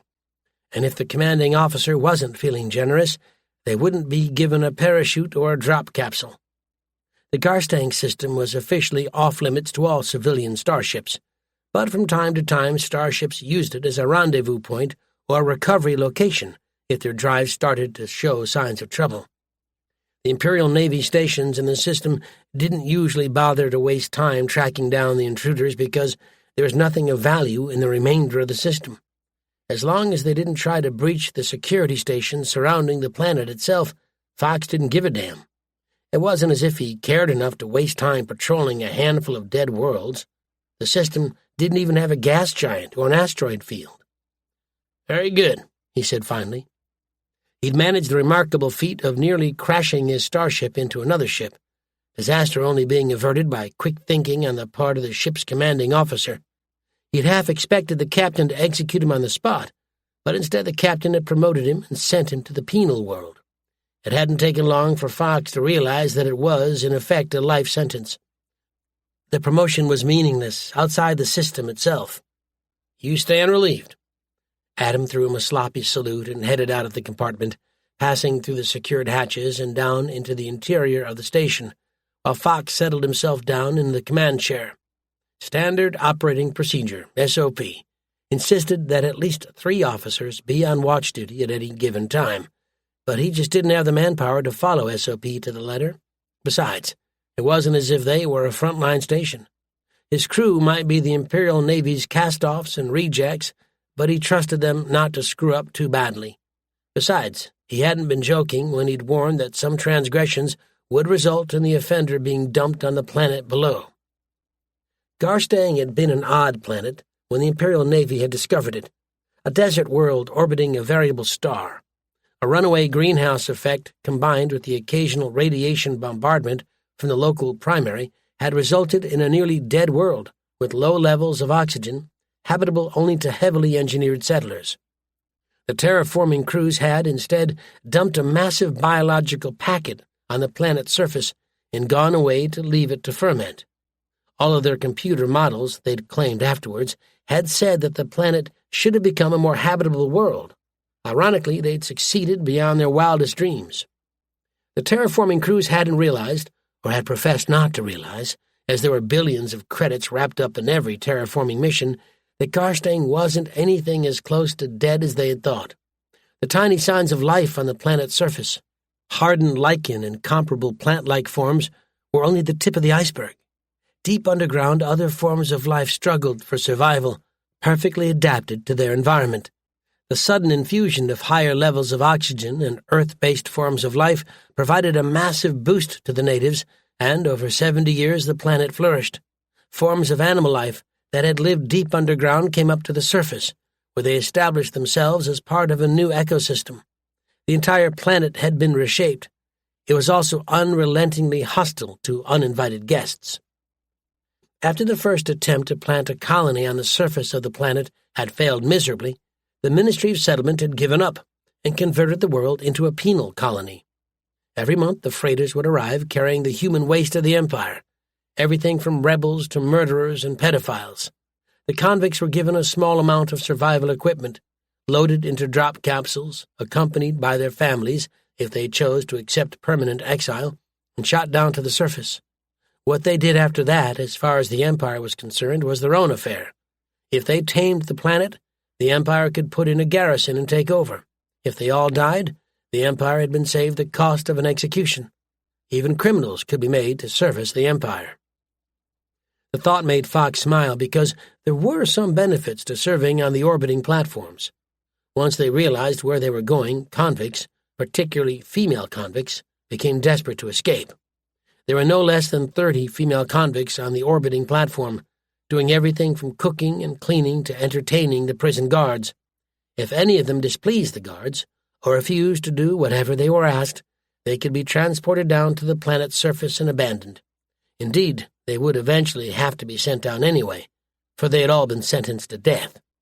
The Empire might start asking questions if they were found away from the system. It was a shame, Fox considered, for some of the guards were genuinely fond of their whores, but there was no help for it. If they hadn't wanted to be sent to a penal world and abandoned, they wouldn't have committed the crimes in the first place. He leaned back and stared at the display. It was blank, of course. There was nothing else within the system, at least nothing emitting anything the array of passive sensors surrounding the planet could detect.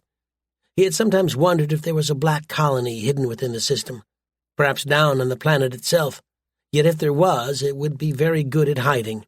And besides, Fox didn't care. They didn't pay him enough to give a damn about black colonies or the many thousands of others who wished to hide from the Empire. A ping emitted from the tactical console, and he looked up sharply. Every month, the bulk freighters arrived, carrying their convicts, but few others visited the system. They might have been warned to remain alert, for fear that someone would try to liberate the convicts, yet no threat had ever materialized. No rebel group possessed the firepower to break into the system and recover prisoners from the planet's surface. Not even the legendary Captain Cordova. It was probably a freighter having drive problems, or an Imperial Navy warship come to call. His face twisted into a smile. The last time a warship had passed through the system, they'd had a great time. He keyed the console and scowled as the icon popped up in front of him. It wasn't a warship, but a bulk freighter, an old one, judging by the weird curves in its drive systems. The sensors insisted that its flicker drive was breaking down, although Fox couldn't see any signs of it himself. Years ago, when he had been a promising naval officer, he'd been told that any jump where all the pieces appeared in the right order was a good jump. This freighter crew appeared to have been lucky. After all, their ship was intact. And they shouldn't be in the system at all, he reminded himself.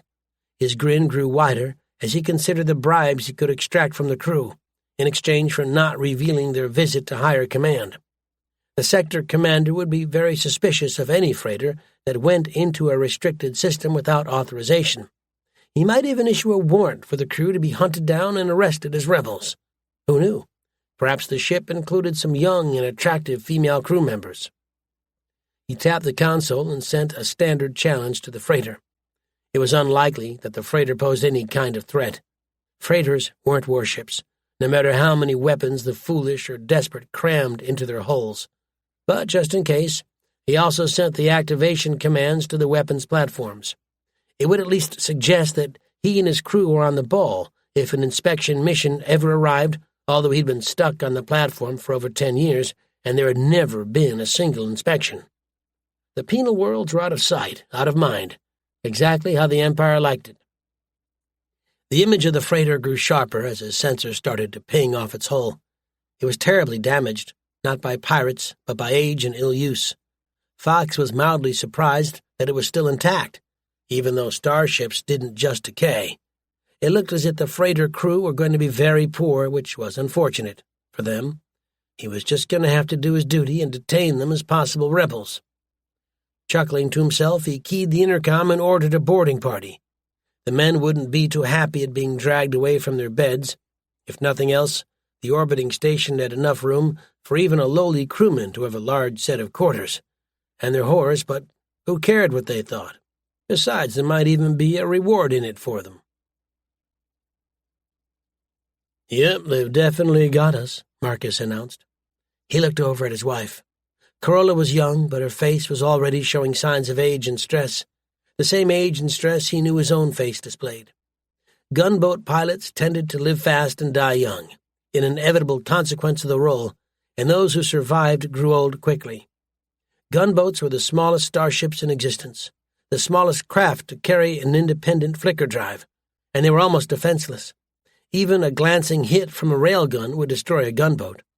The Imperial Navy used them as scouts, rating the tiny ships and their crewmen expendable, not something that endeared them to their pilots. Marcus, knowing that he was reaching the point where he would be removed from flight duty, hadn't hesitated when he'd been invited to join the rebellion. At least his death would be meaningful. "And they're getting stroppy," Corolla agreed. "They're demanding that we shut down our drives and prepare to be boarded." Marcus grinned at her.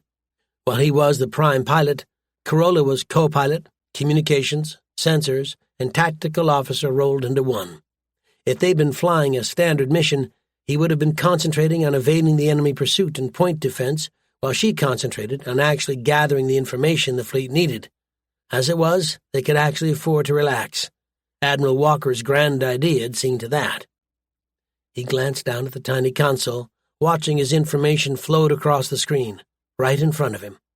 The files hadn't been too detailed on just how much firepower the Empire had installed to guard the penal world, but as the freighter limped closer to the planet, more and more orbiting weapons platforms came into view. There wasn't enough firepower to deter a super dreadnought, he was relieved to see, yet there was clearly enough to prevent any of the rebel groups from recovering their people. Judging from the planet itself, Marcus couldn't have sworn that any of the rebels would still be alive, or that they could be sorted out from the murderers or rapists or others who would thoroughly deserve the sentence to the penal world. He hoped that the Admiral had found a way of sorting through the convicts, or else their mission was going to be for nothing. "Keep stalling them," he said. The Imperial Navy officers on the platform were unlikely to be the sharpest pencils in the box. The chances were good that they wouldn't be too worried about a simple bulk freighter, even if the crew balked at being inspected. The Empire wouldn't care if the bulk freighter was rammed right into the planet, causing an impact equivalent to that of a medium-sized asteroid. They'd probably be delighted that all the convicts were dead. "Tell them that we're having major systems failures." Corolla laughed as she removed her earpiece. "They're offering to make our systems failures worse unless we shut down the drives now," she said. "I think they mean it. He's roaring at us and everything." "What a melodramatic asshole," Marcus observed.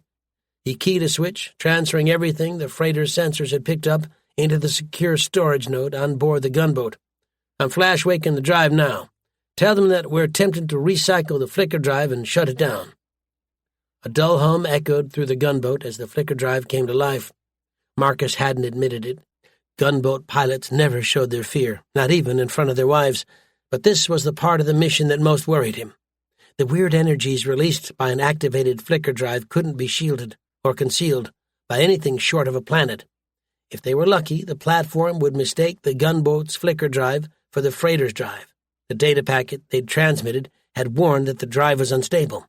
But if they weren't lucky, actually, there was very little they could do. The bulk freighter might have been within missile range, yet the crew would have plenty of warning.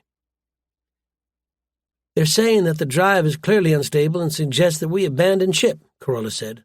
They shared another grin.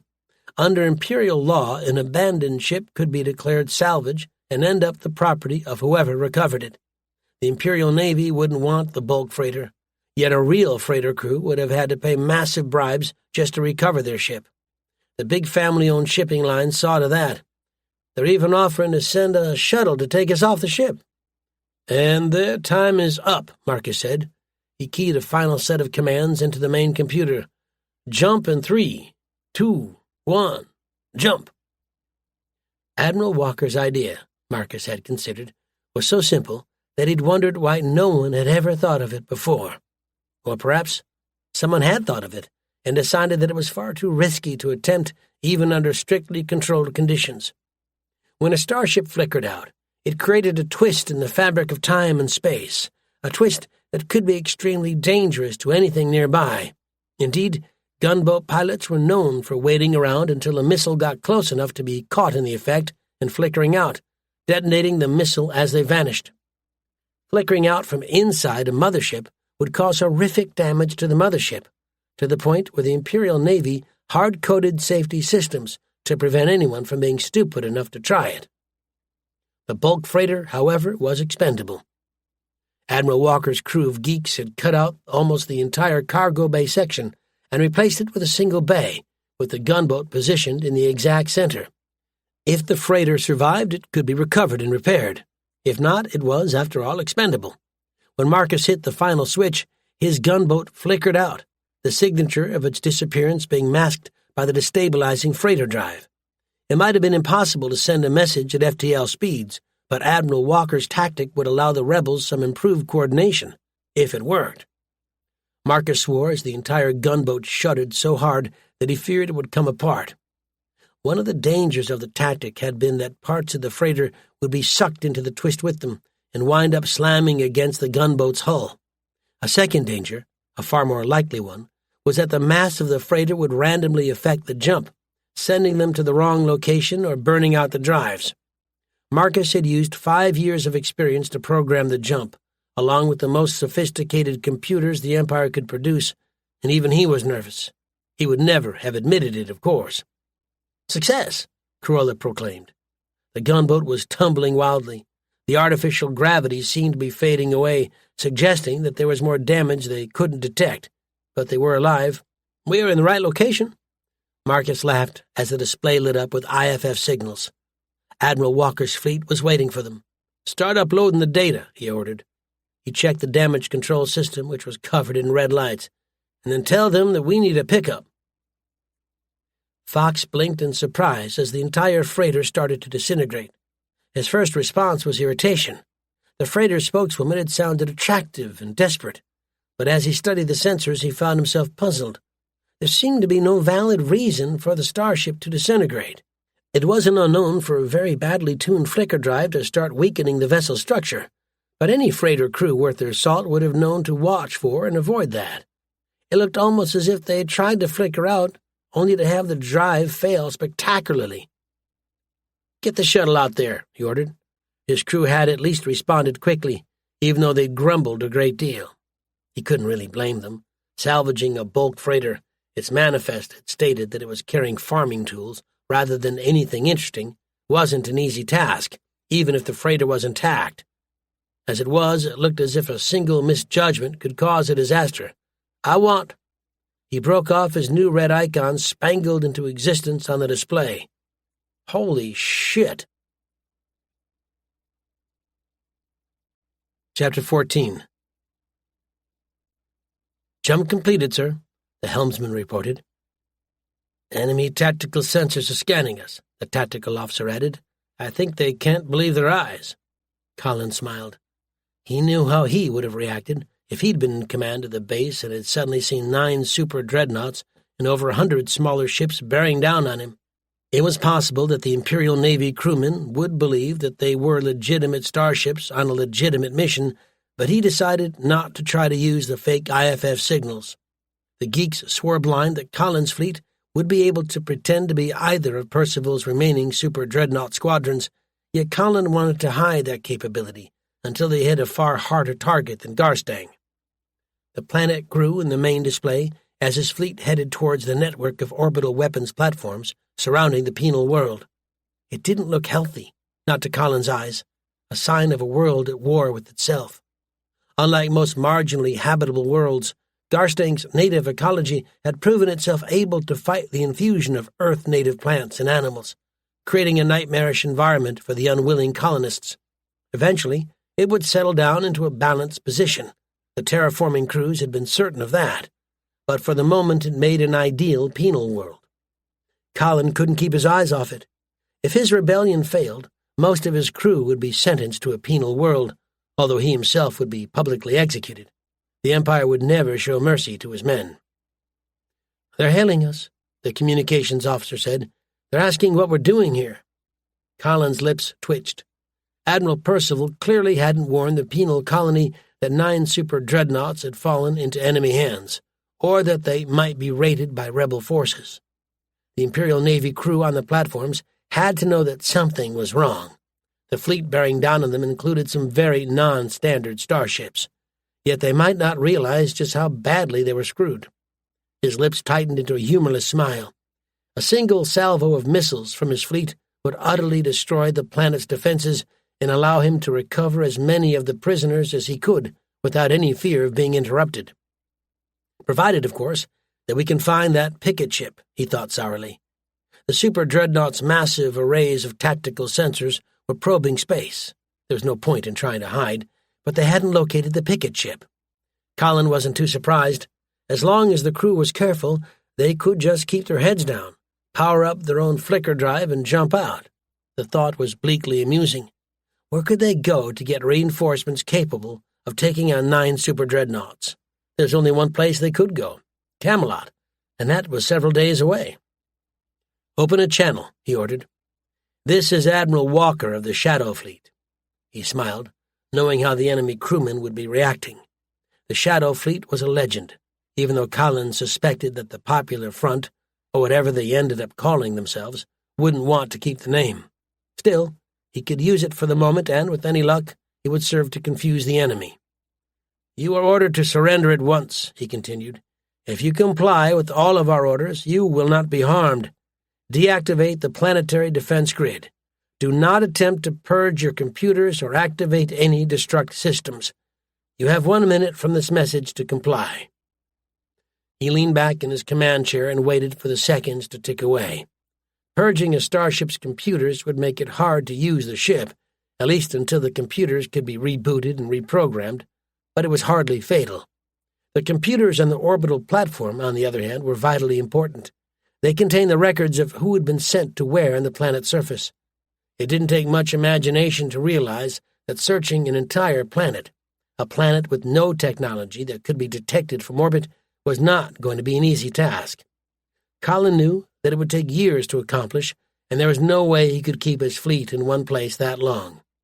It would be easier to contact Percival and offer to surrender. "Target the automated platforms," he ordered. There were 30 seconds before the deadline ran out. "Prepare to fire." "I'm seeing things," Lieutenant Adam burbled. He stank of alcohol and sparkle dust. It wasn't forbidden when off duty, and forbidding it wouldn't have been very effective in any case, but Fox felt a twinge of disgust. "They're a figment of my imagination." "You have no imagination," Fox snarled at him.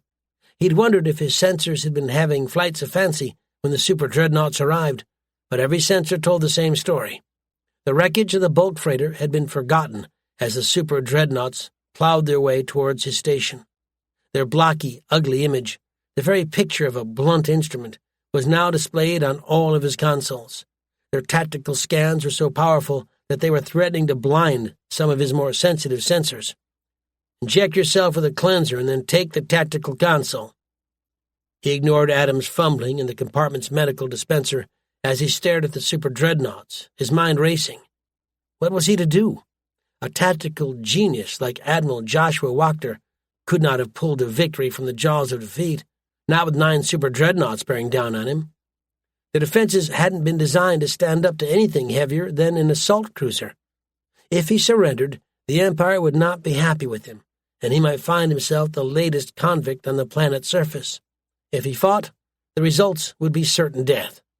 It didn't take a simulation to tell him that any fighting could only have one result. "Answer them," Adam said. Fox looked up with a snap. The seconds had been ticking away while he'd been frozen by his own thoughts. "Tell them that we surrender." The naked panic in his voice disgusted Fox, yet he understood. To his shame, there was nothing else they could do but surrender. Adam might have been a coward. It was why he had been sent to the penal world's orbiting station in the first place. Yet he was right. Fox might have fought if there had been a hope of victory, but that hope was simply non-existent. A single super dreadnought would have rolled over his station, probably without even having its paint scratched, and then liberated the prisoners anyway.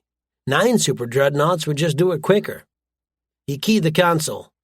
"This is Commander Fox," he said calmly. As long as they were talking, there was still a chance that he could game the outcome.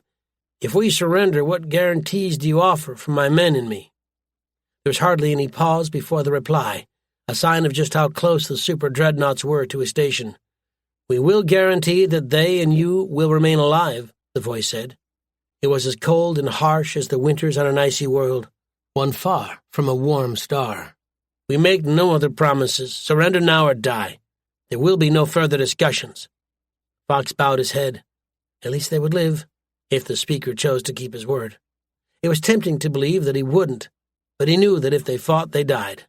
There really was no other choice. "Deactivate the defense grid," he ordered Adam, who was already standing by the tactical console. He flicked a switch and linked back into the communication system. "We surrender. I say again, we surrender. The defense grid is deactivated." "Good," the voice said. "Armed Marines are on their way. I strongly advise you to comply with their orders and do nothing to irritate them." "I understand," Fox said, caught between fear and puzzlement. Armed Marines? Who were these people? They couldn't be the Shadow Fleet. Even at its height, the Shadow Fleet of legend had never included super dreadnoughts, or the Empire would have taken it a great deal more seriously. The only thing he could think of was that it might be a security test. Yet why would they bother? It made no sense to him at all. "We will comply." He switched the channel again, connecting him to the other stations on his platform. "We are going to be boarded," he said flatly. "You are ordered to comply with their requests." He didn't want to say orders, "as far as possible. They have promised that they will leave us alive as long as we cooperate. That is all." Fox sat down in his command chair and waited to see what would happen. On the display, the defense grid had gone completely offline, but the newcomers weren't taking any chances. They were keeping their shields up and their weapons ready to deal out death to anyone who interfered with them, while shuttles were being launched towards the station, following an evasive pattern that looked vaguely familiar. The speaker had talked about Marines, he recalled, and the shuttle pilots were flying Marine standard flight patterns. He just didn't know what to make of it. Who were these people? "Ugly station," Colonel Neil Franson muttered, as his shuttle flew right towards the orbital platform. The Empire hadn't bothered to invest much love in the design. It was a boxy platform, covered with airlocks and launching tubes for transport pods.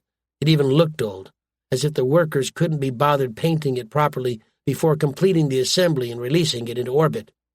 But then hardly anyone was expected to see it. No one cared about the opinions of the convicts. The Imperial Navy personnel on duty would be the dregs of the system, and the rest of the Empire wouldn't be permitted in this system. "Take us right towards the VIP entrance." The pilot chuckled as the shuttle leveled out and arrowed towards an airlock near the top of the boxy platform. Neil watched, unconcerned, as they passed deactivated weapon stations, each one only requiring the touch of a button to bring it to life again. The station's crew could kill 30 Marines if they opened fire, but then the fleet outside would reduce the station to flaming debris, all of which would fall into the planet's atmosphere and probably set off another environmental change. He keyed his suit's radio. "Commander Fox, you will assemble your command crew in the main compartment," he ordered. "Any officer or crewman found out of place will be unceremoniously shot." "We understand," Fox's voice said. Neil's expression twisted with disgust at the whining sound. Fox sounded very much as if he would like to fight, yet didn't quite dare to open fire, or for that matter, to purge the computers and trigger the self-destruct. "We will comply." A dull thump echoed through the shuttle as the pilot brought her in to dock with the airlock. Neil checked the computers and was relieved to discover that Marine-grade incursion software was capable of inserting itself into the station's computers and subverting them. It was a pity that such systems couldn't be used without a physical link into the computers, but the Empire, paranoid about the geeks and nerds, had constructed the systems to avoid such intrusions. It wouldn't have mattered. If worst came to worst, Neil and his men could have burned right through the station's hull and vented it into space, while they were secure in their armored suits. The airlock hissed open, and Neil marched right in, ignoring the half-hearted protests from two of the younger Marines. Admiral Walker might be too important to risk, Neil knew, but the day a Marine became too important to risk was the day that he needed to resign. His own actions after his relief, he understood now, had been more about getting himself killed than about doing anything constructive. The Marines had understood. Few others would have been that understanding or sympathetic. He glanced from side to side as he moved through the corridor and into the control section. It was smaller than he had expected, but then the Imperial Navy hadn't bothered to spend large sums on a penal planet station. There were more important places to spend money on, such as senior officers' quarters or luxuries for the 1,000 families. Commander Fox looked exactly as Neil had pictured him, a young man with an old face. His record suggested neither competence nor political connections. "Secure them," he ordered. He grasped Fox's hands himself, pulling them behind the man's back and wrapping a pair of memory cuffs around them. The metal flowed into place, comfortable but unbreakable. He waited until the remaining 12 crewmen were subdued before continuing. "Commander Fox, why are there other people on your station, not within this compartment?" Fox couldn't look into the darkened visor covering Neil's eyes. "You ordered my crew to be brought up to this compartment," he stammered. He had to know that Neil could have crushed his neck using his suit's augmented muscles, even by accident. "The others on the station are not part of my crew." "Rules, lawyer," Neil snarled. Fox looked terrified. A sudden change in his body's heat emission suggested that he had wet himself. "Who are they?" "Workers," Fox said finally. "They're convicts who come to work for us in exchange for safety and food and others and—" His eyes rolled up in his head and he fainted. Neil shook his head with disgust and lowered him to the floor, dropping him with all the elegance of a sack of potatoes. "Guard them," he ordered the first platoon, and marched out of the compartment without bothering to check if his 2 bodyguards were accompanying him. He wanted to see for himself. The interior of the station was dull and depressing. It surprised him that, even after serving nearly a decade on the station, Commander Fox and his men hadn't bothered to try to make it like home. There might not have been allowed children on their base, yet they could have decorated. He checked the station's security systems and frowned. All of the remaining life signs were gathered in one of the cargo bays, so he led his small group there. The station didn't actually store much between convict flights, just in case the convicts somehow managed to get up to the station and take over. The prisoner transports would bring most of their supplies, which would then be distributed by Fox and his men. It was a neat little system, with the slight problem that a few delayed flights and Fox and his crew would start to starve. Their food processors were hardly the latest models. "In here," he said, as they finally reached the hatch. It wasn't coded shut, but it hardly mattered. Anyone inside the cargo bay, unless they had a powered armor suit of their own, was trapped. There was no other way out, apart from the main hatch, which led out into space. "Check the environmental systems and then open the hatch." He wasn't sure what he expected when he opened the hatch, but what he saw surprised him. There were 37 women within the compartment, all young and stunningly pretty, and naked. Some looked as if they had been the victims of abuse. Others looked as if they were cared for, even loved. They all cowered away from the Marines, almost as if they feared the Marines more than their masters. Neil couldn't blame them. Inside the armored suit, he was just a faceless monster. They couldn't possibly know who or what he was. It was easy to tell their story. They would have been selected from the female convicts and offered the choice between working on the platform or being launched down to the surface of the planet in a one-way pod. Neil had worked with Marines ever since he had joined the Corps, and he understood. Some of the women looked abused because they were abused. Others looked unharmed because they had been unharmed. Some of Fox's men would have seen them purely as receptacles for their lust, while others would have allowed themselves to develop emotional attachments to their girls. Who knew? Perhaps the girls felt the same way, too. It wasn't as if life on the surface of the planet would be much better. Warning lights flashed up in his HUD, and he scowled. He hadn't realized that he was squeezing his own hand so tightly until the alert sounded, warning them that he might damage his own suit. Part of him wanted to go back to the command section and pop Fox's head like a grape. The other part knew that Fox and his men had merely made the best of a bad posting. There were few who would have resisted temptation. "Take them to the shuttles," he ordered finally. He doubted that any of them were truly dangerous. The station's crew would have to be insane to allow a known murderess or serial killer on board. Of course, given that no one knew how Hester Hyman had escaped from her prison ship, it was possible that someone had been that stupid, and she'd merely taken advantage of it. And then secure the remaining station. It's time to start scanning the records. "We have all the records downloaded, sir," the communications officer said. "They're being routed to intelligence now." Colin nodded shortly. They only had a handful of intelligence officers. Anderson was the most senior, who had volunteered to join the rebellion. They couldn't be trusted in any case. Colin only trusted Anderson because he could have blown the whistle at any time and wrecked the whole plan to mutiny before it had even got off the ground. Still, he'd found some volunteers from Daria's people, and between them they could start locating the prisoners the Underground wanted liberated. "Good," he said. The colonel was already returning to his transport ship, leaving a pair of Marines on the station along with the secured prisoners. "Prepare to land the landing force." Chapter 15. "Good water, yes?" Simon Alenichev nodded, sipping the water and trying not to edge away from the creature facing him. The crab-like creature, a strange combination of crab and octopus, was equally at home on the land or in the water, but the Grak Tor preferred to live in the water. There were only a handful of aliens on the penal colony, most of them preferring to keep their distance from the humans, yet he'd managed to make contact with one small colony. They could help each other, even though the aliens touched off every phobia humanity had about insects and underwater monsters. "Yes," he said. He suspected that the Grak Tor were actually more intelligent than humans, a few hundred years of difference, and it might have been their empire that overran humanity's, rather than the other way round. But they were limited to very basic communication, without computers and other high-tech. The alien's mouth could barely shape imperial standard, while no human could duplicate their language. "It is very good water." He straightened up and looked around. 2 days ago, a flash flood had roared down the valley, scouring it clear of life. The planet's indomitable wildlife was already starting to reclaim the area, bringing with it the dangerous animals that threaten the lives of everyone on the planet.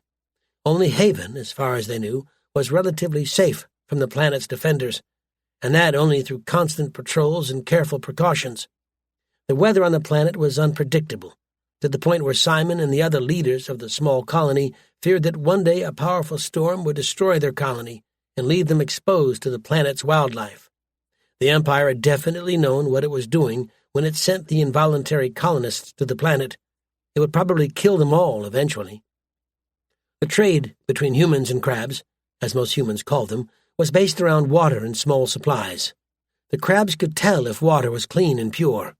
Water bubbled up from great underground reservoirs, sometimes pure and sometimes very unclean, without running the risk of poisoning themselves.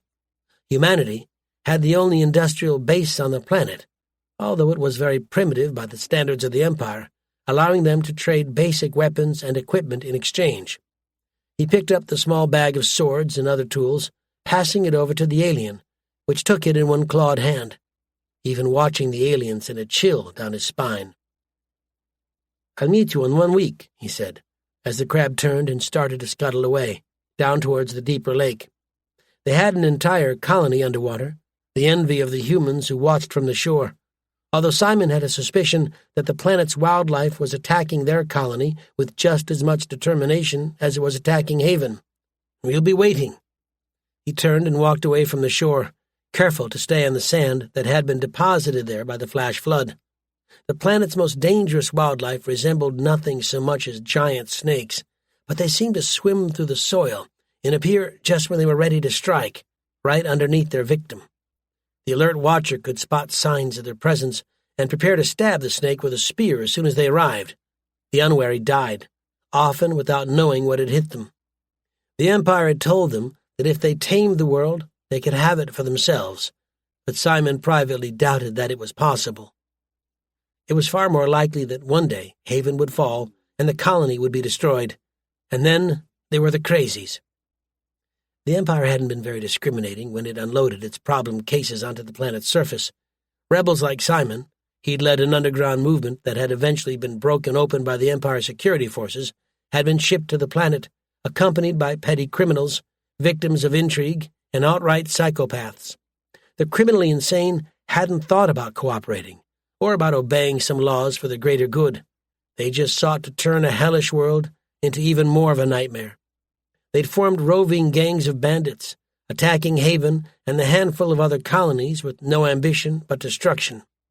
Simon remembered fighting off the last attack, a raid that had threatened to break through Haven's defenses, and shivered. One day their luck would run out and Haven would fall. His walk took him up the stony hill. He suspected that it was a dead volcano, and towards the small town. The defenders had built a wall around their village, a combination of hardwood from the trees that grew on the surface and stone, even a primitive form of cement. It was pitiful compared to what the Empire could have built, but they'd been denied any form of high technology. They'd had to look to the past and develop blacksmiths and gunsmiths, creating weapons and tools that the Empire would have considered laughable. There had been no choice. Without at least some weapons, they were doomed. He snorted. The Empire had thoughtfully provided them with farming tools and even some seeds. What the Empire hadn't realized, or simply hadn't cared about enough to notice, was that there was little solidity outside Haven. They'd tried to grow crops, but the native wildlife, or the bandits, destroyed them. Their only source of food was hunting the Earth-native life that had carved out a niche on the planet's surface and the handful of native plants that humans could eat. The native wildlife typically was poisonous to humans. The bandits used it to poison their spears. Simon might have been the elected chief of the village, but his house was no bigger than any other house. He stepped inside, pausing to look at the 5-meter-long snake skeleton he'd hung on the side of the house, one he'd killed a day after his arrival on the planet, and smiled at his wife. Alice had been a petty criminal when she'd been sentenced to exile and transported to the penal world. Now there was nothing to steal, and she had adapted herself to her new life. None of the settlement's women were ever allowed outside the wall. The bandits, if they caught a woman, would use her dreadfully and then kill her. They were too crazy, driven mad by their environment, to even think about the future. "Hey," Alice said with a wave. There were times when he wondered if she was going a little crazy herself. If they were all going a little crazy. "What do the crabs have to say?" "The new springs are drinkable," Simon said shortly. He sat down on a stool and watched his wife, feeling tiredness and despair creeping over him. "And we better move quickly to take what we can. There are other humans in the area." Alice's eyes widened. She'd nearly been captured by bandits when her one-way pod had crashed on the planet's surface. "There are more bandits in the area?" "No way of knowing," Simon said. "They could have picked up one of our parties and—" He broke off as a sonic boom echoed out, high overhead. The sound was so unexpected that he thought just for a moment that it was thunder. The planet's eerie weather was known for producing weird effects, including a display of thunder and lightning that had resembled a planetary assault underway. The first boom was followed by others, suggesting— Simon pulled himself to his feet, his wife a second behind him, and ran out of the hut's door. Outside, the watchers, permanently on guard against wildlife or bandits, were staring up towards the sky, where a series of lights were plowing their way down towards the planet. Simon felt Alice grab his arm as the shuttles turned, heading back towards the settlement, but he was too surprised to respond. It had been made clear to him during the brief stay on the orbital station that there would never be any relief. No shuttles would come down to the planet, ever. Yet here they were. He felt his mouth opening, but no words emerged. Had the Empire tired of watching them struggling to survive on the surface of the world? Or had they merely decided to bring more criminals to the planet's surface? The shuttles descended towards the patch of sand to the north of the settlement, away from the lake. Simon heard the mutterings from the watchers and knew what they meant. The shuttles were landing, accidentally or otherwise, right in one of the most unsafe places on the planet. That sand would probably take the shuttles. It wasn't quicksand, yet it was almost certainly infested. The crawlies or snakes or great worms would attack them at once. Simon considered shouting a warning and then changed his mind. If they were from the Empire, who gave a damn what happened to them? "Nice place you brought us to, sir." "Shut up," Neil said, as he checked his weapons and suit. According to the files that had been extracted from the orbital station, most of the rebels from the various underground movements had been dumped in a handful of locations, along with plenty of criminals and madmen. They'd flown a recon mission over the settlement, yet his most optimistic estimate suggested that the settlement's population would be 1,000 at most. If all the settlements had comparable populations, what had happened to the remainder of the rebels? The shuttle grounded itself in a patch of sand, allowing the Marines to troop down the ramp and onto the ground. Neil was silently grateful that he couldn't smell the penal world's atmosphere. The suit's atmospheric monitoring programs reported that there were high concentrations of various gases in the air, not enough to be lethal, but certainly enough to create a foul smell. The sand felt odd under their armored feet, yet they weren't sinking in it. He led the way towards the settlement, the village, in the distance, wondering why the involuntary colonists hadn't expanded their domain out towards the jungle in the distance. Neil was no expert on geography, yet surely they could have expanded. A red light flashed up in his HUD a second before something burst out of the ground and came right at him, jaws opening wide to reveal very sharp, very white teeth. It clamped onto Neil's arm and emitted a howl of pain as its teeth shattered on the armor, although red icons in his HUD warned that the teeth had actually dented the armor somehow. Neil reached out with his other arm, pulled the creature off his armor, and examined it thoughtfully. It was a long, snake-like creature with bulging eyes. He imagined that they looked surprised, and a massive jaw. Neil wouldn't have cared to meet one of them without his armor. Those teeth could have bitten off a human's head without even noticing. The files on the planet hadn't been very detailed when it came to wildlife, and he was starting to understand why. Anyone who went down to catalog the planet's wildlife probably ended up being eaten by it. He took the creature's head in one armored hand and squeezed, hard. The snake's skull popped like a grape, leaving the remains of its body thrashing about in the sand.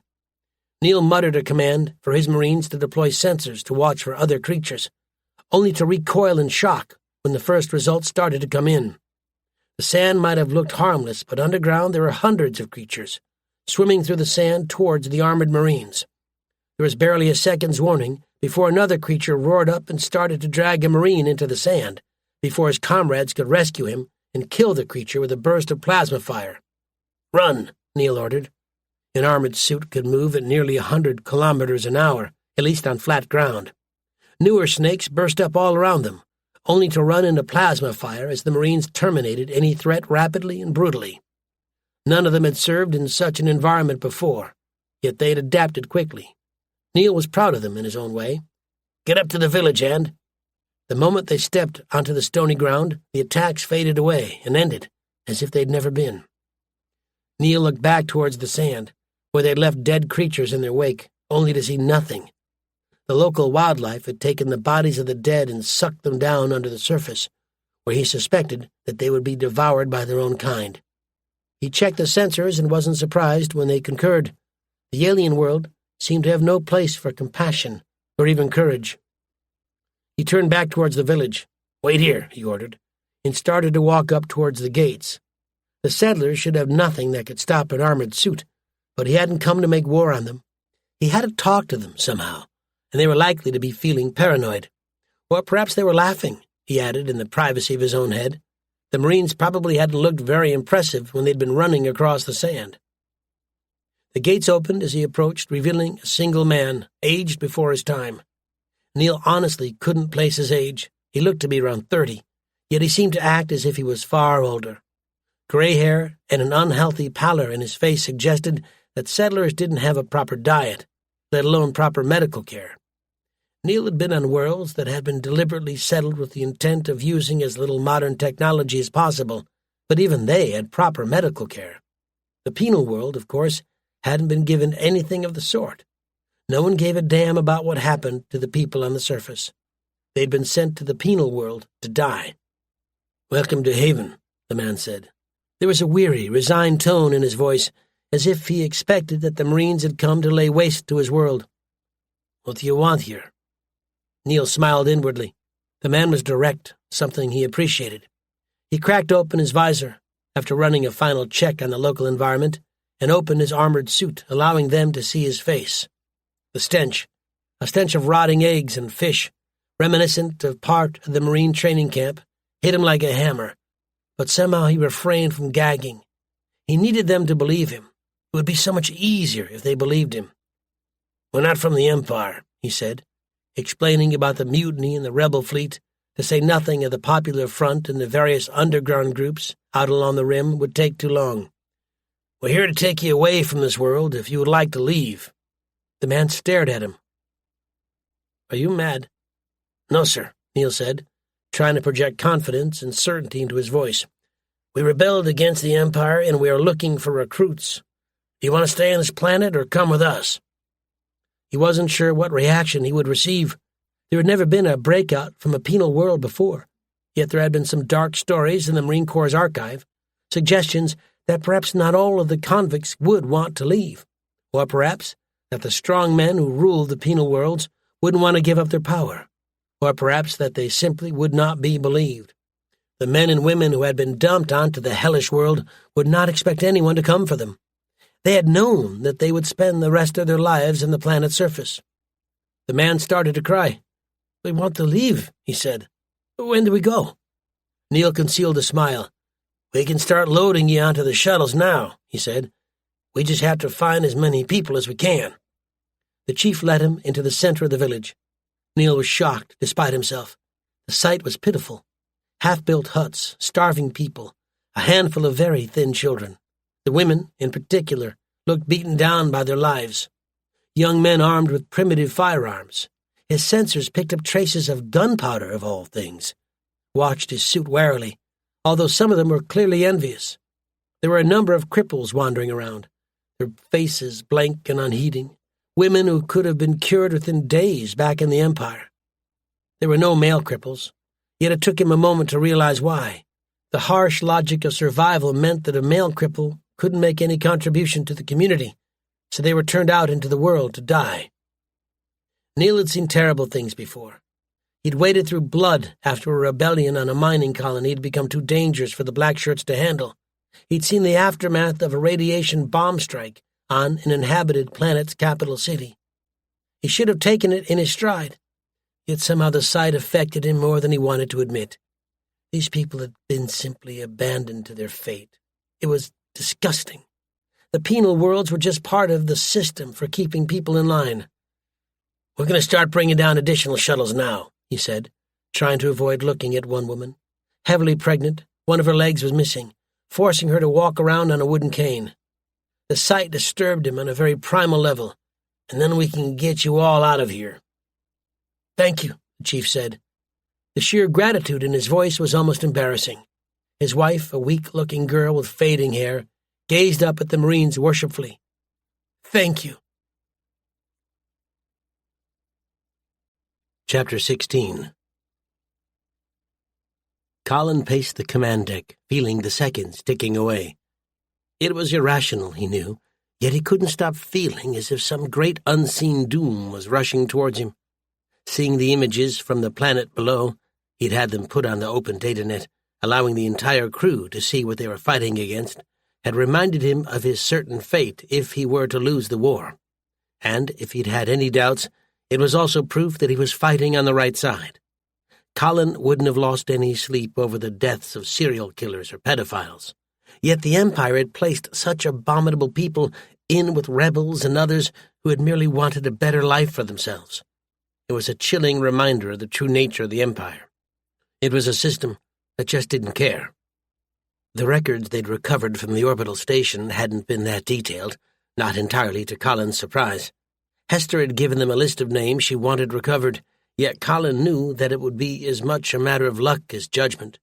The Marines had dispatched shuttles on recon missions to search for unregistered settlements. The Empire hadn't bothered to keep close track of the prisoners.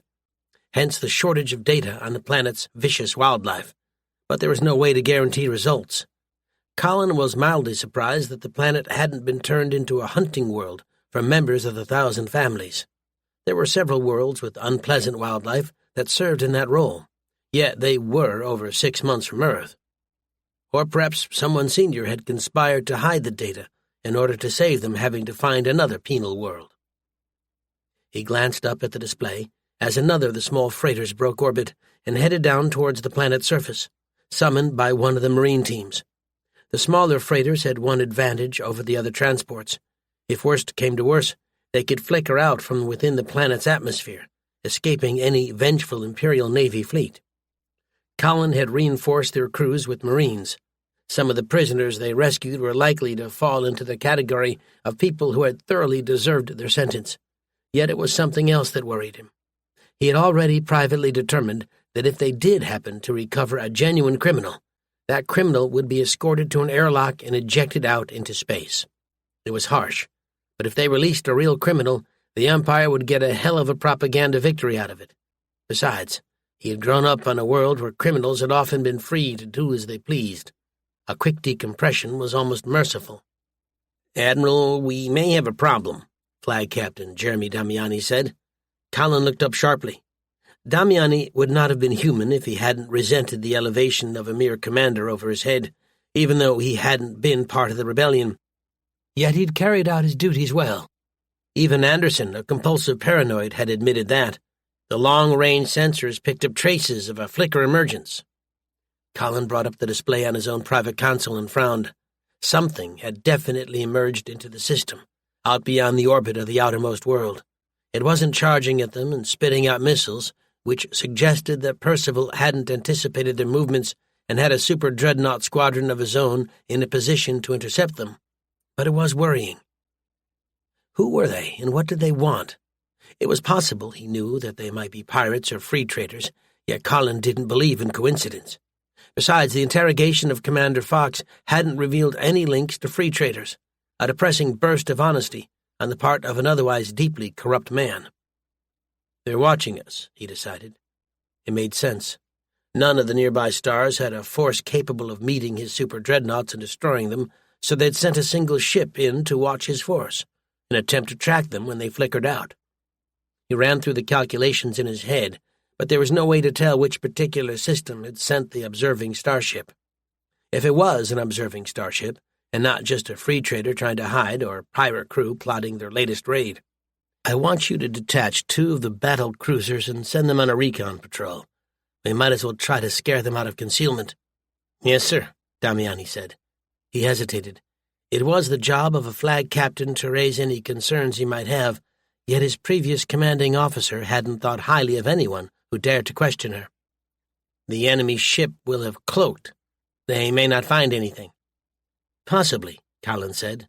He shrugged. It's still worth a try. He keyed his console, bringing up the link to the landing parties. Inform the Marines to try to speed things up if possible. We may be running out of time up here. Simon looked around his hut, marveling at how little there was that he truly cared for, or about. The small collection of clothes, made from local materials, could be left behind without causing his heart to turn over, while the handful of tools they'd made could be abandoned to the tender mercies of the bandits. The blankets Alice and he had used when they'd snuggled together against the cold, the planet's variable star ensured that some winters were colder than others, were nothing more than a reminder of everything they'd lost, including 2 children. Alice had miscarried twice before they'd finally given up trying to have kids. It was just another example of how the Empire didn't care. They claimed to want a colony created by Simon and his descendants, yet the conditions they'd created seemed designed to prevent them from having any descendants. Shaking his head, he walked out of the hut, leaving the door open. It had never really been locked anyway, not when locks had been beyond their capabilities to produce. The bandits could take Haven if they wanted it. The entire settlement had chosen to leave and head off into orbit with the Marines. The rebels had promised that, if they didn't want to fight, they could go to a more survivable colony somewhere past the rim. They hadn't given details, and not all of the involuntary settlers trusted them, but it was the best offer they had. Besides, the Empire wouldn't waste time with an imaginative pretense, not if they wanted to rid the planet of human life. They would just have dropped a tailored virus and exterminated the settlers. The shuttles had lifted off for a moment and used their drives to scorch the sand, preventing the sand crawlers from breaking through to the surface and coming to attack the humans as they walked out onto the sand. The Marines had spread out and were maintaining a perimeter, although Simon privately suspected that some of them wanted trophies to take back to their base. One of the crawlers, a spider-like creature that they rarely saw openly, had been yanked out of its nest and torn apart by one of the Marines. Simon envied them their powered armor. Without it, they would probably have been forced into stony ground too, not unlike the settlers. "Hurry," one of the Marines ordered. At Simon's request, a small party had been sent to contact the crabs and invite them to leave as well, although he detected little enthusiasm for the job. Humans had been told for so long that they were vastly superior to any alien race that even the decent ones believed it. We may not have much time. The women were already on board the shuttles. Given their condition, the Marine CO had ordered that they be sent up first, in order for the doctors to take a look at them. Simon wondered if Alice would want to stay with him, if she discovered other options. Yet it didn't matter. Restoring them all to health would take time and effort. Simon turned to look back towards Haven and smiled. The town probably wouldn't last a month without the humans attempting to maintain it, and then there would be no trace that they had ever lived on the surface of the God-forsaken world. The bandits would be all that was left of humanity on the penal world. He looked back towards the shuttle as he stepped through the hatch, climbing into the ship's interior. It felt wonderful to be in an air-conditioned compartment again, although it was a mocking reminder that he and his fellow settlers stank. Once they were in orbit, who knew what would happen to them? He hadn't had a proper shower in years. Swimming in the planet's lakes and oceans was nothing more than a quick way of committing suicide. And then he heard the howling. Neil watched, keeping his expression blank with an effort, as the aliens marched into one of the shuttles. Actually, calling it a march was being generous, he decided. It looked more like a scuttle. The crabs hadn't believed the Marines at first. Why should they, when the only Marines they had encountered beforehand had been the ones who had boarded their ships? Yet the sight of the shuttles had convinced them. Only a few had chosen to leave the planet, though, much to Neil's surprise. The remainder had chosen to remain in their underwater colony and stay away from the human race. His head snapped up inside his helmet as his audio receptors picked up the howling. It was coming from human mouths, yet there was nothing human in it, as if an alien was speaking through their vocal cords. His sensors picked them up a moment later, tall figures sneaking through the jungle, heading right towards the shuttles.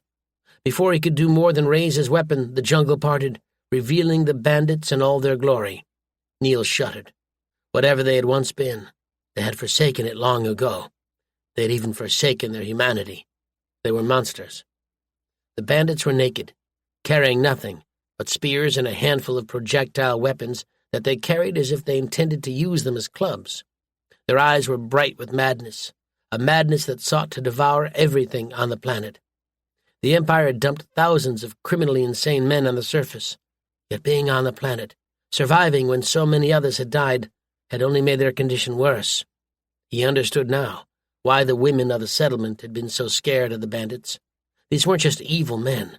These were men for whom the concept of right and wrong had faded away long ago, if they even had the intellect to understand how far they had fallen. The human beast, stripped down to its essentials, was not a pretty sight. The bandits only wanted to survive. They had literally nothing else to live for. "My God!" one of the Marines breathed. "Sir?" "Hold your positions," Neil ordered, over the secure channel. The howling of the bandits was growing worse, as if they were posturing over an issue beyond the comprehension of a sane human being. They lifted their primitive weapons and waved them at the Marines, stamping their feet and howling their feelings. They weren't, as far as he could tell, actually speaking in any language. They might have lost their grasp of the human tongue long ago. "Let the crabs get into their shuttles, and then we can fall back." One of the crabs, just for a second, came into view, and all of the bandits stared at it.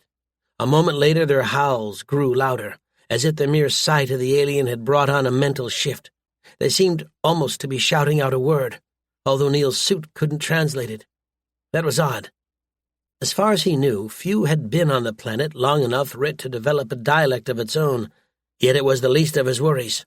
The lead bandit had lifted a primitive stone axe, held it to the sky as if he expected the local star to bless it, and then hurled it right at Neil's armor. It glanced off, of course, yet it was the signal for the bandits. They all started hurling their axes at the Marines and past them, at the crabs. "Shoot the axes down," Neil ordered. His weapon interlinked with the suit systems, spitting out bursts of plasma toward the axes, destroying them in flight. He half expected the bandits to realize what they were up against and start running, but instead they charged, right at the Marines.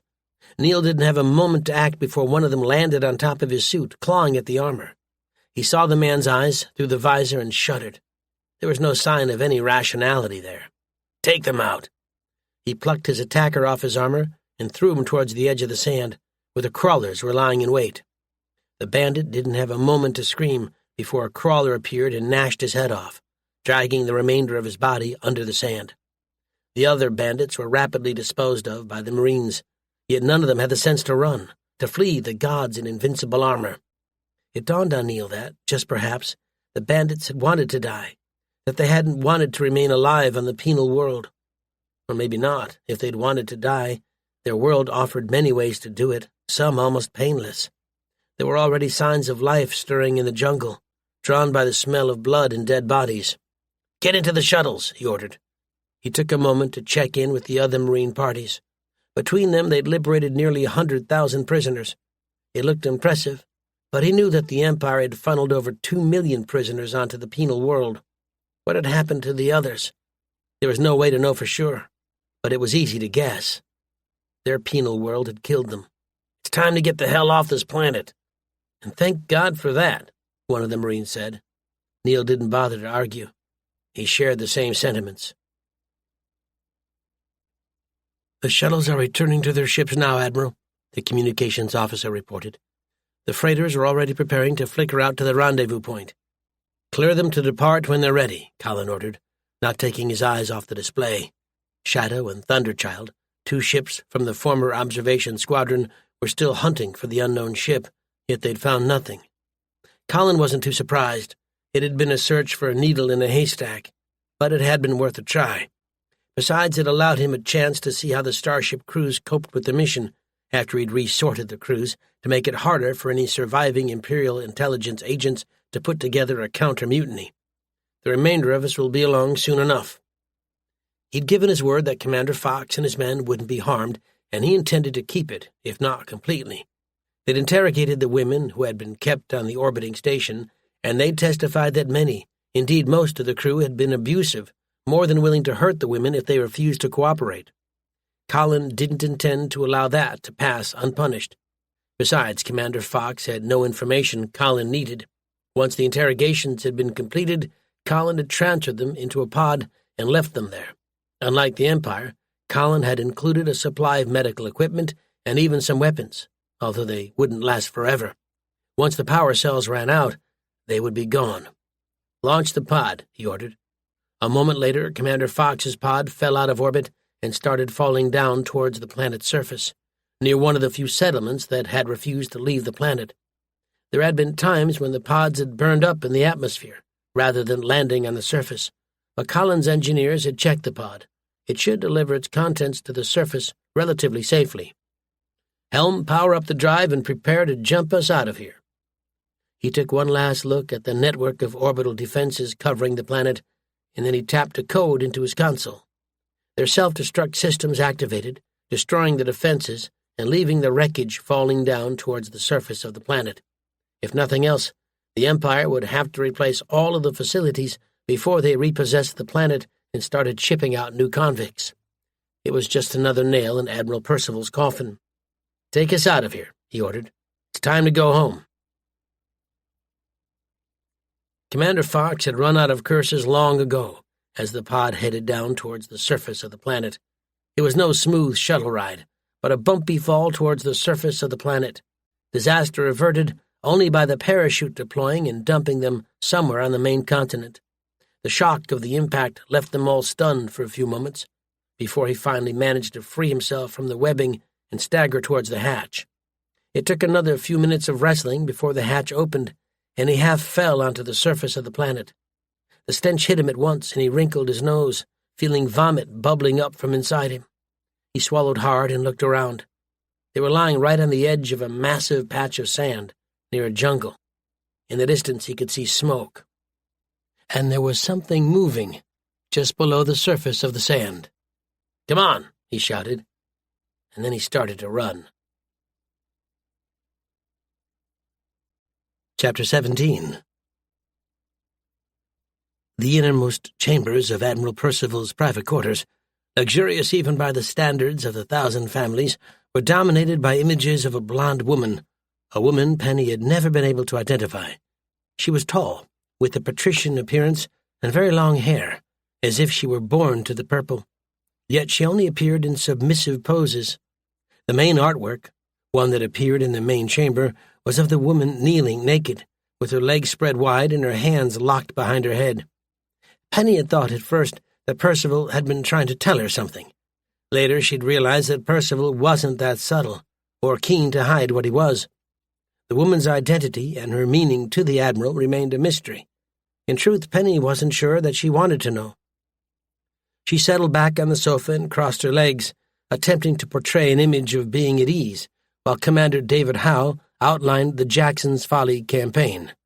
Howe was Brent Cochrane's man through and through, a client from a family of clients, someone who could be expected to paint his master in the best possible light. Even so, it was hard to disguise the fact that events weren't going quite as well as they should. After a successful operation against Jackson Folly's space-based defense force, such as it was, the Blackshirts were getting bogged down by insurgency warfare and a bloody-minded population that seemed to regard civil disobedience as a way of life. If the planet and its population weren't wanted intact, the planet would probably have been scorched by now. Yet instead, several Blackshirt commanders had been relieved for excessive force. That had struck Penny as hilarious when she'd first heard about it, just before she'd boarded the battlecruiser for the trip back to Camelot. Excessive force was normally the key to advancement in the Blackshirts. The more of it, the better. They just weren't anything more than the Empire's sledgehammer. But best of all, as far as she was concerned, was that there was no way that she could be blamed for the operation's successes and failures. She hadn't been in command. Indeed, even Percival wouldn't have had the nerve to put her in a command position, not over someone as well-connected as Brent Cochrane. His family would go ballistic, and Percival's career would feel the effects. There was no way that the Roosevelt family would back him that far, not after such a foolish action. Brent Cochrane would have the glory if the war was a success. She carefully didn't look at Stacy Roosevelt, who was occupying another chair, her face pale and expressionless, and, unluckily for him, the blame if things continued to go badly wrong. "And so he wants reinforcements," Percival demanded finally. "Did he bother to suggest from where I should draw those reinforcements?" Penny concealed her smile. She'd briefed Percival that there were relatively few Blackshirt divisions left in the sector, certainly not ones that could be pulled away from their current duties and reassigned. The Empire's rule was, not entirely surprisingly, rarely popular, and if the Blackshirts were called away, a safe rear area might no longer be safe. Percival might have the authority to scorch second-rank or third-rank worlds, yet his superiors would not be too happy with any such action. Planets were expensive, and terraforming a world after it had been scorched was a tedious, time-consuming project. "No, Admiral," Howe said. For the first time he looked uncertain. Penny almost sympathized. How could he know how far his patron would back him? "He merely wishes you to know that accomplishing the objective of breaking Jackson's Folly to the will of the Empire will require either reinforcements or mass slaughter." Percival scowled, his face turning an alarming shade of purple. "I will consider your master's orders," he said in a tone that suggested that Brent Cochrane had better watch his back. Penny shrugged to herself. Percival had never faced such a series of interlocking catastrophes before, and it was bringing out the worst in him. How long would it be, she wondered, before he started searching for a scapegoat? If she knew him at all, and after 5 years of service she knew him very well, it wouldn't be long at all. "I suggest that you transfer your chips to the intelligence staff here and then get some rest. I may wish to talk to you later." Howe at least was bright enough to recognize a dismissal when he heard one. Bowing his head to Stacy, he saluted Percival, turned and marched out of the quarters. He'd probably find his way to the relaxation center and have some fun with the girls there before getting some sleep. Or perhaps he was canny enough to go straight to his assigned quarters and get some rest. There was no way to know, but then Penny didn't really care. "Penny," Percival said, turning back to face her. She nodded, concealing her own apprehension. "Do you agree with the report from Commodore Brent Cochrane?" Penny kept her face expressionless. It could be a setup, an attempt to shift the blame, or it could be a genuine question. With Percival, either was possible. "Jackson's Folly is unusually well-armed for a world," she said carefully. "Occupying the surface is one thing. Crushing the planet's determination to fight on is going to take much longer. On the other hand, the planet's high orbitals are in our hands, and the locals have no way of displacing us from those positions. Our ultimate victory is assured." Yet we need the planet's population relatively intact, Stacy pointed out. Just for a second, she sounded the age she appeared, a teenage girl far out of her depth. Penny felt no sympathy. Even if Stacy had been in command, even if the mutiny hadn't taken place, the results would have been identical. We need to exploit the world and its daughter colonies, not destroy it. Penny shrugged, smiling inwardly. The Roosevelt family had spent a vast amount of political capital on securing control of Sector 117, although incomplete control, and Jackson's Folly, seeing the world and its daughter colonies as valuable assets. They wouldn't be too happy with seeing the worlds reduced to dust and ash, or for the trained and experienced workforce living in place to be slaughtered mercilessly. Stacy Roosevelt had fallen from prospective heir to family head to an embarrassment, a family disgrace better packed off to some mining colony along the rim where pirates might kill her and spare the family additional embarrassment. Or maybe she would be allowed to retire gracefully on Earth, or one of the pleasure worlds. It wouldn't do for the commoners to see an aristocrat being so firmly broken. It might give the lower orders ideas. "And we will accomplish that goal," Percival assured her. "It may just take a little longer than we planned." He turned to Penny, his eyes drifting over her tight uniform jacket, before looking up at her face. "It still leaves us with the problem of the treacherous Commander Walker and his merry men," he said darkly. It was so unusually focused for him that Penny blinked in surprise, unable to conceal her reaction. How do we stop him from upsetting our noble patrons any further? "Simple," Derbyshire said, with all the ease of a man who knew that he wouldn't have to carry out the plan, or bear the responsibility for failure. "We find and destroy his fleet." Penny snorted before she could stop herself. "Sir, with all due respect, that task isn't easy," she said. "The entire Imperial Navy is a grain of sand, compared to the sheer immensity of this sector alone. Never mind the entire Empire. Locating his fleet would require luck more than judgment, something we could hardly count upon receiving. At the moment, he gets to pick and choose the time and place of his attacks. That isn't something we can do for ourselves. There is literally nowhere for us to strike." "And so we move against their families," Derbyshire said, changing tact. Penny winced. She had hoped that they wouldn't consider such a tactic. "We know who the rebels are." "We know who some of the rebels are," Penny countered. "Do you want to round up the families of the innocent along with the guilty?" "They're all rebels, therefore they are not innocent," Derbyshire pointed out coldly. "We round up their families and make it known that unless they surrender, their families will bear the brunt of the price for treason." The Empire, Penny knew, took a dim view of treason, or indeed any dissent at all. The ringleaders were often publicly executed, just to ram the point home, while their subordinates would be transported to penal worlds, accompanied by their families. In theory, the tactic would work. It would certainly upset the rebels, including those who had been pressed into rebellion by their peers. But in practice, she wasn't so sure. Besides, most of the rebel ringleaders had no families, or had been estranged from them. "They just raided a penal world," Percival pointed out, coming to her rescue. "Where would you suggest sending their families?" Derbyshire flushed hotly. "There are other penal worlds," he said. "We can even use their families as bait in a trap." "I misspoke," Percival said coldly.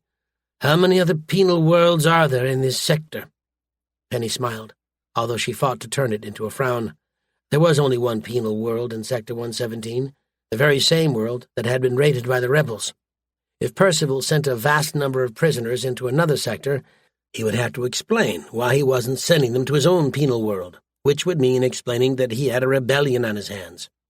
Percival's only hope of career survival, and perhaps even saving his life, lay in capturing or killing the rebels before the Roosevelt family dumped him and the Imperial Navy relieved him of command and ordered him home to face a board of inquiry. Percival was neither senior enough nor well-connected enough to avoid facing the consequences of his failure. The idea of using rebel families, the Empire believed in guilt by association, as bait in a trap wasn't a bad one, but Penny could see several problems with it. The real problem, of course, was that it was obvious. The rebels would have to be fools to ignore the possibility, and so far the rebels had played it smart. Percival might have racked his brains trying to understand why the rebels would have hit a penal world, instead of flying straight to Camelot with blood in their eye, yet Penny understood. The penal worlds were the ultimate threat, a warning that anyone with dissident or criminal tendencies could be plucked from their lives and deposited on a hellish world where they would have to fight every day to survive. Walker and his rebels, by rescuing people from a penal world, had challenged the entire system, and in doing so they had risked very little. "I will work with my contacts to determine who along the rim is supporting them," Derbyshire said, changing the subject rapidly. "They must have a base of operations somewhere, and we will find it, and then we will have something to hit." Penny wasn't so sure, but she understood the logic. Commander Walker, using his superior's authority, had requisitioned enough supplies from Camelot to keep the observation squadron going for several years. But it wouldn't be enough to feed the appetites of 9 super dreadnoughts. He'd need a base and a source of supply, although she could guess how he intended to continue supplying his ships. There were thousands of corrupt procurement officers in the Imperial Navy, and someone with the right contacts could get his hands on almost anything. It wouldn't be too difficult with enough money. Which raised another question, she knew. How exactly did the rebels intend to fund the rebellion? Coming to think of it, what was their actual goal? To overthrow the Empire? Or was it merely to get revenge on Percival? And if the former Imperial Navy officers had made contact with other rebel factions, as the attack on the penal world suggested, what did they want? She pushed the issue to one side and smiled. "There are good reasons to believe that they have allies from outside the Imperial Navy," she said. "The simplest course of action is to detach several squadrons of light cruisers and destroyers, using them to run recon missions through the Beyond and search for any hidden colonies. They can attempt to locate any rebel bases, with the added advantage that if we are noisy enough, someone may give them up, rather than run the risk of us locating other hidden colonies." Percival nodded. "Good thinking," he said. "And once we find them, we send in the super dreadnoughts and force them to stand and fight." "If they will stand and fight," Derbyshire sneered, "what's to stop them from flickering out and vanishing somewhere further past the rim?" "Nothing," Penny agreed, "except, of course, the fact that we'd have forced them to abandon their base and made them look weak in the eyes of the Beyond. They know that the Empire is strong, yet the rebels will give them hope, if we can destroy that hope." She allowed the thought to sink in, and then continued, "On the downside, that is a very long-term project, one with no guarantee of success," she said. It was true enough. Searching a single star system for a hidden colony was a long and tedious task. Searching along the rim or out into the Beyond would take centuries. Somehow she doubted the rebels would stand still and allow Percival to hunt for them. "We need to lure them into a trap." Penny crossed her legs again and keyed the terminal, bringing up a chart of Sector 117. "There are thousands of possible targets," she said, "depending on just what the rebels have in mind. They could go after our shipping." The annual fleet still hadn't appeared, leading her to wonder if the rebels had jumped and destroyed the fleet. Or they could target the various family-owned worlds in the sector, weakening our position and embarrassing us at home. Only a handful of worlds can hope to stand their fleet off for longer than a few hours. If we assume that they won't go after such worlds— "Really?" Derbyshire interrupted. "And what grounds do we have for assuming such a thing?" Penny refused to allow him to fluster her. "The rebels do not have access to any shipyards capable of repairing a super dreadnought," she said. "Repairing a super dreadnought even in a shipyard is not a trivial task. They would probably prefer to keep their super dreadnoughts undamaged for as long as possible." "Unless they've somehow established a shipyard in the Beyond," Percival added. He sounded as if his previous delight had turned sour. "They could be turning out their own super dreadnoughts." "If that were the case," Derbyshire said, "we'd have seen newer super dreadnoughts pointed at us by now, built by the underground movements based along the rim." Penny nodded. "And there is another factor to consider," she added. She looked up at her patron, feeling her insides churning. Percival wasn't going to like this at all, not even slightly. "Commander Walker has a grudge against you personally." "Ungrateful piece of shit," Percival said. His voice had turned savage, as if he was so angry he had to fight to get the words out. "I take him from the gutter, build him into a fine young officer, and this is how he repays me?" Penny doubted that it had been that way at all. Reading between the lines, she suspected that Percival had used Commander Walker as a tool, and then discarded him when his usefulness was over. The secure files had been quite indicative, with carefully written statements in Walker's file that suggested he was too ambitious to be trusted with high command. Her lips twitched humorlessly. Percival had been quite right about that, although not for the right reasons. He'd just seen it as squashing a bug with unsubtle ambitions. "Regardless, he has a grudge," Penny said calmly, and that grudge is going to lead him to strike against you, and to pick targets that hurt you." "Camelot itself, then," Percival said. His voice broke off suddenly. "I see what you mean." Penny smiled. "You're a Roosevelt client, so hurting the Roosevelt family hurts you, because it makes you look incompetent," she said firmly. "There are 9 worlds within the sector that would make good targets, with the dual aim of embarrassing you and weakening the Roosevelt hold on this sector.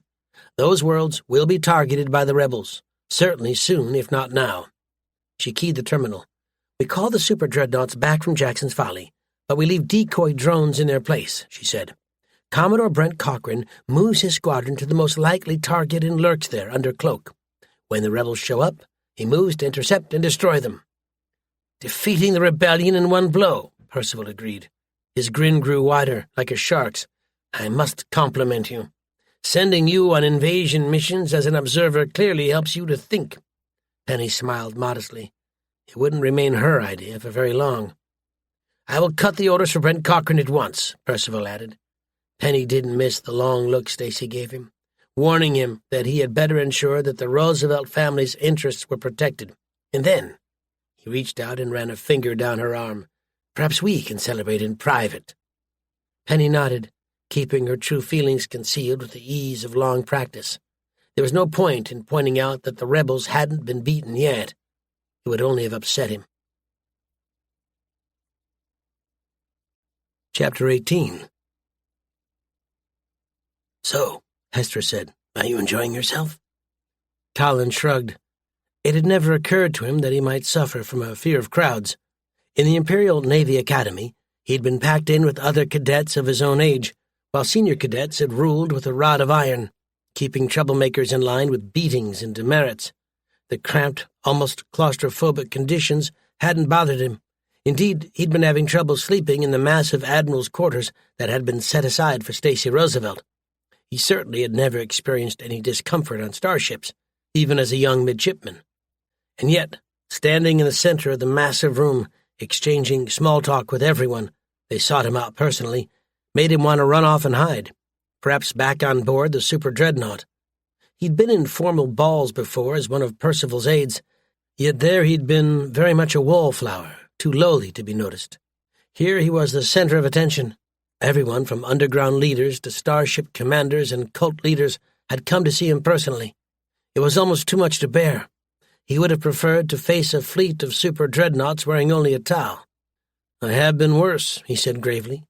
Hester had effectively taken over his social schedule, introducing him to the real movers and shakers along the rim. Some of them had been keen to work with the rebels, hoping that one day they would be able to return to the worlds the Empire had taken. Others had been less willing to cooperate, either through fear of the Empire or simple disinterest. Is all of this really necessary? It came out more plaintive than he had hoped, and Hester smiled in understanding. "I'll let you in on a little secret," she said, moving her lips so that they were right next to his ear. Her breath was chilly, freezing cold.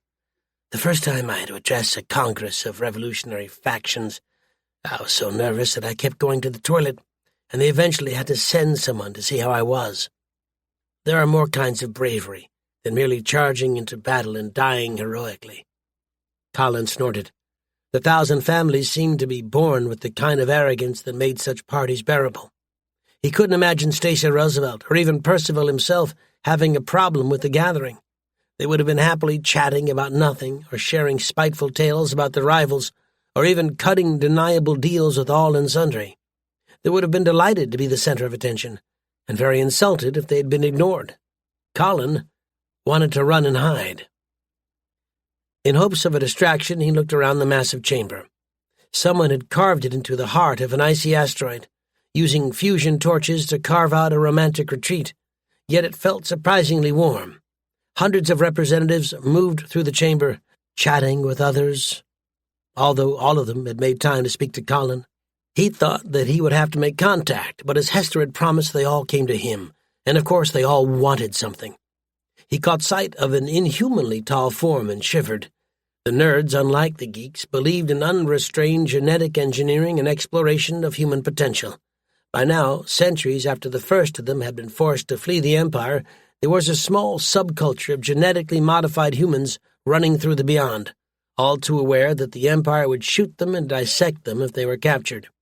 Some could pass for baseline human. Others, hybrids between human and animal DNA, were very far from human. The nerds had been willing to pledge their support, just like their counterparts, but they'd had a price. The Empire's restrictions on genetic engineering, intended to prevent commoners from improving themselves, had to be scrapped. They weren't the only ones with the price. The Free Traders, an organization with links to Darius' Freebooter League, wanted an end to price fixing, and the other games the massive family-owned shipping cartels used to force the independents out of business. The exiles wanted to return to their homes and liberate them from the Empire. Various criminal organizations wanted an end to rules they considered oppressive. Religious factions wanted freedom of religion, or even a chance to preach their particular gospel to the remainder of the Empire. To all of them, Colin had been non-committal, although some of them struck more of a chord with him than others. The only group he had refused outright had been a representative from the pirates, who had been willing to offer assistance in return for permission to loot and rape freely. Colin had refused and asked Hester to make sure that no others like them were invited to the meeting. "So you say," he said. He asked the question again. "Is this really necessary?" "They need to see you," Hester said unflappably. "They need to know that you are real and that you have lines that you won't cross. Or you will discover that they're either refusing to believe in you or molding you into a symbol for their group alone. Just keep smiling, and it will all be over soon." Colin shook his head as another small group, this one composed of 3 young-looking women with old eyes, approached them.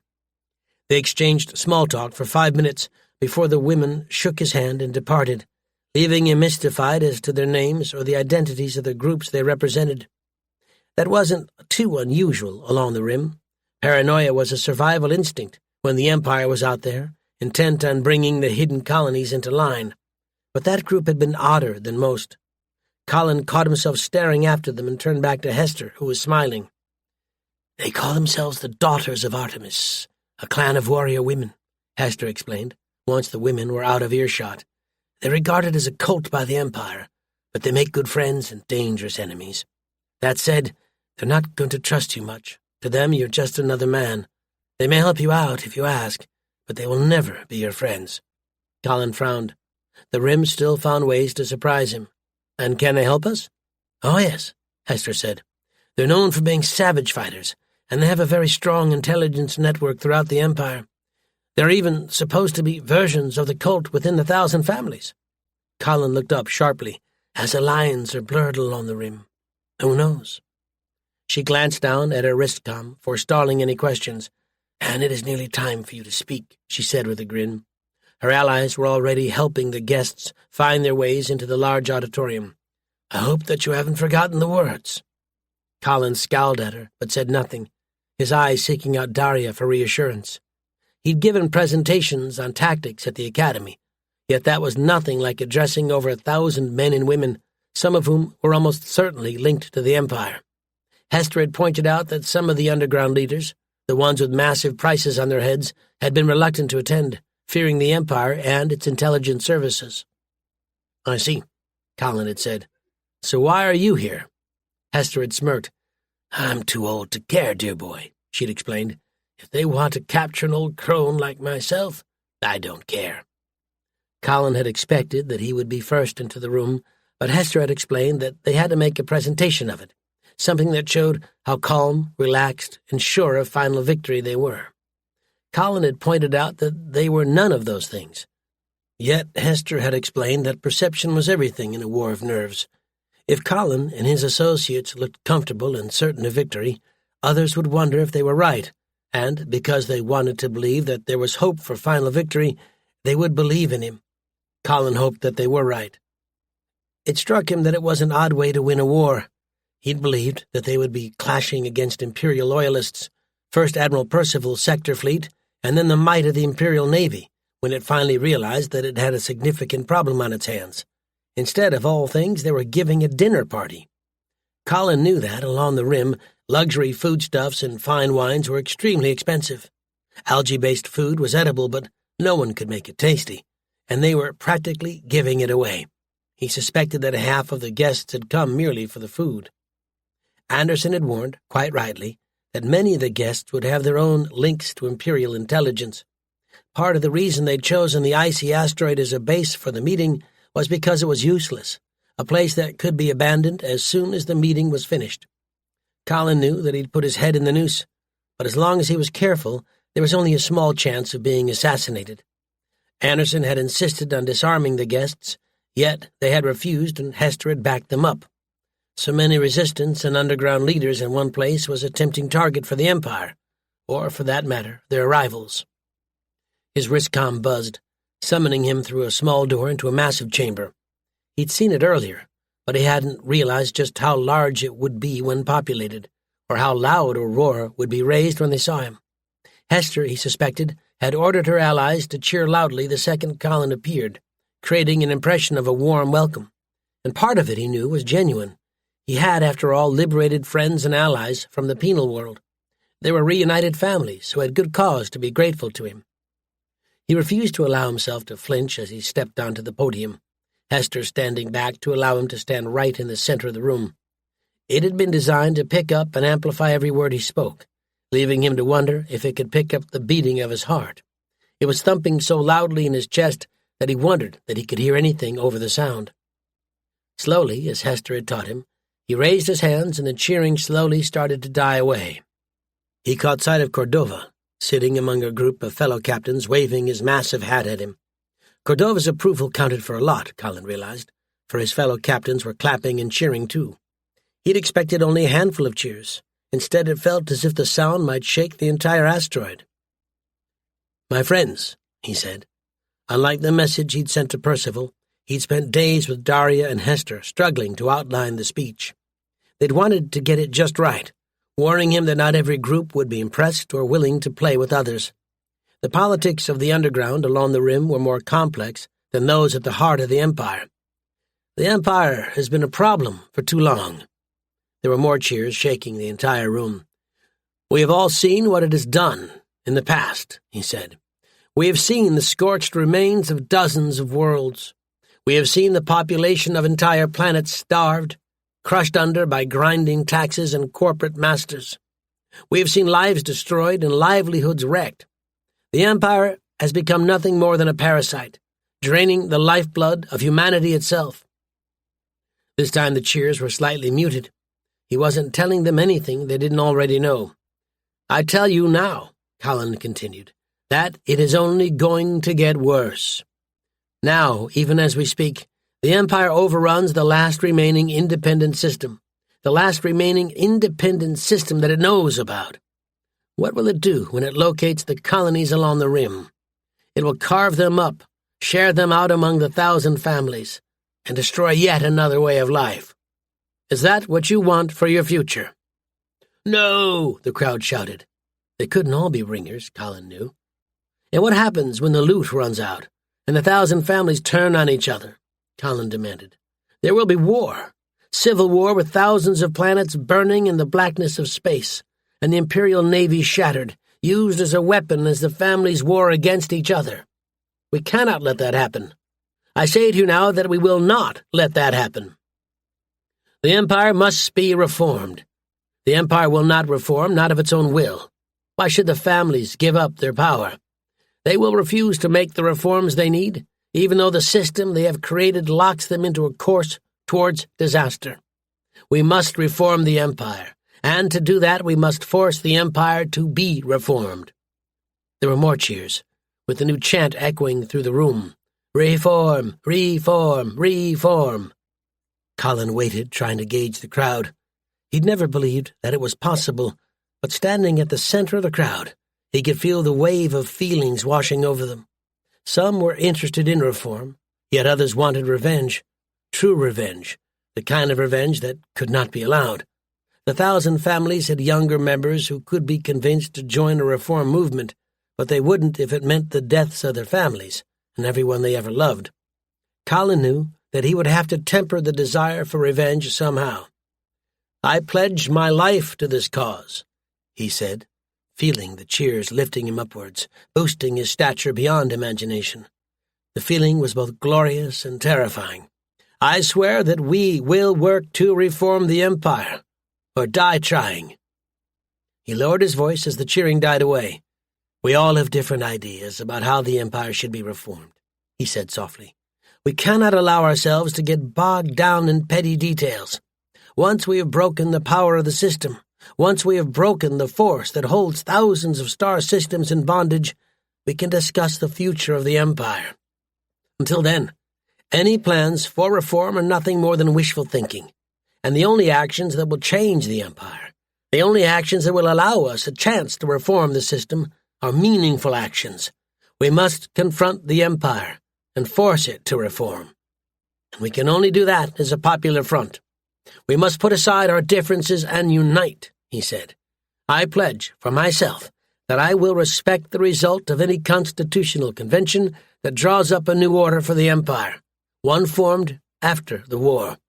Those who fight with us will be invited to join the convention, to add their thoughts and feelings to the future of the empire itself. I've seen the empire. I've seen the discontent within the Imperial Navy, the hopes and fears of 1,000 suffering worlds, the storm of rage that is confined helplessly by the sheer power of the empire. I know that it is rotting away, yet there is still life in its strong branches. If we unite, we can defeat it. If we remain disunited, it will crush us. And if we lose, the hope of humanity is lost with us." His voice became more purposeful as he nodded to the small side table. Hester had placed it there, with a large notepad and a pen on top. "This document pledges us to stand together and fight against the empire," he concluded. He wrote his signature with a flourish. He'd been practicing. "I invite you all to stand with me." Colin turned and walked down the ramp and out of the compartment. Behind him, Hester Hyman was the first to follow him, signing her own name, and the rest of the convention followed. The spy watched in disbelief as most of the underground and resistance movement leaders, or their chosen representatives, walked forward to add their own name to the list. The rim seethed with discontent in groups that were sworn to fight the empire, yet no one had ever possessed the power and determination to unite them, until now. The spy mentally totted up the possible assets that had been pledged to the Popular Front and shuddered. It wasn't significant compared to the might of the Imperial Navy, but gathered in one place, with the Imperial Navy scattered out over the empire, it was going to be formidable. The empire had to be warned. It would be impossible, the spy knew, to slip away, so she followed the line down to the table and added her own name. Imperial intelligence wouldn't care, not as long as she brought home the bacon, and they'd want nothing less than the secret base Admiral Walker was using for his fleet. The spy knew more about the rim than most, including the location of a number of hidden colonies whose inhabitants would have been surprised and upset to know she knew. Yet she didn't know everything. And besides, there was no reason why Admiral Walker had to use an established colony. A new one, perhaps built by the geeks, would serve his purpose. The spy swallowed a curse as the meeting broke up into smaller groups, all chatting away enthusiastically. She had to get back to the Empire. But how? This news was too vital to wait for one of Imperial Intelligence's disguised ships. The Empire needed to know at once. She shrugged as she moved away, in the company of a pair of rebels who had no idea about her true masters. She'd find a way, and then the Empire would reward her richly. It always did. Chapter 19. "And thank God that that's over," Colin said, taking off his jacket and throwing it over the nearest chair. The Popular Front meetings had taken literally days. He'd been hustled from group to group, each of which had wanted secret promises and assurances that Colin was in no position to offer. After a day of what felt like wasted time, he would have welcomed an Imperial Navy squadron roaring in, if only to break up the monotony. If I'd known that forming an alliance of rebels was so much trouble. Daria laughed, taking one of the larger armchairs and crossing her legs mischievously. "I think you did very well," she said with a wink. She'd changed from the understated ship suit she'd worn into an outfit that rivaled Cordova's for color and style. Daring flashes of light drew the eye towards the tops of her breasts, while the remainder of the outfit showed off the suppleness of her body. It almost seemed to draw attention away from her face. "You kept them talking and promised them nothing." "Yeah," Adiba said. Unlike the others, she wore an ordinary uniform. She'd been in command of the fleet, while Colin had been at the asteroid, addressing the rebel forces. "Tell me something. How does an ordinary starship captain become such an accomplished politician?" Daria favored her with a dazzling smile. "It's really quite simple," she said. "I started with the Freebooter League. You should see the politics there, and went uphill from there. It never really changes. The people who have want to keep, while the people who don't have want to get. The key is to keep the various political positions balanced until it no longer matters." Colin frowned thoughtfully. "And when will it no longer matter?" "When we rule the Empire, of course," Daria said, switching her smile onto him. "The newly elected government will be the one to decide on just what course the Empire will chart in the future. The various factions skulking out here past the rim will have a chance to make their voices heard, but we didn't promise them anything else, and we didn't have to make any promises. They are far better off with us than they are with the Empire." Adiba scowled at her. For some reason, Colin had never been able to understand. The former Imperial Navy officer and the freebooter didn't really seem to like one another. Adiba had been the most vocal about not trusting Daria when they'd first made contact with her network of spies and intelligence operatives on Jackson's Folly, where the freebooters had been quietly slipping technology into the hands of the local government. It hadn't, according to the latest reports, been enough to stop the Empire. Jackson's Folly was now an occupied world, and would remain so until Colin won his war, assuming it was won. The alternative didn't bear thinking about. He'd considered taking his fleet back to Jackson's Folly. The Empire wouldn't keep the super dreadnought squadron they'd used to break the planet's defenses there indefinitely, and destroying the pickets left in the system, but it would be a pointless exercise.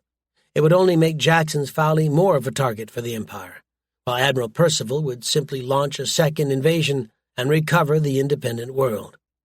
Raiding the pickets was one thing. Actively liberating the planet, if only for a few weeks, was quite another. "I wouldn't worry about it, Captain," Cordova said, clapping her on the shoulder. Adiba glowered at him, although she seemed to hold the renegade captain in higher esteem than Daria. "The politics can now be left to those who remain behind to hold the fort, while we warriors have to head off to war. And when the war is won, we can see who is still standing." Colin kept his face expressionless, although the truth was that he didn't know if he truly trusted the former Imperial Navy captain. He wasn't in any position to complain about a mutinous officer, yet there was something about Cordova that set him on edge. Perhaps it was the booming pronouncements he was fond of making, or perhaps it was the fact that Cordova seemed almost too good to be true. Colin had never asked him what future Cordova saw for the Empire, and for that matter, what Cordova wanted from life. Did he want to go home one day? "Jason is right," he said calmly. "We have to win the war before we can organize the reformation of the Empire, and for that we need the help of the rebel factions." "I believe that most of them will help us," Hester said. The older woman was looking tired and drawn, exhausted by her labors.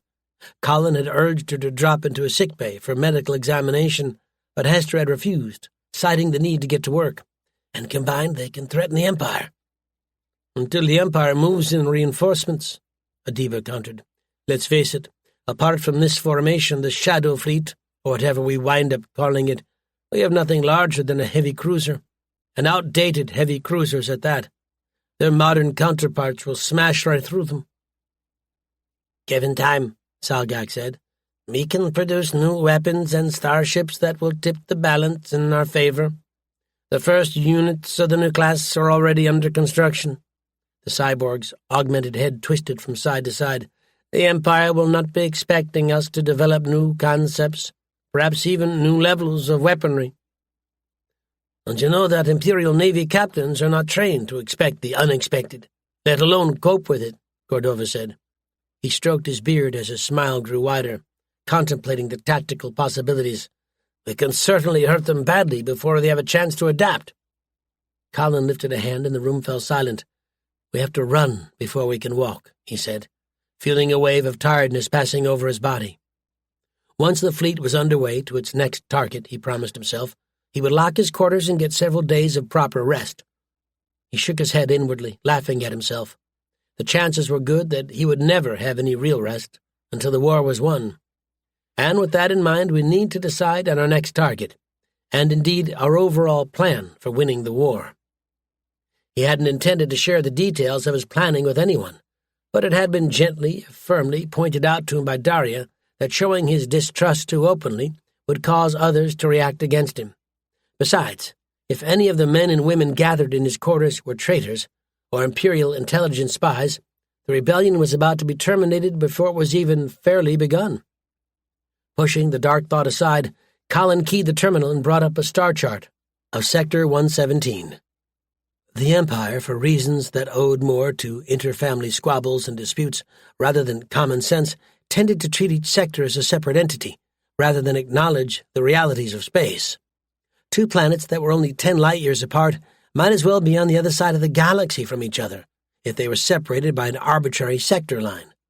Colin had never been able to understand why the Empire operated in such a fashion. The best theory he had been able to develop was that it suited the shipping lines, yet it had practical implications. The worlds outside Sector 117 were unlikely to have heard about the rebellion. If his calculations were correct, if Percival had chosen to keep the news of the rebellion restricted, the other sectors wouldn't be watching for his ships. They would have no idea that they had to watch for his ships. The thought of taking his ships over the sector line and wreaking havoc was tempting, but he pushed it aside. Admiral Percival had to be dislodged first, before the rebellion could spread. He studied the chart, his mind automatically correcting for the slight misrepresentation of holographic displays. There were 200 inhabited planets within Sector 117, but most of them were effectively valueless, at least when it came to rebellion. Colin's fleet could destroy the orbital stations and the weapons platforms intended to discourage pirates from trying to hit the planet, yet what would it gain him? Nothing, and it would give public information a hell of a chance to discredit the rebellion. There were only 50 worlds that were important enough to merit being targeted. The remainder would fall into the rebellion's hands once Camelot had been taken, and none of them would fail to provoke a reaction from Percival. "First," he said, "the main body of the fleet, under my command, will proceed to Piccadilly. We will use various tricks." He wasn't about to go into any detail, even here, to sneak in and then engage the defenses from very short range. Once we have destroyed the orbital defenses, we will take out the facilities on the surface of the planet and withdraw before we can be engaged and destroyed. "Chancy," Cordova observed. "You end up stuck there and Percival's goons will kick your ass through the nearest airlock." Colin couldn't disagree with the sentiment, however crudely Cordova chose to express it. Piccadilly was not only a valuable world in its own right. The Roosevelt family had been developing the world and transforming it into a major industrial node, although his capture of the annual fleet would have hampered its further development, but it was within 30 light-years of Camelot. Percival would, assuming that he had a force on standby, be able to dispatch one of his own super-dreadnought squadrons to intercept, and then— the thought made him smile. His force would have its flicker drives powered up and ready to go. They'd simply flicker out as soon as the enemy ships arrived. Yet one lesson that had been hammered into his head back at the academy was the KISS principle. Keep it simple, stupid. The operation would infuriate Percival and drive his patrons into a frenzy of hate and fear, forcing them to demand that Percival did the impossible and capture or kill Colin. And yet Cordova was right. Too much could go wrong too quickly. "We'll remain on alert to flicker out if the shit hits the fan," Colin assured him. He didn't begin to express his own doubts and fears over the operation, and he suspected that Cordova knew that. But it would have to suffice.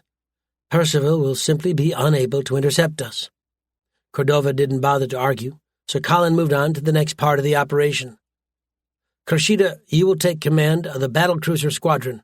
Calling a unit of 5 battle cruisers and 6 heavy cruisers a squadron was pushing it, but it had to do. "And go pay a call on the ICN network. The message has already been prepared, along with the codes that will allow it to disseminate through the ICN, without Percival being able to do a thing about it." "Of course, sir," Adiba said. The thought of action had galvanized her, even though she'd only been a Commodore for the last 2 weeks. Colin had plenty of enthusiastic younger officers and crewmen, but he was short of experienced commanding officers, and he was unwilling to risk bringing in too many strangers from the Rim. Some of them, he knew, would be Imperial intelligence operatives, or perhaps they would have been cashiered for very good reasons. "Don't risk your ships," Colin added. "If you find yourself in a position to exchange fire with Percival's ships, Don't unless you have a heavy firepower advantage. We cannot afford to lose you." "Thank you, sir," Adiba said. Her dark face seemed to light up. "We won't let you down." "Excellent," Colin said. He looked up at Cordova. "You have the most interesting part of the operation." Cordova smiled, as if he already knew what Colin was going to say. "You will be raiding the enemy's smaller interests in mining facilities." "Behaving like pirates," Cordova said. He sounded vaguely disapproving, although the way he stroked his beard suggested that he enjoyed the thought. Indeed, looking at the outfit he wore, Colin wondered if Cordova thought that he was a pirate king. It was possible, yet unlike most pirates, there were no atrocities to Cordova's name. Or perhaps he thought, in the privacy of his own mind, no known atrocities. "My crew will doubtless enjoy the chance to loot." Colin nodded, hiding his disapproval. He wasn't too surprised. Cordova and his ship had been fugitives from the Empire since before Colin had been working for Admiral Percival. Yet it was somehow disappointing, like finding an idol unexpectedly tarnished. And then Cordova would also have command of many of the starships that had been donated to Colin's cause, including many real pirates, hiding under the rebellion's flag. Perhaps Cordova was the right choice after all. His reputation would never allow him to turn a blind eye to atrocities. He guarded his reputation like the older spinster women of the 1,000 families guarded their honor. "Which leads neatly to another point," Colin added. "No atrocities. I want there to be none at all. I want you to make it clear to your men that I will punish any atrocity in the harshest possible manner, even if I have to hand them over to the Empire myself. We cannot allow anything to blacken our reputation. Public information will turn us all into dangerously insane terrorists, whatever we do," Hester said, her voice harsh and unfeeling. "Whatever it takes to overthrow and destroy the Empire, we will do it. The Empire will not allow us to tell our side of the story." "The rumor mill will be more accurate," Colin said, refusing to allow either of them to distract him. The Empire might have its own version of events, an official version that would be slavishly followed by every media outlet in business, if they wanted to remain in business, but the rumor mill, running through starship crews and groundside officers, would be much more accurate. A fake atrocity, one created from whole cloth by public information to discredit the rebellion, would be noticeable. A real one, however, would also be noticeable. The rumor mill would carry the word that public information for once had told the truth. We do not have a choice. He looked up at Cordova, holding the bigger man's eyes with his own. "No atrocities," he repeated. "I'm counting on you to ensure that they do not take place." "There will be no atrocities," Cordova promised. His booming voice admitted of no doubts or fears. "If any under my command dare to prey on helpless captives, I will kill them personally, in a manner so horrific that none will dare to follow in their footsteps." "Good," Colin said. He wasn't about to admit it, but allowing Cordova to command the additional starships would get 2 headaches out of his skull. Cordova would have a command consummate with his status, and Colin wouldn't have to worry about breaking highly independent ship crews into something reassembling military discipline. "Hester, what is the status of insurgent cells on Imperial worlds?" Hester looked thoughtful. Colin had asked her before, several times, but she had always been reluctant to discuss the issue. Colin, occupied with other matters, had allowed that particular matter to slide. It wasn't something he could do any longer. "There are hundreds of cells on hundreds of worlds that are willing to rise up against the Empire," Hester said in her whispery voice, "and yet they know that if they rise they will be killed. The Empire will come and put the rebellion down as brutally as possible, and the survivors will be crushed under grinding taxes." Colin nodded. Even the Empire, which had a limitless supply of men to convert into blackshirts, had difficulty maintaining a sizable force on the surface of each and every world in the Empire. But then it didn't matter. There were plenty of planetary populations that could have destroyed the blackshirts in a single night, only to discover the Imperial Navy's super dreadnoughts flickering into their system and coming to lay waste to their worlds. Hester was right. The insurgents would not risk showing their hand until they knew that their world was secure. "We can start slipping more weapons into their bases," Colin said. If nothing else, the Rim was awash in weapons, from ones manufactured by hidden colonies to weapons that had been diverted from the Empire's stores. And then they will be ready when we finally capture Camelot and liberate the sector. He looked up. He was tired. So tired. Yet he was also happy. After everything he'd done to reach this point, there was still no end in sight, but he was no longer alone. "I have faith in us," he said, hoping that his words would inspire. "We can win this war. We will win this war." The spy had been growing impatient for the last 4 days, waiting for a chance to get off the asteroid. No such luck. The resistance leaders had insisted, in a rare display of unanimity, that no one was to leave until they had completed their business and departed. The spy cursed their logic as much as she admired their effectiveness. She could have warned the Empire that an attack was about to be launched, even though she had no idea of the target. If only she could get off the asteroid. As calmly as she could, she returned to her work and waited. There would be a chance to slip back onto one of the more well-known asteroids soon enough, and then she could make contact with an Imperial intelligence undercover team.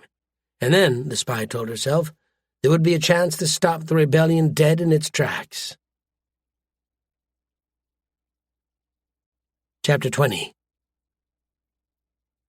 For a crazy few minutes, just after Onslaught had flickered into the Jackson's Folly system, Penny had thought that the mutineers had returned to the system and engaged the Imperial Navy.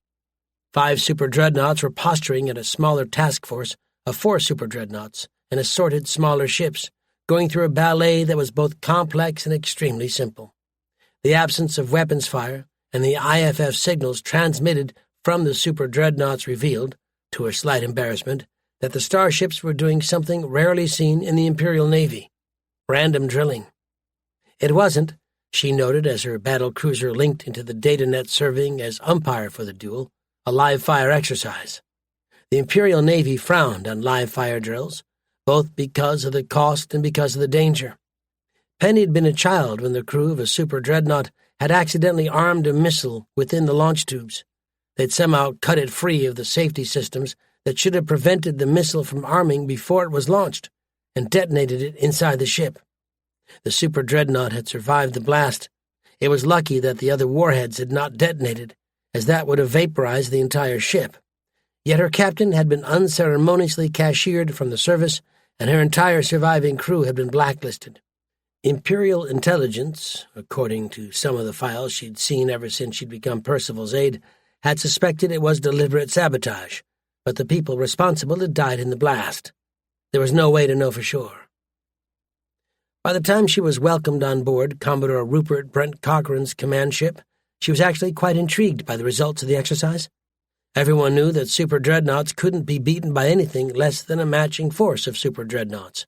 Yet Penny had wondered before if that was actually true.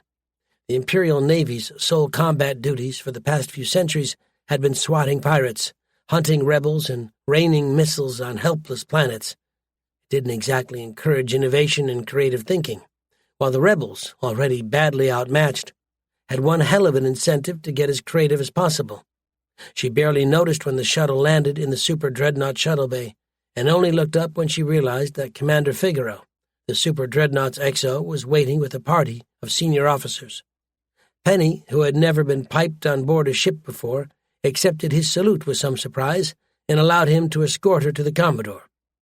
Brent Cochrane, it seemed, was not in the CIC, but in one of the smaller compartments, chatting to his subordinate commanders over the data net.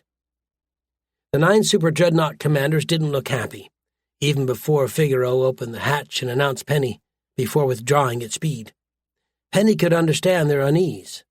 Quite apart from an unprecedented set of war games, they were holding the post-battle assessment over the data net, rather than meeting in person. Some of them, she realized, looked particularly unhappy. She guessed that they'd been on the losing side. Brent Cochrane looked at her, winked at her as soon as his eye was out of sight of the various holograms drifting in the compartment, and then turned back to his subordinates. "We will be holding another comparable drill tomorrow," he warned dryly. "I expect that each and every one of you will do better, or else." He tapped a switch and the holograms vanished. "Captain," Brent Cochrane said, turning so that he could look up towards Penny. His face split into a remarkably skewed grin. "Would you believe that 4 super-dreadnoughts could beat 5? Penny wouldn't have, but there was no point in disagreeing with him. Brent Cochrane might be a mere Commodore, yet he had connections that reached back into the Empire. Connections that would allow him to squash an uppity commoner-born officer, even if she was an aide to an admiral. Besides, the part of her that remained a professional naval officer was keenly interested. The fleet was rarely allowed to hold any kind of unformulated war games. "Turns out that they can," Brent Cochran said, waving her to a chair. His grin only grew wider. "You see, the 4 super dreadnoughts were backed up by swarms of smaller ships, all of which added their own point defense fire to the battle, and all of which were deemed expendable.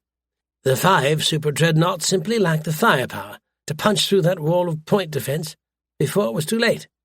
He clicked his fingers as his stewardess arrived. "Natasha," he sang out, "a glass of the finest amber dark for me, and another for my guest at once, if you please."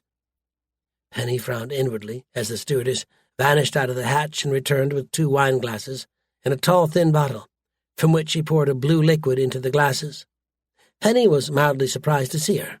Stewards and stewardesses were one of the perks of being a senior officer, yet they normally stayed in their master's quarters and away from the CIC. The stewardess was short, with very pale hair and a near-golden face. It was fairly certain, Penny was sure, that she was Brent Cochran's lover. She took one of the glasses and sniffed it carefully, as tradition dictated, although she was sure that someone as well connected as Brent Cochran would never stoop to serving an inferior brand. Amber Dark originated on one world. The vines couldn't be transplanted to another world, and was so expensive that only the highest of the high were able to afford it. Penny had only tasted it once before, when she'd been at a formal ball with Percival, and she had been impressed. It was the finest wine in the empire. Brent Cochran lifted his glass and met her eyes.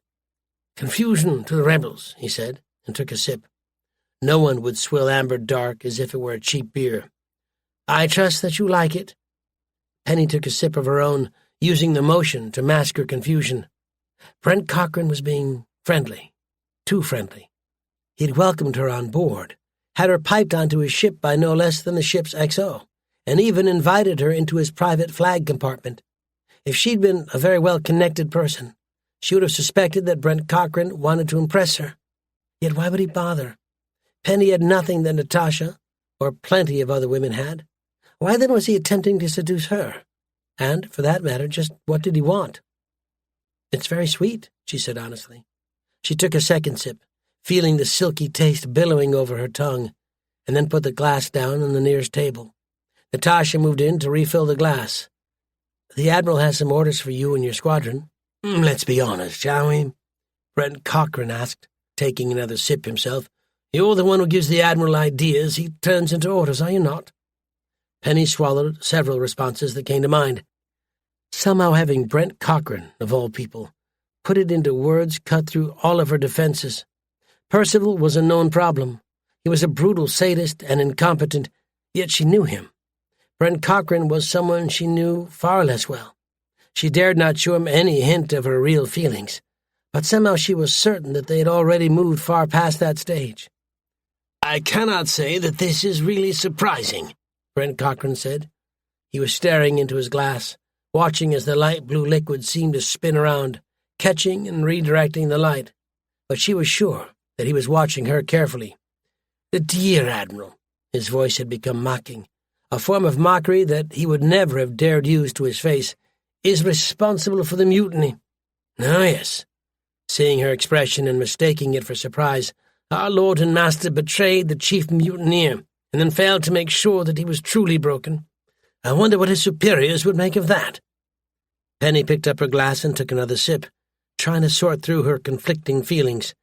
"It's quite a problem for him," Brent Cochran continued, when she seemed unwilling to continue speaking. "If he fails to contain the rebellion in time, before it spreads, he is likely to end up getting the blame, and his patrons will be the first to blame him. The Roosevelt family isn't going to back him now, not when their interests are the worst affected. I wonder, what will he do then?" His gaze sharpened. "And what will you do, I wonder, when Percival crashes and burns?" "I do not know," Penny admitted. She had never felt so vulnerable. Like it or not, she had linked her career to Admiral Percival's career, and if he fell, so too did she. His family might ensure that he received a posting somewhere well away from everyone else, or perhaps arrange a quiet retirement for him, but they wouldn't bother to do anything for her. She would be lucky to be allowed to resign. It was far more likely that she'd be turned into a scapegoat for Percival's failure. 5 years of helping him, of trying to steer him away from mistakes and allowing him to indulge his unnatural lust with her, would have been for nothing. "I could help you," Brent Cochran said, surprisingly. Penny knew better than to think he was offering out of the goodness of his heart. There would very definitely be a quid pro quo involved somewhere. "You could transfer yourself to me." Penny felt her eyes narrow. "And what will happen to you if Percival falls?" Brent Cochran leaned back in his chair, projecting complete unconcern. "If the Admiral falls," he said, "he will carry the blame for the failure. I, as one of his subordinates, would be in an excellent position to move up, perhaps even to take his place as sector commander. My family would definitely prevent him from trying to slip the blame onto me. Even if I didn't get the position, I would still be in a far better place than anyone else." Penny considered it. It seemed fairly likely that Brent Cochran was actually right. Even if he wasn't, it might just allow her a chance to escape the fall of her patron without ill effects. Or perhaps she was deluding herself. When different patrons clashed, it was always their clients who bore the brunt of the fighting. The thought wasn't a cheerful one. She'd seen enough from working at Admiral Percival's shoulder to know that the patronage system was the only thing keeping the Empire together. Parliament was a joke. The independent judiciary had been penetrated and broken by the 1,000 families in so many ways. And of course there was no emperor. The 1,000 families, she suspected, would one day reach a point where they could no longer expand or extend their networks of patronage any further. She had no idea what would happen then, but she was fairly sure it would be bloody. The 1,000 families would turn on one another, and the Empire would burn in the crossfire. "You might be right," she conceded finally. If he wanted to be blunt, she could be blunt too. Besides, it was slightly refreshing. Percival would never allow her to speak freely. "What are you offering me?" Brent Cochran didn't look offended at her directness.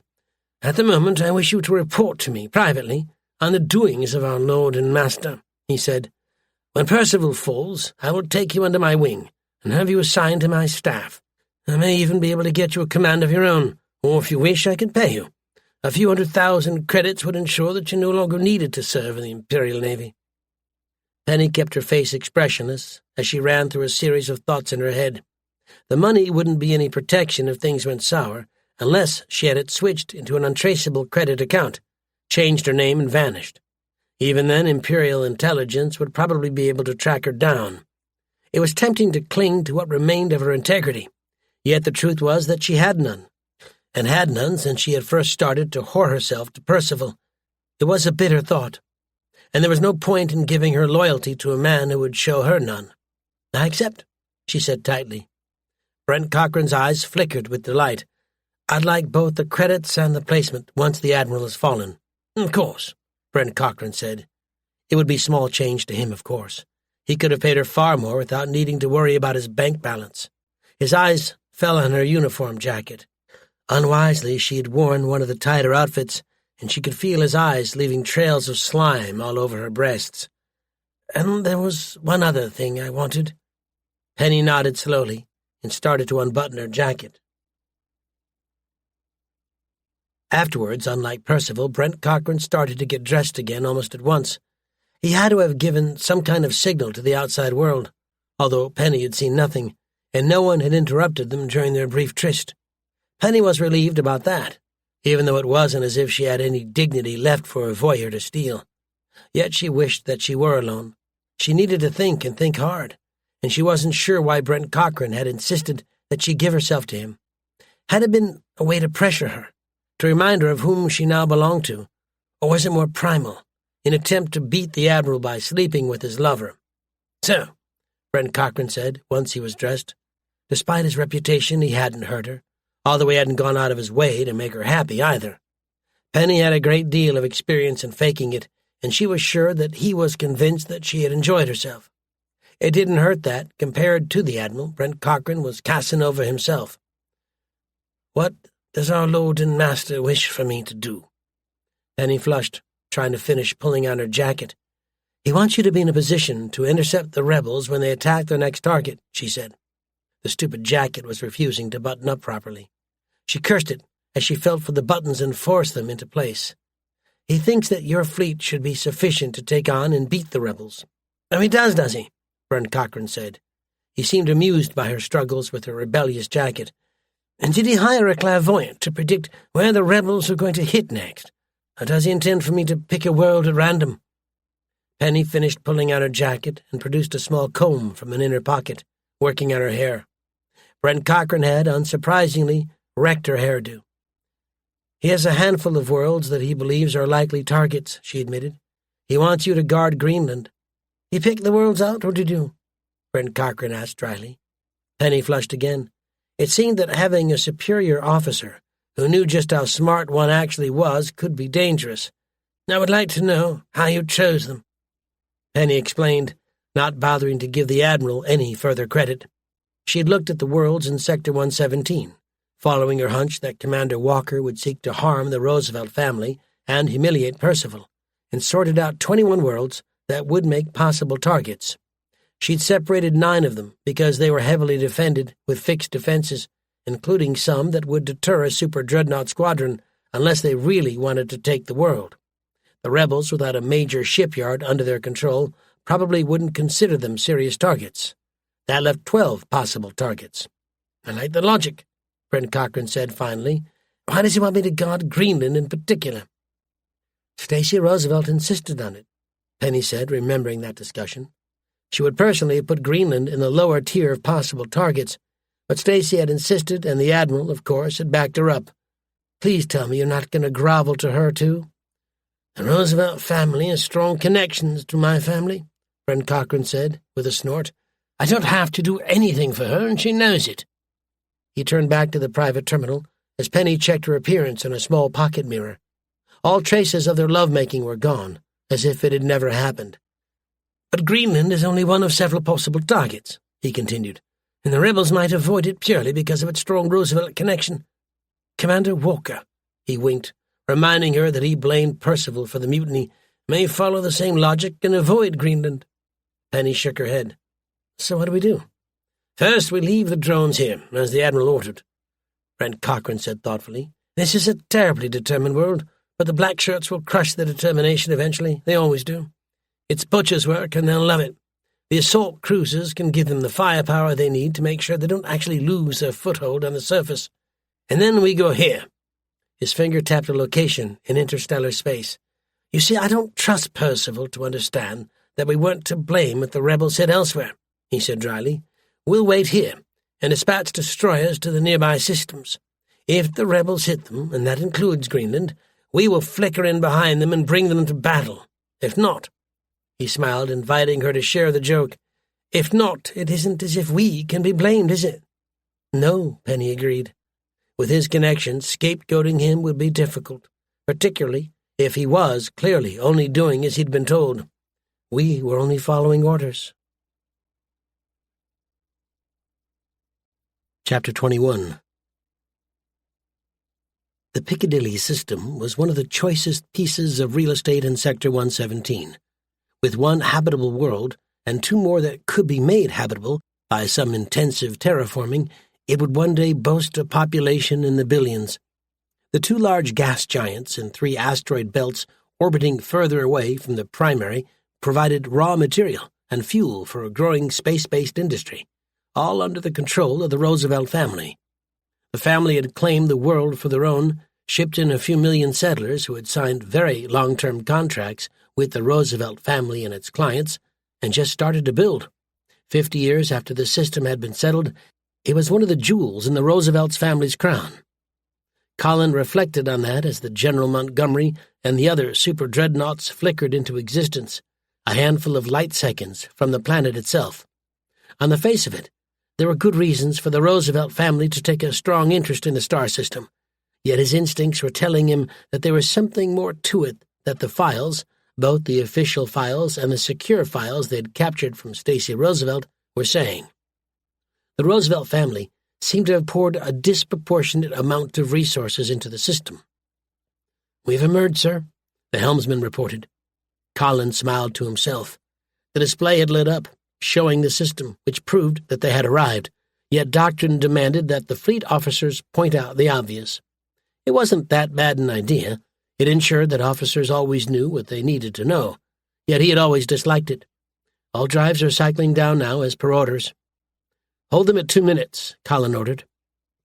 The super dreadnought had built up a vast charge of power to jump 10 light-years into the system, and it would take time to build up another charge to jump them out. The drives would become overstressed if he held them at 2 minutes for too long, but it would last long enough to allow them to flicker out quicker if they ran into something they couldn't handle. "Tactical, I need a system display." "Yes, sir," the tactical officer said. He worked his console as the main display continued to update. At least the Roosevelt family didn't look as if they were trying to hide anything. The hundreds of asteroid mining ships were easy to pick up, at least as long as they were emitting IFF beacons. Colin doubted they'd keep identifying themselves once they realized that enemy ships were loose in their system. "No enemy ships within combat range." "Good," Colin said. He settled back into the command chair, feeling the tension levels rising on the bridge. He'd brought them into the system some distance from the planet, which should prevent the local defenders from panicking and opening fire. Yet if the next part of the plan went wrong, they'd have a clear shot at his ships. "Communications, transmit the modified IFF signal to System Command." "Aye, sir," the communications officer said. She tapped her own console, transmitting the pre-recorded message. Colin had worked hard on it, and he was proud of it, although it was far from perfect. Unless Admiral Percival was a greater fool than even Colin believed, his first step when he learned about the mutiny should have been to order all the IFF codes and clearances changed. "Signal sent." Colin smiled to himself. He'd calculated that the defenders of Piccadilly would probably know the other Super Dreadnought Squadron commanders by name, so he'd cloaked his squadron in the guise of a squadron from Sector 99, a sector on the route inwards towards the core worlds and Earth. The chances were good that whoever was in command of the system wouldn't actually know the person Colin was impersonating. Although now he was heading towards the system's defenses, the idea was suddenly starting to seem rather less clever.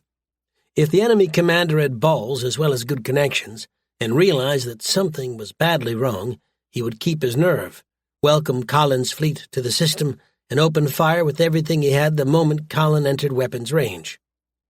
It had taken several days of research to pull the entire message together, days in which he'd learned more about how the Roosevelt family operated than he'd expected. Indeed, he had seriously considered copying the data files and then sending them to the Roosevelt family, if only to taunt them with the depth of Stacy's failure. He'd refrained after Daria had pointed out that Stacy would probably seek to conceal the loss of her secret files and could be relied upon not to alert her superiors. Colin doubted that Stacy could get in worse trouble, but he'd accepted Daria's suggestion. Who knew? Maybe Stacy would conceal it successfully. He contemplated the vision of the planet, growing on his private terminal, and frowned inwardly. There was nothing to suggest an explanation for why the Roosevelt family considered it so important, yet there were plenty of signs of their interest. The planet was orbited by 3 capital-class orbital defense stations, each one with the mass of a super dreadnought, and no need to use some of that mass on drives and compensators. Colin would not have cared to bet on the super dreadnought against a single fortress, although the super dreadnought would be able to pick the time and place of the engagement, and the orbital fortress was a sitting duck. Each of the fortresses bristled with missile launchers and energy weapons and, if those were not enough, were surrounded by smaller automated platforms. The Roosevelt family might have no clear reason for such largesse, yet they had no reason to doubt their own security. His lips twitched. Perhaps the real explanation was that certain senior members of the family wanted a place to live, away from the rest of the empire. Stranger things had happened. The defenses had one flaw, however, one that Colin had noticed the moment he brought up and studied the first images of the defenses. Actually, they had 2, but the second one was one Colin dared not count upon, certainly not for anything vital. Unlike a fleet of super dreadnoughts, the fortresses were in fixed locations and couldn't move, unless they happened to have a fleet of tugs in the general area. If Colin's plan worked, he could bring his fleet into engagement range of one of the fortresses, while the others wouldn't be able to engage him because of the mass of the planet in the way. Unlike Earth, which had a double layer of orbital fortresses, Piccadilly had only 3. Under normal circumstances, they would have more than sufficed to take care of any trouble. "We have received a response from System Command," the communications officer said. "They are welcoming us to Piccadilly and are inviting you specifically to dine with the planetary governor once you make orbit." Colin chuckled to himself, sharing a grin with his flag captain. The signal they'd sent had purported to be from Commodore Reginald Kennedy, a man whose entire family was a Roosevelt client. Indeed, they'd been clients of the Roosevelt family for so long that they'd actually developed patronage networks of their own, which were in turn networks that could be used and exploited by the Roosevelt family. If Colin was any judge, the Roosevelt family might refuse to see the Kennedy family socially, but they'd be quite happy to work with their clients otherwise. And Commodore Kennedy was a known factor. The planet's second weakness was one that Colin had puzzled over, before resolving to data mine the planet's computers once the war was over and try to ferret out the answer. Unlike most of the other worlds in the sector, Piccadilly was defended by forces owned and operated by the Roosevelt family, not the Imperial Navy. The Empire as a whole might frown on anyone else, even a family, owning and operating super dreadnoughts, but they didn't try to forbid the families from owning smaller ships. The Roosevelt family hadn't hired the Imperial Navy, even under Percival's command, to guard their planet. They'd gone to the expense of obtaining their own fortresses and starships. Even for an entity as wealthy and powerful as the Roosevelt family, that wasn't small change. It would have made a noticeable dent in their fortunes. His lips twisted into a smile.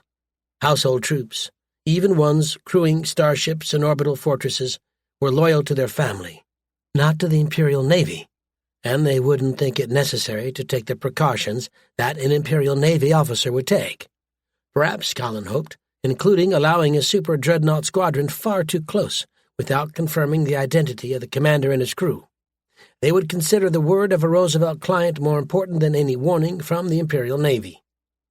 "Thank them for me," Colin said, "and tell them that I will be delighted to accept." He watched as the communications officer keyed the program, sending the second false message.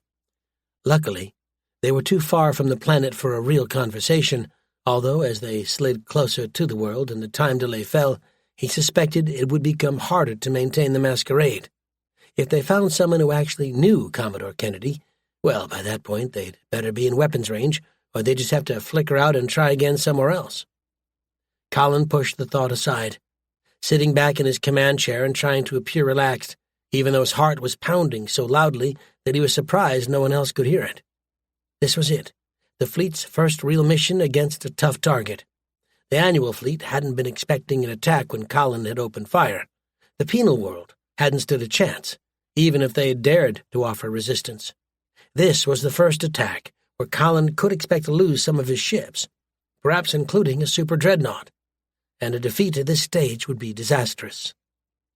"Launch 3 stealth probes," he ordered. Luckily, the planet's defenders didn't feel like chatting. "I want to make sure that they have nothing stealth waiting us." That too was a gamble. If they brought up active sensors, someone on the other side would ask the obvious question. Why? An alert tactical officer might realize that Colin's fleet wasn't behaving as if it was on a courtesy visit. Yet, if they had starships, like one of Percival's other squadrons of super dreadnoughts, hidden away under cloak, they could spring an ambush before Colin realized that they were there and reacted. The stealth probes were a compromise, allowing him to gain some extra insight into the system without tipping his hand. He hoped. "Aye, sir," the tactical officer said. Stealth probes were expensive, which was partly why the Empire rarely deployed them except on truly vital occasions. In theory, they were undetectable, but Colin's experience with cloaking devices had told him that there was always turbulence, the disturbances in local space caused by the passage of a cloaked ship. "I'm launching probes now." Colin nodded. The first probe would head down towards the planet, reporting its findings via tight beam laser transmissions, while the other 2 would orbit the squadron, watching for trouble. The main display, even using the passive sensors, was still updating itself. The more Colin looked, the more he felt puzzled, even unsure. The Roosevelt family had built no less than 3 cloud scoops, which should provide enough fuel for a far greater industrial sector than he was seeing. The thought nagged at him. What, he wondered, were they trying to hide? On impulse, he patched into the communications console and studied the image of the dispatcher talking to his communications officer. He wore a red, orange, and green uniform that clashed appallingly with his color, an outrage against fashion even to Colin's limited fashion senses. That, too, wasn't uncommon among the household troops. Their masters liked them to look striking, to remind the universe of their power and wealth, even if they did end up looking ridiculous. Colin bit down a snicker. The enemy officer looked rather like a trifle on legs. His humor died. Or perhaps, he wondered, that was the point all along. Specialist Bart Roberson didn't have a very demanding job, although he wasn't a very demanding person. He trained in the Imperial Navy as a censor specialist before the Roosevelt family's recruiters had seen his file and made him an offer he couldn't refuse. If he joined the household troops, he could have a far higher salary and the chance to play with the latest communications gear. If he refused, he could be assured of a transfer to a cold and deserted asteroid monitoring station on the far edge of nowhere. He'd agreed, biting down his anger, only to discover that he'd been posted to the far edge of nowhere anyway. Actually, that was harsh. Whatever else could be said about Piccadilly, it wasn't a bad place to live and work. 2 of his subordinates were actually young natives of the planet.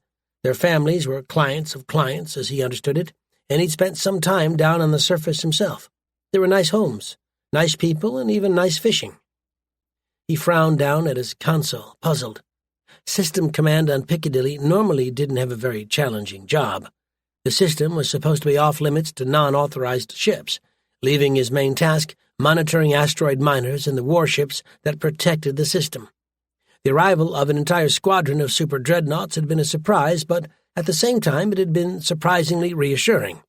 No one, apart from the Imperial Navy, was allowed to build and deploy super dreadnoughts. And yet there was something wrong. He was sure of it. The 9 super dreadnoughts seemed to be legit, with the proper IFF codes. But something had kept nagging at his mind.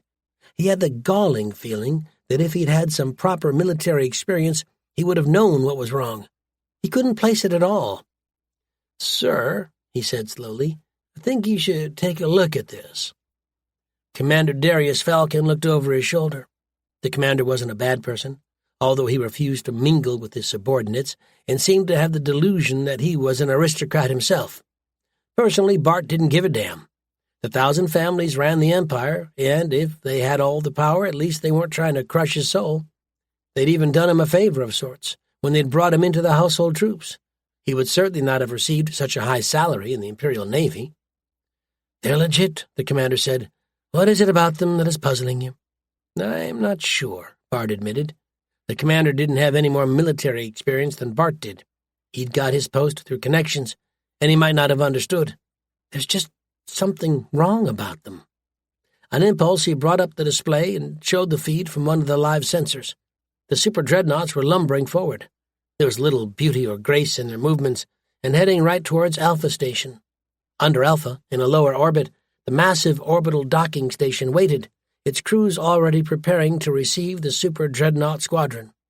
The Roosevelt family would probably be quite happy to allow their client's crew to have leave on the station, even if they didn't allow them to go down to the planet. And the super dreadnoughts were coming closer and closer. "You're not exactly an expert in super dreadnoughts," the commander pointed out. He wasn't being unpleasant. He was merely stating a fact. It was one of the traits that made him bearable, unlike some officers Bart could have named. They might not be... It struck Bart, just a second too late. "Those ships," he gasped. Now he saw it, he wondered at his own slowness in accepting it. He should have seen it at once. "They're in attack formation." Colin watched on the display as Alpha Station grew in front of him, a man-made moon bristling with weapons and defenses. Not unlike a super dreadnought or an Imperial Navy starship in a suspect star system, it had its shields and weapons on alert, although they weren't powered up and ready for launch. The station itself was ugly, a strange, bulky shape that suggested sheer power and iron determination. The weapons scattered across its hull only made it look incredibly unwelcoming. "Passive systems only," Colin ordered. So close to the station, they would detect an active targeting scan the second he ordered it, and then they would flash charge their shields and open fire. It wouldn't matter. The station was emitting enough energy to allow him to target it even without active sensors. The first warning they would have would be when his missiles were fired from his ships, roaring towards the station at incredible speed. "Lock weapons on target." "Weapons locked, sir," the tactical officer said, very quietly. There was something about the brooding presence of the station that forced them to whisper, even though there was no way that sound could travel through vacuum. "The missile tubes are ready to open on your command." Colin nodded. The external racks were loaded, of course, but that wasn't unusual when a squadron left one sector for another. The enemy wouldn't think anything odd about that. Their radars, however, were sweeping across the super dreadnought's hull and might well pick up the opening tubes. He shrugged. They were committed now anyway. "Open the tubes," he ordered. He braced himself, knowing that time had run out, before tapping his console and unlocking the weapons. He just put the trigger in the hands of his tactical officer and other junior staff. "You may fire at will." The tactical officer keyed a switch. A second later, the super dreadnought launched its first massive barrage towards the station. Chapter 22. Bart watched the attack develop on his console. Too late. All 9 super dreadnoughts opened fire, 8 of them targeting Alpha Station with every missile they could bring to bear on the station, while the 9th opened fire on every automated weapons platform and orbiting sensor within reach. The cloud of missiles, they were too densely packed for his systems to provide him with an accurate count, had been fired just seconds before Alpha Station snapped over onto high alert. At such short range, their drives could be boosted into sprint mode and accelerate within seconds of being launched, making it far harder for the defenders to calculate intercept vectors and start targeting point defense before it was too late. It wasn't impossible to intercept missiles in sprint mode, it was just extremely difficult. And naturally, the rebels weren't going to sit around and wait for the defenders to react. They were going to continue pressing their advantage. Bastards, he thought, as Alpha Station's shields started to charge up. It would be nice to think that perhaps, just perhaps, the formidable fusion reactors on board the station could power the shield generators enough to hold off the onslaught, but he knew better. The shield generators would burn out if they were forced to absorb or redirect so much power, something that would bring the interlocking generator network crashing down. The station's point defense started to engage, pumping out plasma bolts and railgun rounds as if there was no tomorrow, which there wouldn't be for the defenders. Yet it was already too late. The missiles were roaring towards their targets. "Get the drones out," the commander ordered frantically. He hadn't seen. He hadn't understood. Bart understood. Alpha Station was going to be badly damaged at the very least. The odds weren't good that any other crew would survive. No amount of drones, automated gunboat-sized craft, would change the odds. "Get the automated platforms online." "They're online," Bart assured him. The missiles the 9th Dreadnought was launching were tearing through the network, expending an entire ship killer on each of the undefended platforms. A part of Bart's mind admired the precision of the attack. Platforms that might have helped save Alpha Station were being forced to devote their energies to remaining intact. It didn't seem to make much difference. The missiles were entering terminal attack range now. "I think we need to think about evacuating." "Nonsense," the commander said. It had just dawned on him that he was in command of the defenses of the entire system while an attack was underway. If he survived, if the enemy was beaten off, he would be promoted. There is no reason to believe that they know about this facility. Bart had to admit that he was right.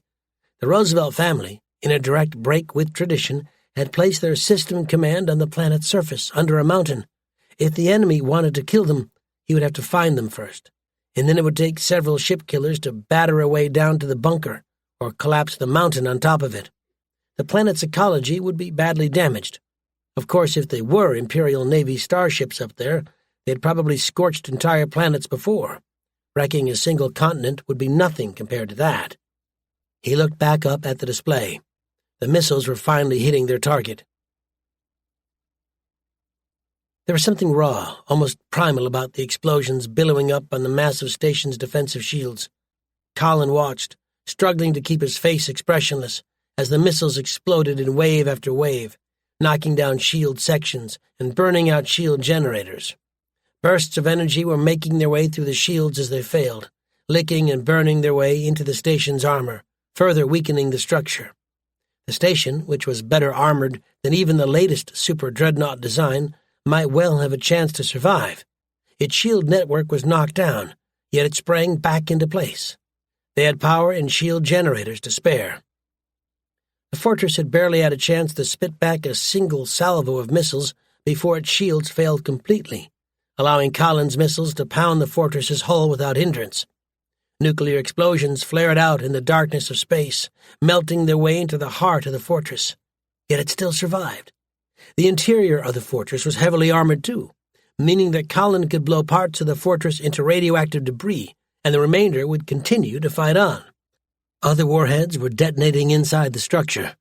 He wouldn't have given much for the safety of the fortress's personnel, tearing into its very heart. Entire sections of weapons failed, dying just before their base started to twist and explode. The fortress didn't explode like a starship. It simply fragmented into countless pieces of junk. A testament to what the Empire can build, Colin thought, impressed despite himself. The Empire had never lost a capital-class orbital fortress. Come to think of it, the last time the Empire had lost any kind of fortress had been back during the First Interstellar War. Since then, the Empire had always been doing the attacking.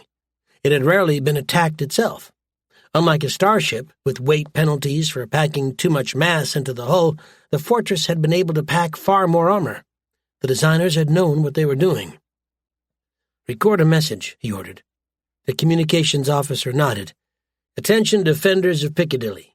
This is Admiral Colin Walker of the Popular Front to Reform the Empire. I intend to destroy this system's orbital facilities. I will give you 10 minutes to abandon them, and then I will open fire." The super dreadnought shook as a missile from one of the automated platforms managed to slip through the point defense and explode against the ship's shields. "There will be no further warnings," Colin added. "The countdown will begin upon the transmission of this message." He looked over towards the communications officer. "Transmit the message on all bands," he ordered tartly. "We may as well give them fair warning." Colin, Hester, and Daria had discussed the issue in some detail. Hester had pointed out that the Roosevelt family's workers were certainly compliant in the crimes the family had committed, but Daria had countered by pointing out that they hadn't been offered a choice. Colin had settled the argument by reasoning that the orbital facilities could not be rebuilt quickly, certainly without a new annual fleet, and destroying them would limit the world's ability to take part in the war. By the time the facilities were rebuilt, he hoped, they would have won or lost, and if they lost, it didn't really matter what happened on Piccadilly. Besides, he added in his own mind, unlike Stacy or Percival himself, he felt no rage for the workers. They had never committed crimes against him personally. Their sole crime, if it could be called a crime, was being part of the system. "The message has been transmitted," the communications officer said. "No response." Colin shrugged. He hadn't expected one. "Monitor the orbital facilities closely," he ordered, as the super dreadnought shook again. "Let me know if they seem reluctant to evacuate." He smiled as he studied the display. Percival would probably not have hesitated to use human shields and would have seen any concern for the workers as a sign of weakness. He doubted that the Roosevelt family's representative on the planet's surface would be that stupid, if only because it would be a good way to lose all of the family's clients at once. A trained and experienced workforce wasn't something to just throw away. Besides, Colin had no intention of slaughtering helpless workers. If it could be avoided, that was. The other two stations, as he had expected, weren't firing, but then there was little point in firing. Colin's ships were shielded by the planet itself. The remaining warships in the system were attempting to reform into a new formation, although several of them were missing, probably having flickered out to warn other systems of just what had gone wrong. Colin glanced down at his terminal, watching the counter ticking toward 0. His worst-case estimate was that it would take at least 30 minutes for Percival to dispatch reinforcements into the system, and that relied upon him having forces on hand ready to go. He ran through a tactical check. His ships had been hit, but none badly, although that would change if they tried to go up against the remaining fortresses. There was no point in trying to take the system. The only thing they could do was wreak havoc and then take their leave.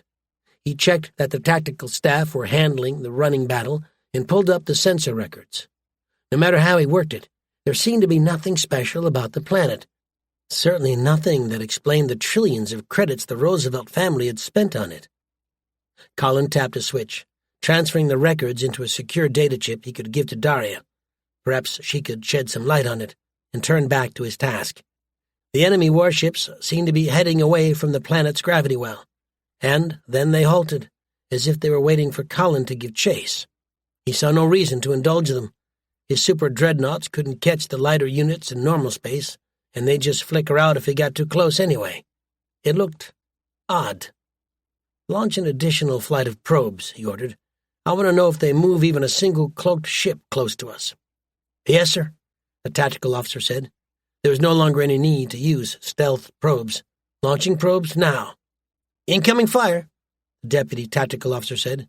"The stations are firing on us." "Relay the control signals through the warships," Bart ordered.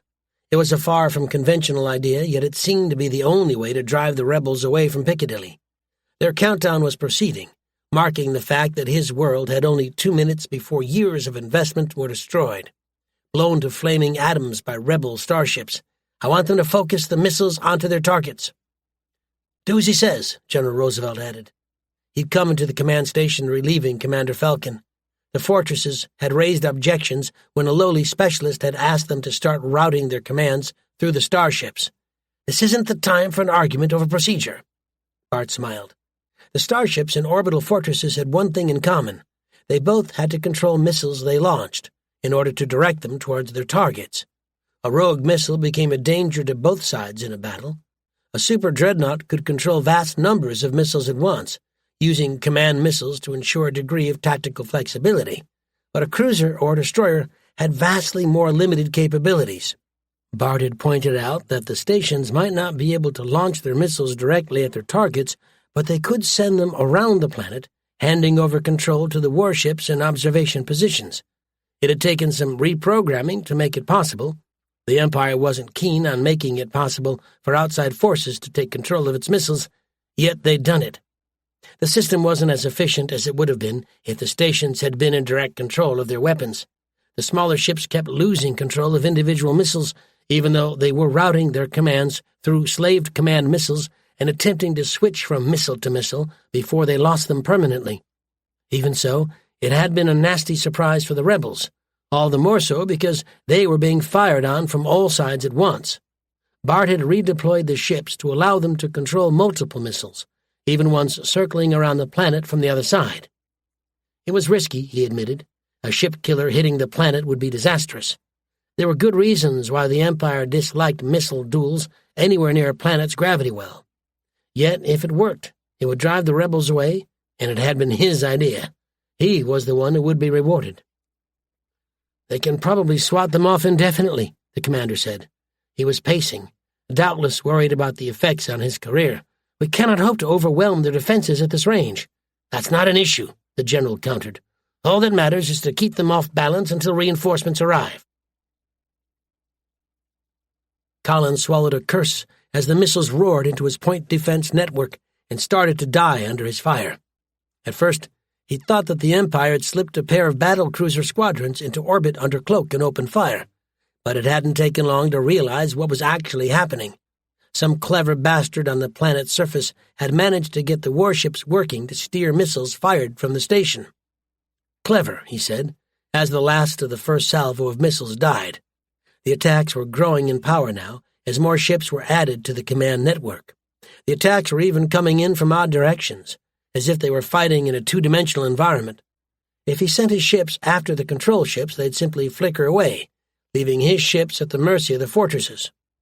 He checked the timer and smiled to himself. The defenders had run out of time. Did they get everyone off the orbital facilities? "I believe so," the sensor officer said.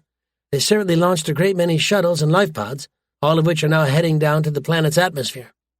Colin nodded. Standard procedure was for life pods to remain in space until they could be recovered, but he didn't blame them for sending them into the atmosphere to land on the ground. In a combat zone, the odds of having them mistaken for weapons or mines and accidentally destroyed were just too high.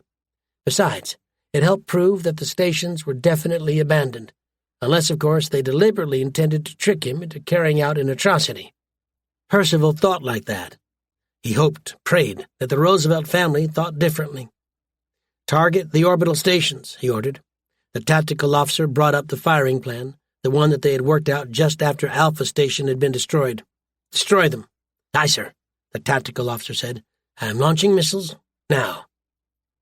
Given enough time, Colin would have preferred to use energy weapons to destroy the orbital facilities, but time was ticking away.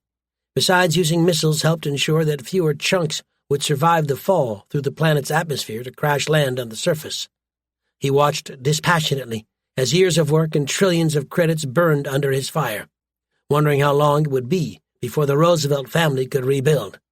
They had probably had the planet's facilities insured, but if he knew the 1,000 families, there would be caveats built into the agreements, and besides, if they attempted to pay out, it would probably wreck large parts of the economy. The targets have been destroyed, the tactical officer reported finally. The enemy fortresses are increasing their fire. Colin was mildly impressed. Whoever had thought of that tactic was on the wrong side. He doubted that it was a tactic that would become commonplace, yet perhaps it would certainly make hitting any planet harder. He shook his head in irritation. It wasn't as if they had a monopoly on tactical innovations.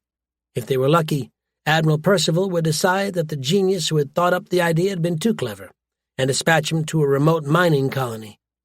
No, that wouldn't happen. Whoever had thought of it would be working directly for the Roosevelt family. Percival would only have limited authority over him. "Take us up," he ordered. They dallied too long already. "Prepare to flicker us out as soon as we reach a safe distance." Unsurprisingly, the incoming fire doubled as they pulled away from the planet, the fortresses realizing that their prey was escaping and trying to cripple or destroy a super dreadnought before they could escape. Colin didn't bother to return fire. At such extreme range, it was unlikely that they would hit any of the smaller starships, while the fortresses might as well have been invincible. It would just be a waste of missiles.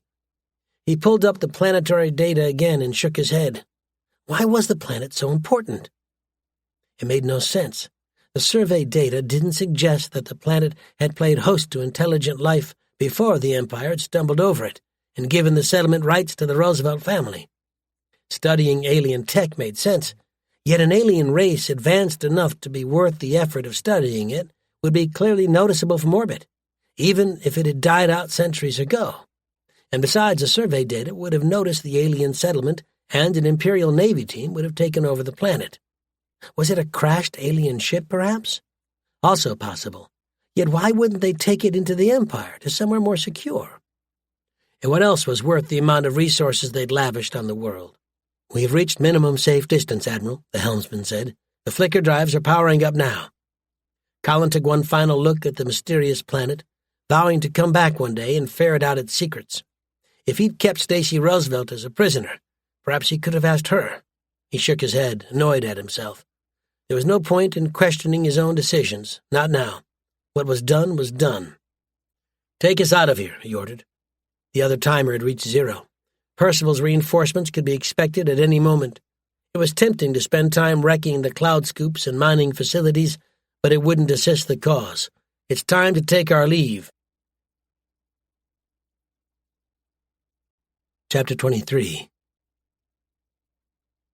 "It's the flicker drive node, milady," Accrington said. "I'm afraid that it has finally given up the ghost." Lady Hannelore Elliot Chatham scowled. The Misfit was one of 3 freighters, her own personal property, that she'd assigned to the mining project at Tyler Star. Unfortunately, the ship was also older than she was and on its last legs. The only reason it had been so cheap was because the owner had thought he was selling it for scrap. "So the freighter cannot jump outside the system," Hannelore said carefully. She had a fairly comprehensive education in mining technology.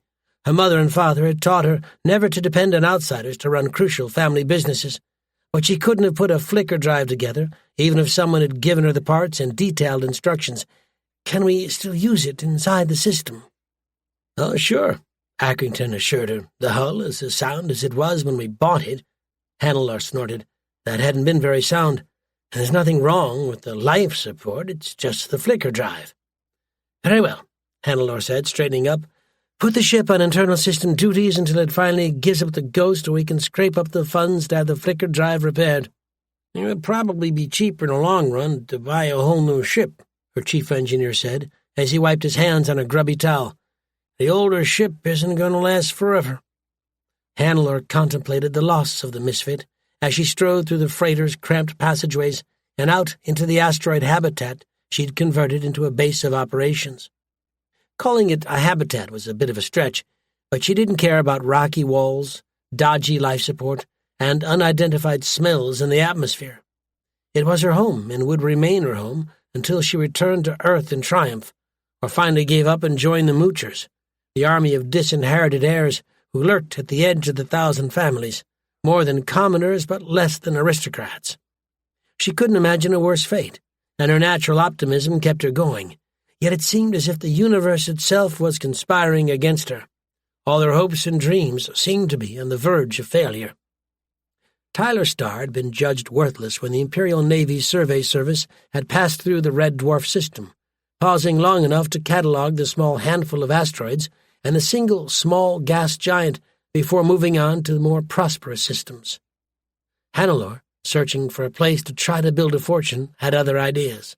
The system had two great advantages. It had no local population and a suitable source of power, the star itself.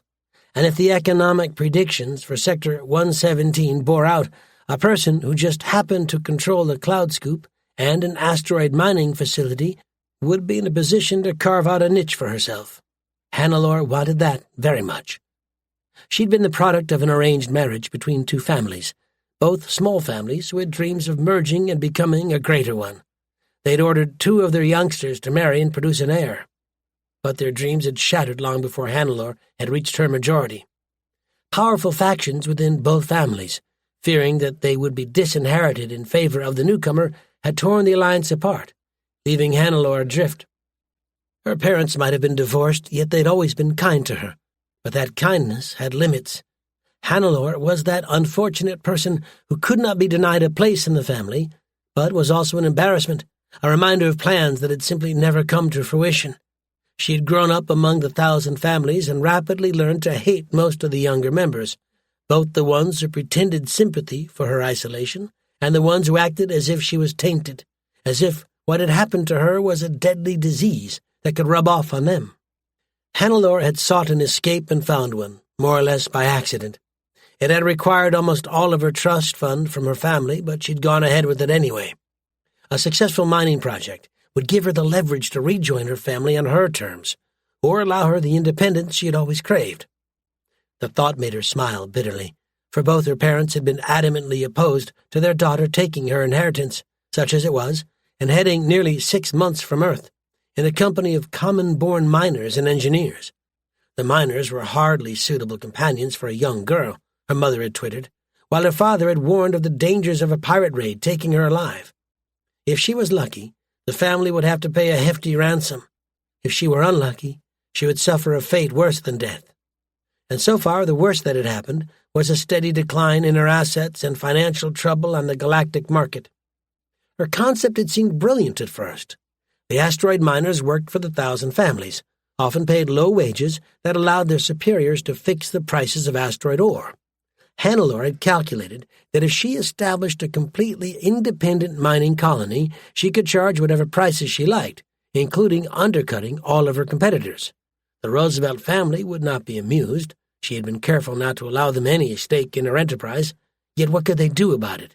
They couldn't crush her through their network of patronage, for that would bring the wrath of every other family down on their heads. The 1,000 families couldn't afford to turn on one another, or the commoners would see the infighting and start getting ideas. She smiled again, a more relaxed smile, wondering what her mother would say if she saw her daughter now. Hannelore wore a grimy ship suit, her blonde hair cut back into a short mop surrounding her head, and she looked as if she hadn't had a bath in weeks. She hadn't, come to think of it. Water was rationed on the platform until they finished melting down asteroid ice and inserting it into the system. Hannelore had no intention of abusing her position. She could never have explained it to her mother, but she liked the engineers and miners she worked with more than she liked her friends back home. At least the miners weren't plotting her social death every time they looked at her. The asteroid's control center barely rated the name. Her engineers had rigged up a fusion reactor, a handful of consoles, and a display they'd pulled out of a freighter that they'd actually had to scrap, after using it as living quarters for the first few weeks. The thought was galling. If she'd had full access to the family funds, she could have provided much better equipment, and they wouldn't be risking their lives every time they used some of the older gear. Once she got the whole complex up and running, once she started funneling supplies to various worlds, then she would be in a position to claim her rightful place. "We're going to have to cut back in 44567, Jackson said. He was a burly miner, exactly the sort of person her mother had warned her about. He would have been handsome, at least to her eyes, if he hadn't used an illegal genetic reprofiling system at some point and wound up looking like a biological experiment gone horrendously wrong. Hannelore had wondered, she had never dared ask, just what he'd had in mind. It looked as if he'd gone 3 rounds with an angry crocodile analog, and the creature had won. The mining team have filled all their baskets. Hannelore nodded sourly. At least we can send the misfit to pick up their load, she said, studying the display and calculating times in her head. She hadn't even thought about distances in normal space until she had come to Tyler Star. The flicker drive normally made every location in the system only a few seconds away, but only her freighters carried FTL drives. The mining ships were confined to normal space, and then transferred over to another ship, or even one of the storage asteroids. She scowled as she looked at the storage asteroid. They'd attempted to turn a rocky iron asteroid into a genuine habitat, but the survey had missed impurities in the metal, and the asteroid had burst when they tried to expand it. It made a source of raw materials and a storage point, yet it was a dark reminder of her failure, her first of many failures. Of course, my lady, Jackson said. Unlike most of the other miners, Hannelore had never been able to get him to abandon formality. We can... He broke off as an alarm sounded on one of the displays. My lady, he said, as he twisted the console around so she could see the icons. There's an unidentified ship within the system. Hannelore bit down a very unladylike word. No one was supposed to visit Tyler Star. There was nothing in the system to attract visitors, not even the Imperial Navy or pirates. There was nothing in the system worth stealing, at least not yet. Hannelore had intended to invest in some defensive satellites when she had the mining complex up and running, but the funds were too limited to invest now. Besides, covering an entire system was a nightmare. It was simply impossible without thousands of platforms. Can you identify it? Not with this gear, my lady, Jackson said. He had a past that remained shrouded in mystery, but he clearly knew his way around a tactical console. There were times when she wondered if he was a deserter from the Imperial Navy. The ship isn't transmitting any IFF signals, and these systems aren't good enough to pick up much more information.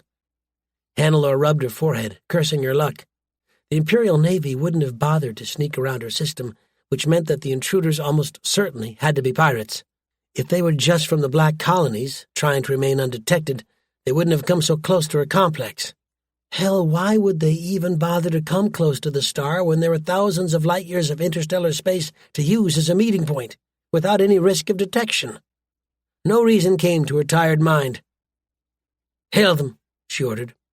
If they knew that they'd been spotted, perhaps they would flicker out and withdraw. Pirates weren't known for bravery, if only because the Imperial Navy executed them upon capture. Ask them what their business is and how we may assist. Yes, my lady, Jackson said.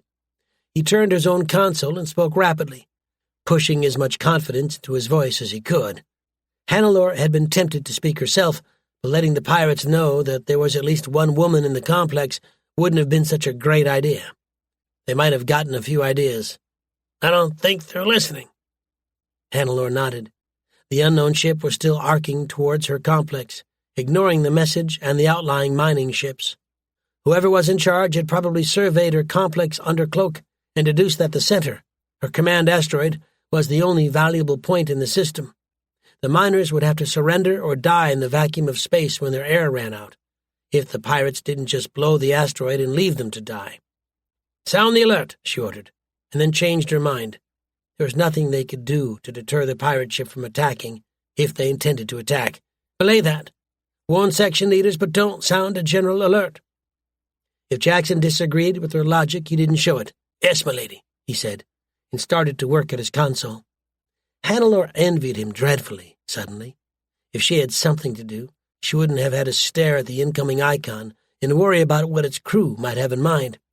She understood suddenly what her father had meant when he had talked about the loneliness of command. She was responsible for the 72 miners and engineers she had hired and transported to Tyler Star, promising them wealth, reward, and patronage, if only they succeeded. And by doing so, she had brought them here to die. Jackson looked up suddenly. My lady, he said, we are receiving a transmission. Hannelore braced herself. There would be no hiding the fact that she was a woman now, or the fact that there were other women on the platform. "Put it through," she ordered. "Let's hear what they have to say." A face appeared in front of her. The image was massive, as if the sender was focusing the camera directly on his face, rather than allowing her a chance to see his bridge. The man had long blonde hair, longer than her hair, and a beard that seemed to defy any hope of organizing it properly. The effect seemed to create the impression of a dashing rogue, although it was partly spoiled by the fact she could see every motion on the face.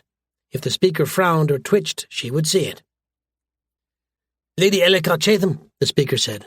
Hannelor's lips twitched. Technically, she was Lady Hannelore, for there was no Ellicott Chatham family. The failure of the planned merger and her parents' separation had seen to that. Indeed, someone of a legalistic bent could make a convincing case that she shouldn't even be considered a lady at all. "I'm Captain Jason Cordova, representing the Popular Front for the Reform of the Empire." "That's a bit of a mouthful," Hannelore said before she could stop herself. There was something about the speaker, Captain Cordova, that seemed to encourage informality. If nothing else, it certainly suggested that he didn't have looting, raping, and pillaging in mind. "I have never heard of the Popular Front." "The whole universe will know of us soon," Cordova promised. His booming voice carried with it unlimited confidence, the kind of confidence that only nature's aristocrats possessed. Some of the family brats Hannelore had known had it, but it was rare outside the 1,000 families, at least from what she'd seen. Her lips twitched again. She hadn't seen that much of the galaxy outside the 1,000 families. "I'm afraid that I'm going to have to ask you to surrender your facilities." Hannelore felt a sudden hot wave of anger flowing through her, but she clamped down on it mercilessly. There was no point in getting angry, not now. She didn't quite dare. "You're talking about wrecking the livelihood of nearly 100 people," she said, the strongest argument she dared use. "If you destroy the platforms—" "We have no intention of destroying the platforms," Cordova said.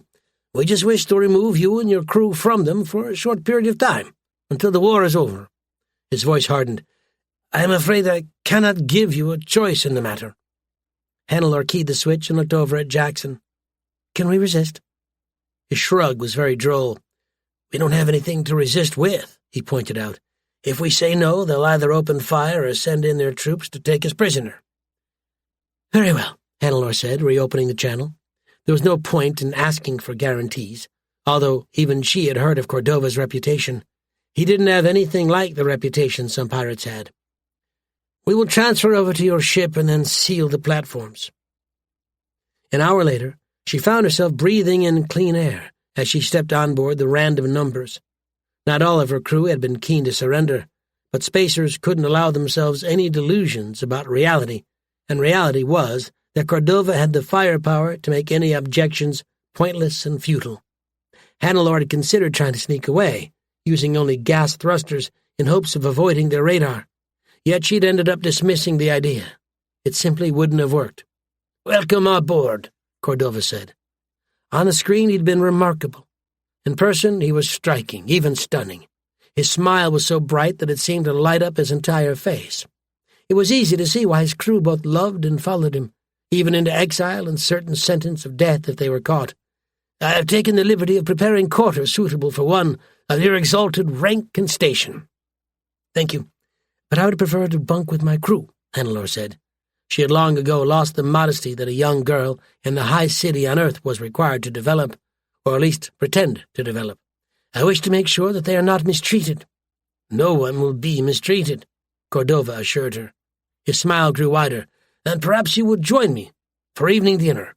There is much that you can tell me about Earth." Hannelore blinked in confusion. Why would Cordova want to know about Earth? "I would be honored," she lied. It was quite possible that Cordova wanted to take her to bed instead. It wouldn't be that uncomfortable. It wasn't as if she were a virgin or that he was unattractive, but it would have felt like she was betraying her crew. "And then you can tell me all about the Popular Front." Her father had told her once to learn everything she could. Knowledge was power, he told her, and power was always worth having. If she was to be Cordova's guest or prisoner, she might as well learn what he had to tell her, and how he intended to justify himself to the universe. And besides, it might be fun. "I would be delighted," Cordova said. "Shall we say my quarters at 9? Chapter 24. Commander Adiba Hamil, now a commodore in the rebel fleet, knew that others saw her as prim and unimaginative. It was an appearance she had taken pains to cultivate, if only because, as a young, unattached, and attractive female officer in the Imperial Navy, it provided a form of protection. The young sharks, high-ranking officers intent on cutting a romantic swath through the lower-ranking officers and crew, could be discouraged if one looked stern enough. It had helped her rise, if slowly, through the ranks, and had marked her as a safe pair of hands. Her tactic had worked until she had refused the wrong person and had been banished to Jackson's Folly. Unlike Colin, who had personal reasons for rebelling against the Empire, Adiba had grown up on Earth and learned to despise the Empire from a very early age. Earth's teeming billions lived in poverty, a poverty only made worse by the fact that their social superiors refused to allow them any chance to make their own decisions. The poor lived their lives without hope, and, whenever they fell afoul of the Empire's laws, found themselves exiled into space. It was no wonder that there were so many applicants for the newly opening colony worlds, and that the Empire had logistical problems shipping so many people off-world. Millions departed Earth each year, only to be replaced by millions more, born to poor and hopeless mothers. The poverty trap was grinding and almost unbeatable. Adiba had beaten it by joining the Imperial Navy as a young girl and excelling in her training, to the point where she had been granted a commission and a chance to rise within the Navy. As far as she knew, however, she was the last survivor of her family. Her parents had died when she was very young, killed in one of the endless gang wars that raged through Earth's teeming cities. 2 of her brothers had been killed by the Blackshirts. She still didn't know why, despite searching through Stacy Roosevelt's files, and 3 of her sisters had been sold into sexual slavery by the time they reached their menses. They'd been lucky. Adiba knew that they were children, boys and girls who were barely born, sold into slavery, and her sisters, like so many others, had been worn out and killed by their new job. Their pimps hadn't cared. They'd just gone on to the next few girls, of which there was an inexhaustible supply. Captain, as there were so few trained command officers, Adiba was serving as both captain of Lightning and commodore of the rebel squadron. We have emerged within the Camelot system. Adiba nodded, feeling her heart starting to beat faster in her chest. Colin had given her the mission because she was reliable, yet now, so close to a force that could destroy her and her entire squadron, she wanted to flee and flee far. If Percival's crews were on the ball, if they had a squadron of super dreadnoughts on alert, or even a squadron of battlecruisers, her tiny squadron risked complete destruction. If it had been up to her, she would have preferred to carry out her mission somewhere else, but there had been no other choice. The geography of the interstellar communications network dictated their actions. "Remain on yellow alert," she ordered. They had emerged towards the edge of the system, safely away from any possible threat. Percival's sensors might have picked up their arrival, but he probably wouldn't think much of it, not when civilian ships appeared at the edge of the system all the time. A military starship with military-grade computers could risk jumping right into the heart of a system, yet few civilians would dare take the risk. There was too great a chance of appearing too far from one's destination. "Are there any threats within detectable range?" Colin and Adiba had discussed the possibility at length. If Percival was thinking ahead, or more likely someone in his employ was thinking ahead, he might just have a battle cruiser or 2 guarding the ICN station. It was what Colin would have done, if he'd had the forces on hand to cover all the bases. Percival might not have considered the risk worthwhile. After all, Colin might have turned up with his entire fleet and picked off a battle-cruiser squadron. Yet it was well to be careful. Adiba had no illusions. She couldn't hope to outfight the sector fleet if it came after her. "No, Captain," the sensor officer said. "The only object within the detectable range is the ICN station." Adiba nodded. "Take us towards it," she ordered. She looked over at the communications officer. "Keep transmitting our false IFF signal. We don't want them getting suspicious and alerting higher command." Colin's original thought had simply been to blow the ICN network and force Percival to devote additional starships to convoying information all over the sector. Daria, backed up by Hester, had put forward an alternative suggestion. There was no need to destroy the entire network or even parts of it when the rebels could put it to work on their own behalf. Adiba didn't like Daria. There's something about the woman that rubbed her up the wrong way, but she had to admit it was a good idea. It might even work. The geeks had reprogrammed her starship's IFF transmitter to pretend that it was a battlecruiser on detached duty from the nearby Sector 99. Adiba was fairly sure that, sooner or later, the Imperial Navy would cotton on to that trick, and the IFF codes would have to be altered, but until then it should work neatly. She would have preferred to use codes from a starship known to be in the sector, yet there was too great a chance of one of the starships they encountered knowing that the ship they were impersonating was somewhere else. It was a risk, but a calculated one. Part of her was depressed by how easy it was to start thinking of the loyalists in the Imperial Navy as enemies, but it wasn't hard to understand. The Imperial Navy had no shared loyalty, not when everyone knew that promotions happened because the promoted were well connected, or were sleeping with their superiors, or other criteria that had nothing to do with merit. Khurshida, for all of her stern appearance, hadn't felt much loyalty towards the Navy as a whole. All she had needed was someone to encourage her to rebel. "And then prepare our message," she added. "I want to transmit it as soon as they verify our identity." Lieutenant Neil Schmidt loved his job. Most Imperial Navy officers would have regarded a transfer to the Interstellar Communications Network as a demotion, if not a permanent career freeze, but Neil had never been particularly ambitious. All he really wanted to do was read his books and watch the universe go by, an aim made much easier by his new assignment. He'd been transferred over as a young midshipman, and by volunteering to stay longer than he absolutely had to, he'd been granted promotion. From just another operator on the vast station, he had become its commander, a position that afforded him certain rights. The Empire and the Federation before it had spent billions of credits on attempting to develop a workable form of faster-than-light communication, and for all of their investment, they had nothing to show for it. In theory, there were plenty of ways to transmit a signal faster than light, but in practice, the only way to do it was to have the message carried on a starship. It was incredibly frustrating for the Empire's rulers, who wanted to control their empire, yet had to account for the massive time delay built into the system. If Earth had wanted to send a signal out to Camelot, it would take nearly 6 months for the message to reach its destination, and then another 6 months for Earth to get any reply. It was partly why Admiral Percival and his fellow sector commanders received so much latitude, in an empire that didn't think highly of individual initiative and enterprise. They needed the authority to deal with a small crisis before it became a larger one.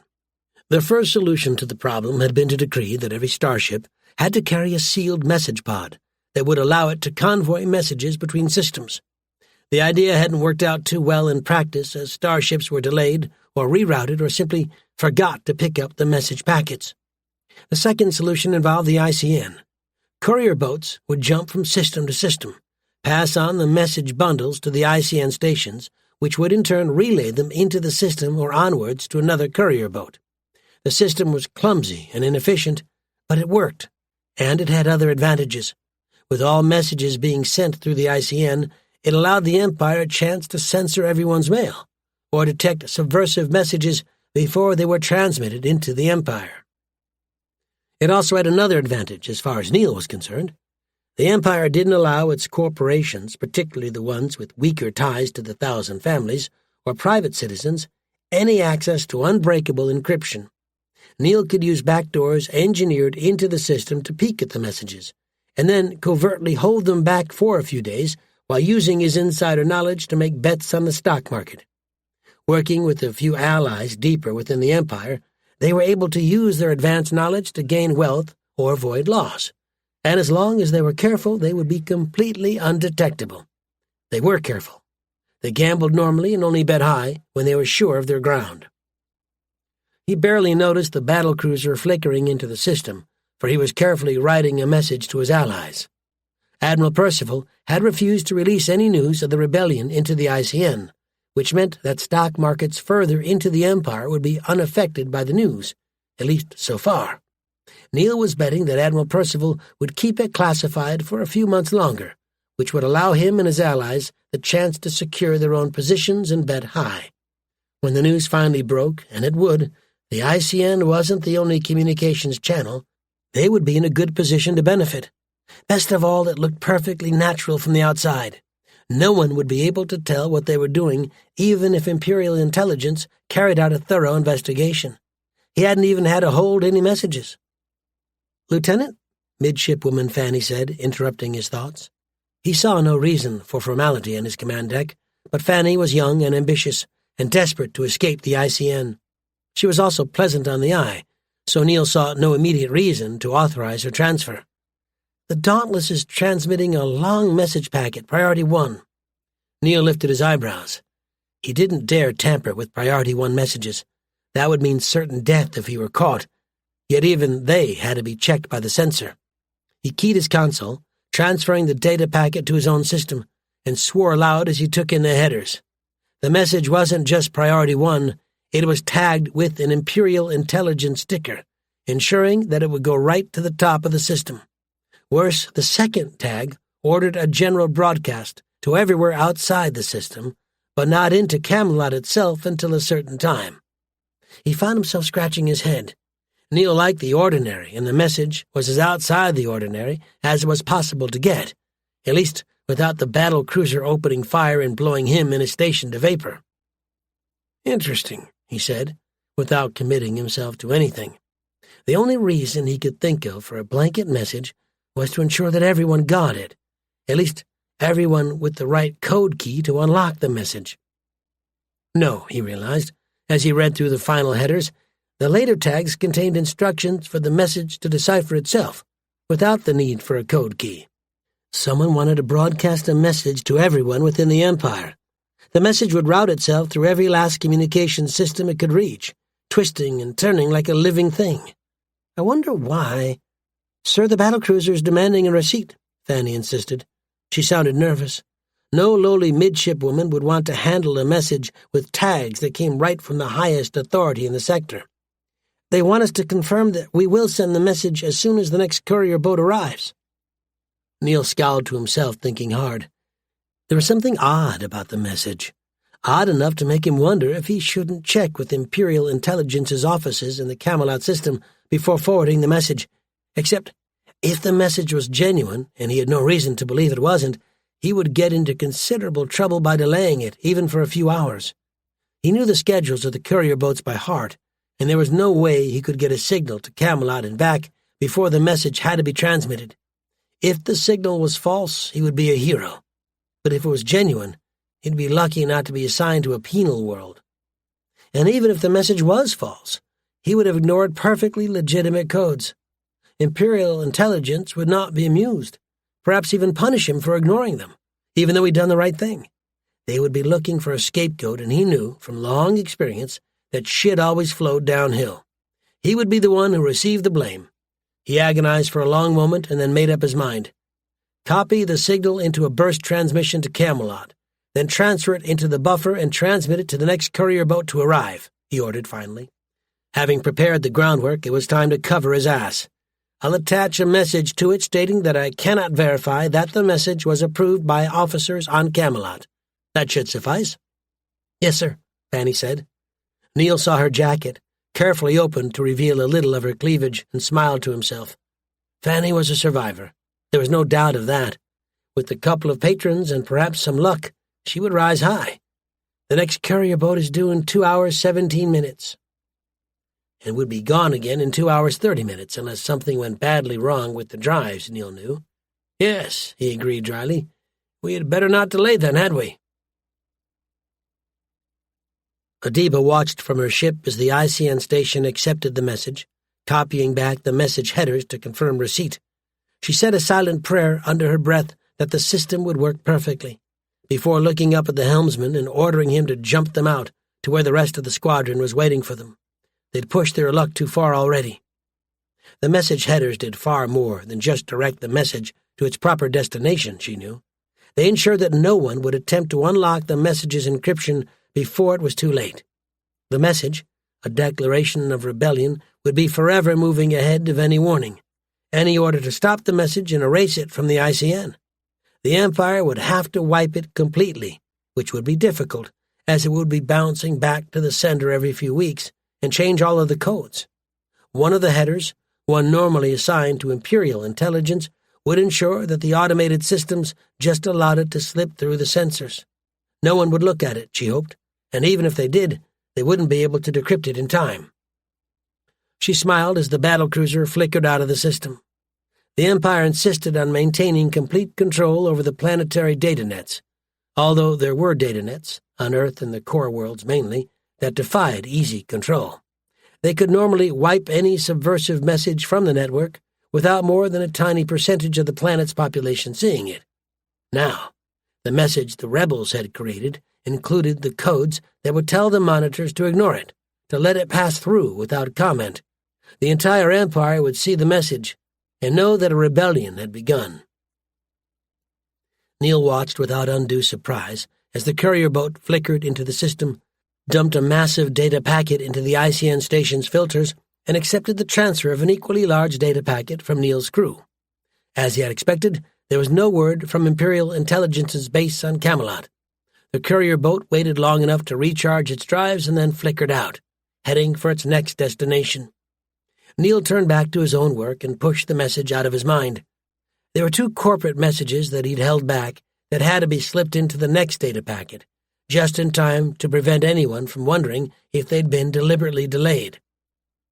9 hours later, just after he went off duty, had a long rest and returned to his station, a black shirt transport flickered into existence right next to the station. Neil barely had time to wipe his own secure data store within the network before they stormed aboard, arrested him and his entire crew, transferring them to their ship. It seemed that the message wasn't real after all. Neil gathered that after the black-shirt commander, who looked deeply frightened, had driven a fist into his chest while screaming obscenities at him. The message had been faked, using codes that shouldn't have been in private hands.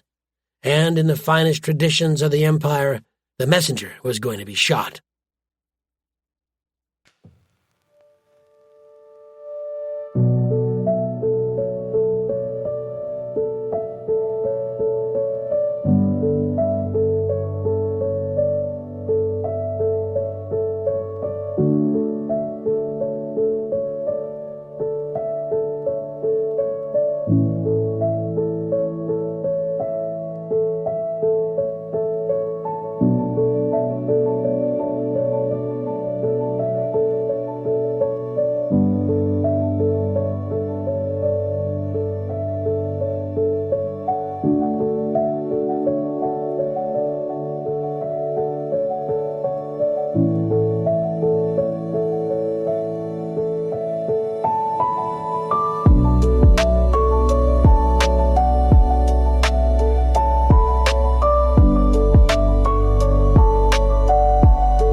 Chapter 25. "Let me do the talking," Brent Cochran said, as the shuttle slowly drifted into the massive orbital fortress's hangar bay.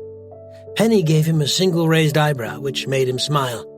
The way he was dressed, Percival might well have a heart attack on the spot, or find it hard to restrain homicidal impulses.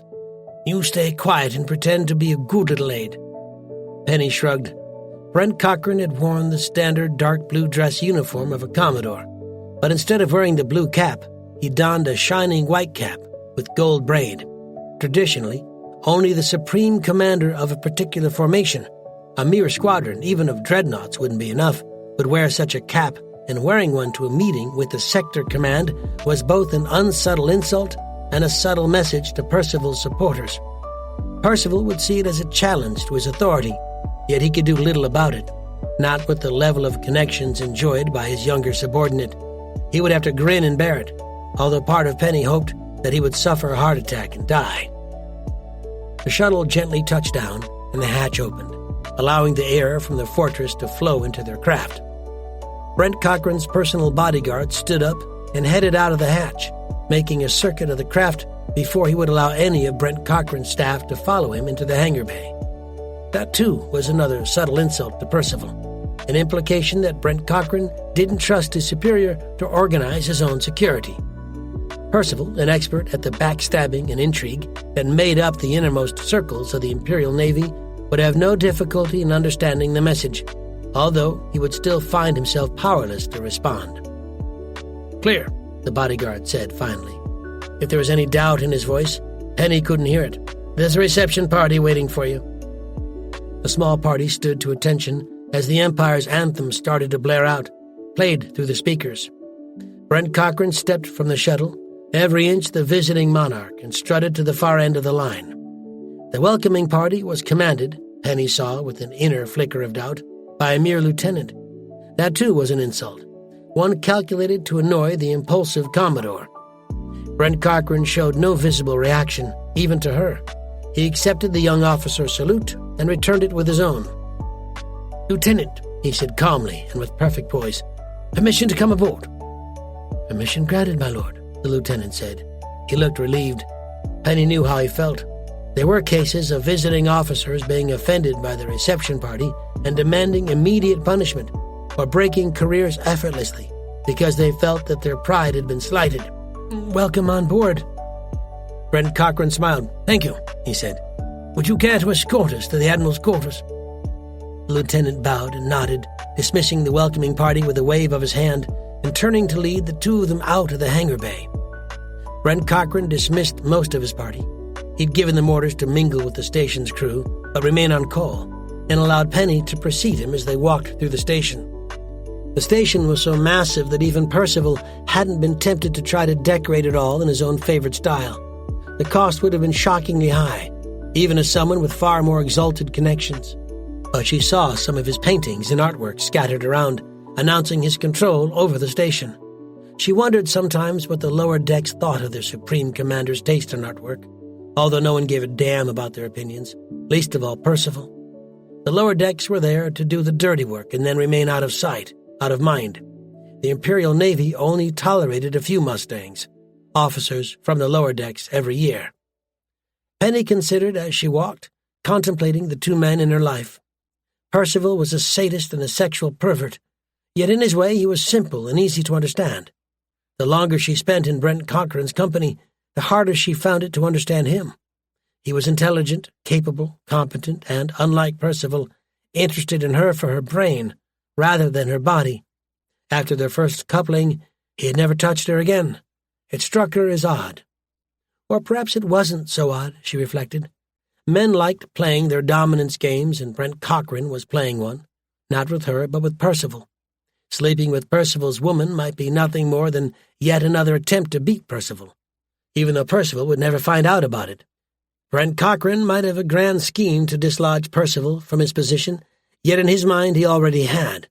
Or perhaps he trusted in his patrons and his undoubted ability to control his ships. He was simply too valuable for Percival to dispose of him. Penny's lips tightened as she fought to get back into the old ways of thought, adding an extra sway to her hips and tightening her jacket. The courier boat had found the squadron 4 days ago, ordering Brent Cochran to abandon his position and bring the squadron to Camelot with all possible speed. That, she was sure, meant bad news. Or perhaps Percival had his own plan to get rid of his uppity subordinate before things went badly wrong for him. Or perhaps he was just missing Penny in his bed. No, that couldn't be the answer. He could have ordered any of the young female officers into his bed, and no one would have cared. Well, no one who mattered. The Imperial Navy wouldn't have cared in the slightest, as such abuses of power were common, even winked at by senior officers. Brent Cochran had been furious, although his fury hadn't been as raging hot as Percival's had been when she'd been slapped or beaten by her superior. She could understand his position, for they'd been working on training the squadron only to discover that most of the commanding officers were unsuited for their position. The Empire rarely gave super dreadnoughts to officers with imagination. They might have the imagination to use them in rebellion against the Empire, and Brent Cochran's subordinates had the collective intelligence of a dead fish. She smiled at the thought. Perhaps it was a little harsh. The collective intelligence of a dying scorpion, doomed, but still able to kill with its sting. If something happened to him, his subordinates would fight on, with all the intelligence and competence of a newly minted cadet entering the academy.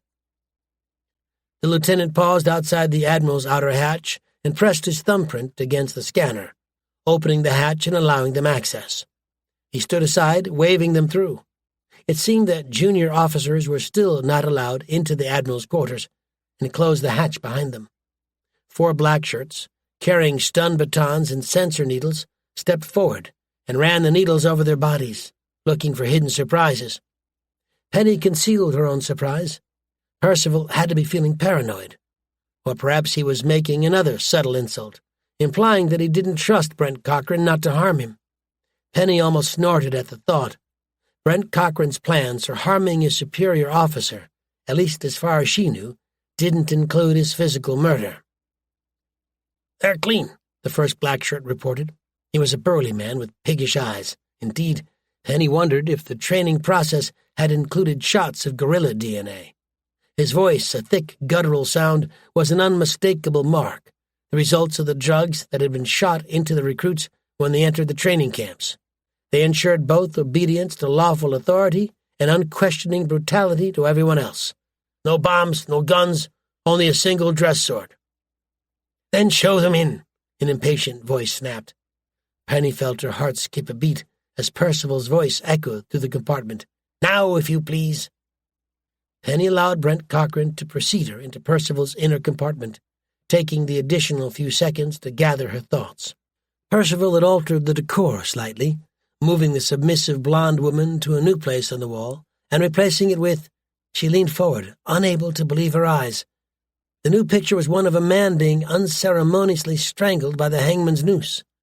She fought down the urge to vomit, trying to understand why Percival had placed it in such prominence, or why he would want to sleep under it, or why, for that matter, he would expect her to sleep under it.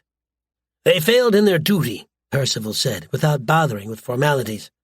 That might have been intended as yet another insult, but she suspected, from the angry tone of helpless fury in his voice, that it was simply an oversight. "They failed in their duty, and because of them, the whole Empire knows about the rebellion." That was physically impossible, but Penny decided that it would be better not to point that out to her enraged superior and lover. Brent Cochran didn't have the same scruples, yet even he kept his mouth shut, watching and waiting to see which way Percival jumped. Being so close to him was like being close to a caged animal, one that could turn on her and rend her to pieces at any moment. The whole compartment seemed to be charged with negative energy. "The rebels accessed the ICN," Percival said, when he had calmed down enough to speak straight. "They managed to get a message into the buffers here, in this system, and upload it into the courier boats. They will have told all the other malcontents and dissidents and ungrateful populations about their rebellion and invited them to join up. The rebellion will spread far and wide." Penny kept her face composed, although she risked a glance at Brent Cochran and saw the barely hidden look of cold calculation on his face. Percival's real motive for keeping the news of the rebellion concealed had never been to avoid giving encouragement to the other rebels out there, but to save himself from the vengeance of an angry empire.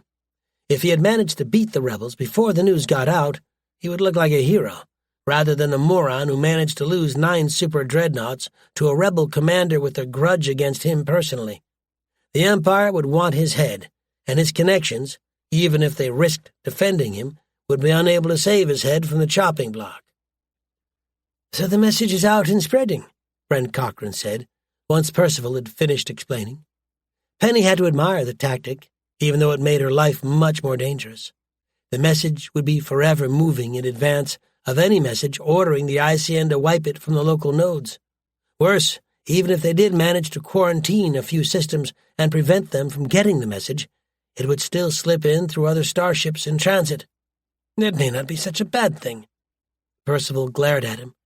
Penny had a good idea that she knew what was going through his mind, but he wouldn't explode in front of Brent Cochran, not when his subordinate would gleefully take it to his superiors. "It's a disaster," Percival said flatly.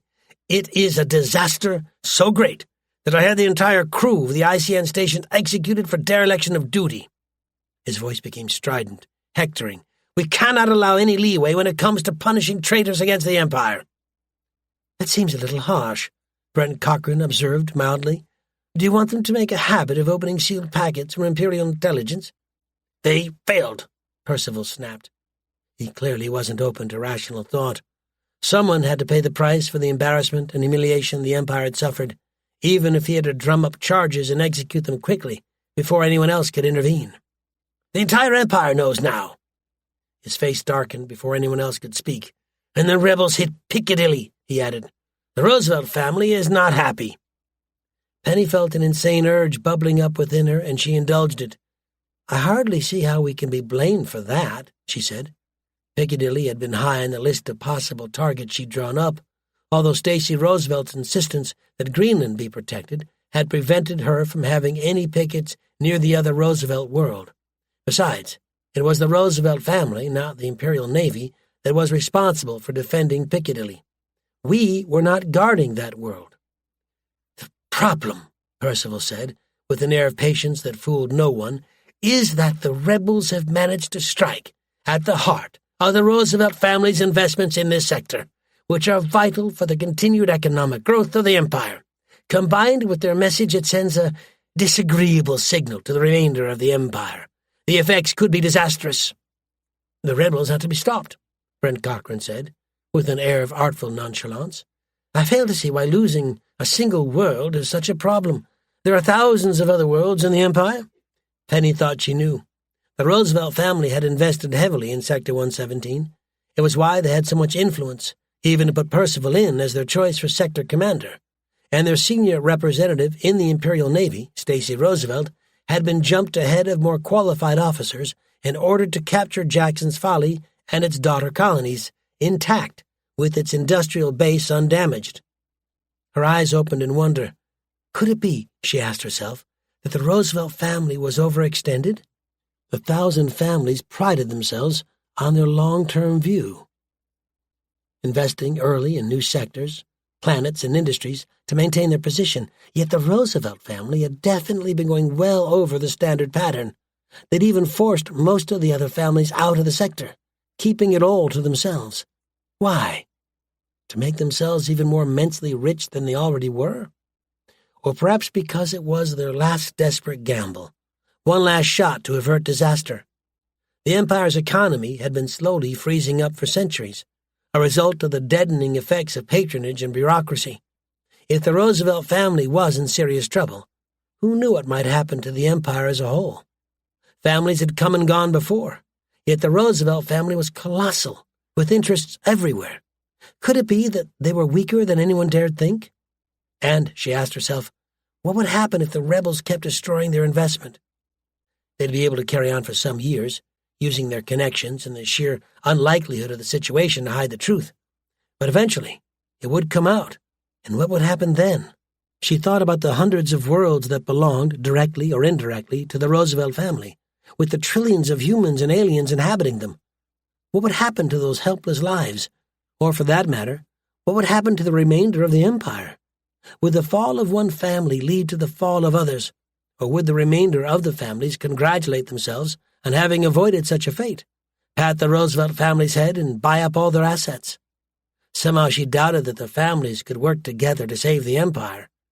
They'd be saving it from themselves. "It's not a complete disaster," Brent Cochran said.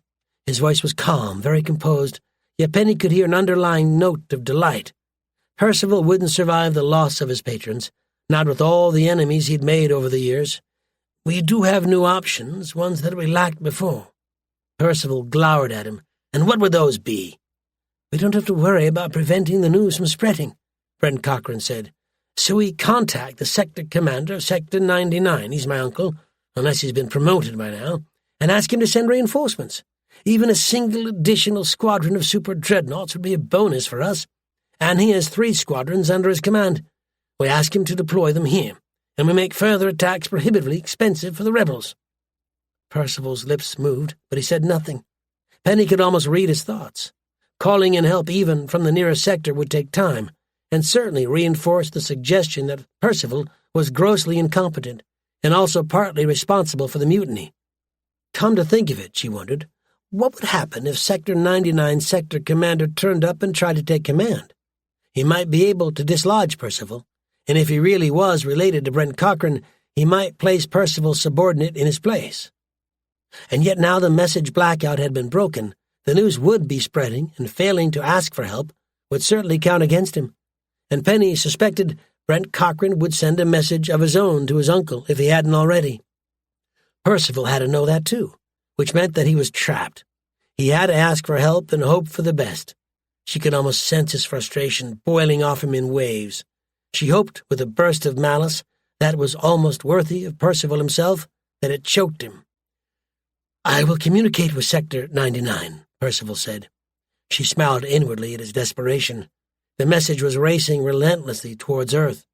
6 months, no, less than 6 months now, and 1,000 families would know just how badly Percival had bungled the rebellion. A year from now, Percival might receive orders telling him to travel to Earth to be executed. Or maybe, if his connections came through, a simple relief from command. "I want you to find the rebels." "We will return to our position and wait," Brent Cochran said. "The rebels will eventually fall into our lap." "You will go," Percival said. "Captain Quick will remain with me. I have much to discuss with her." Brent Cochran kept his opinion on that, if he had an opinion, to himself. "Yes, sir," Penny said. Inwardly she was singing. She could endure any amount of discomfort, if it meant she got to watch as Percival received his just deserts. "I'll remain here." Chapter 26. "I presume," Collins said with deadly calm, "that you have some kind of explanation for this?"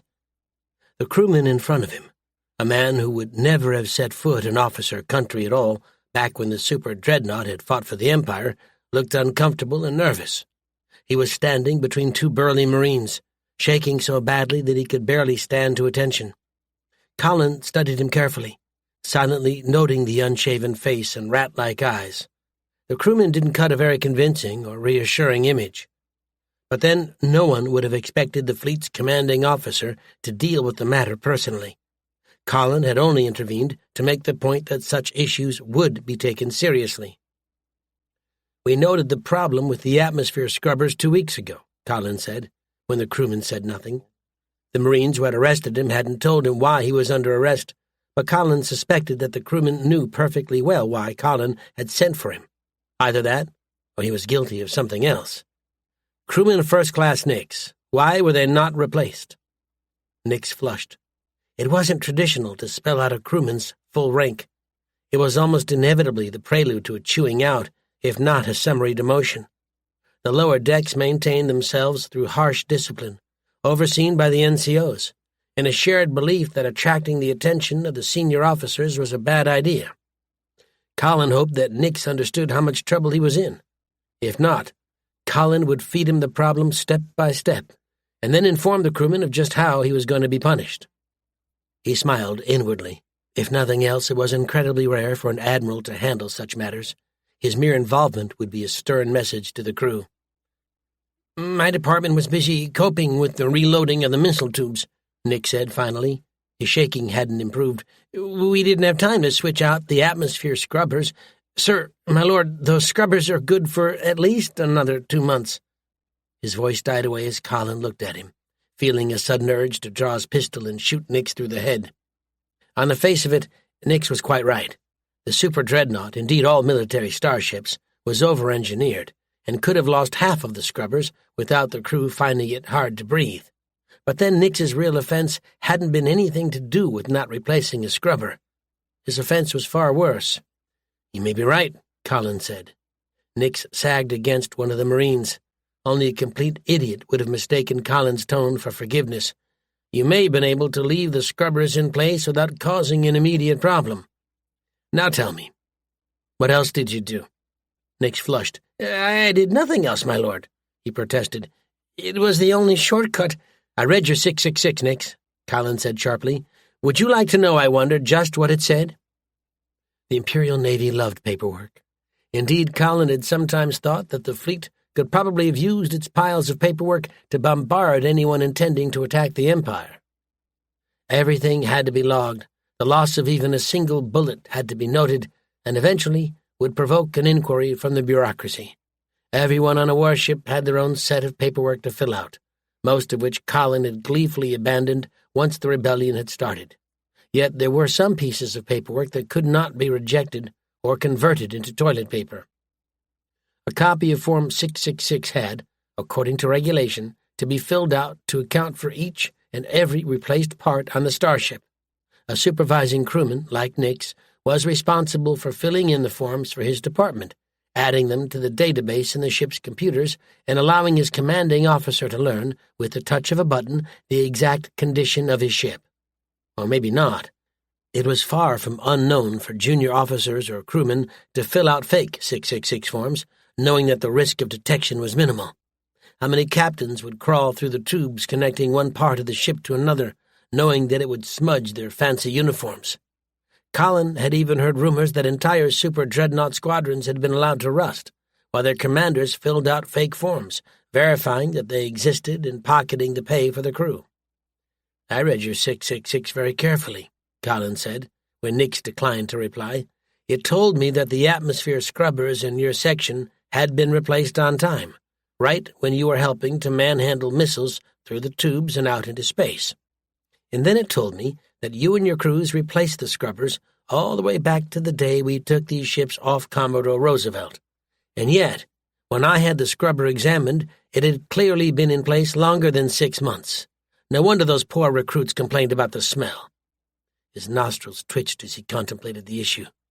The scrubber had been installed in a tube connecting 2 compartments, one used to house crewmen and the other used to house recruits from the various asteroid colonies out past the rim. The crewmen had ignored it. They were used to having their interests and concerns dismissed by their superiors.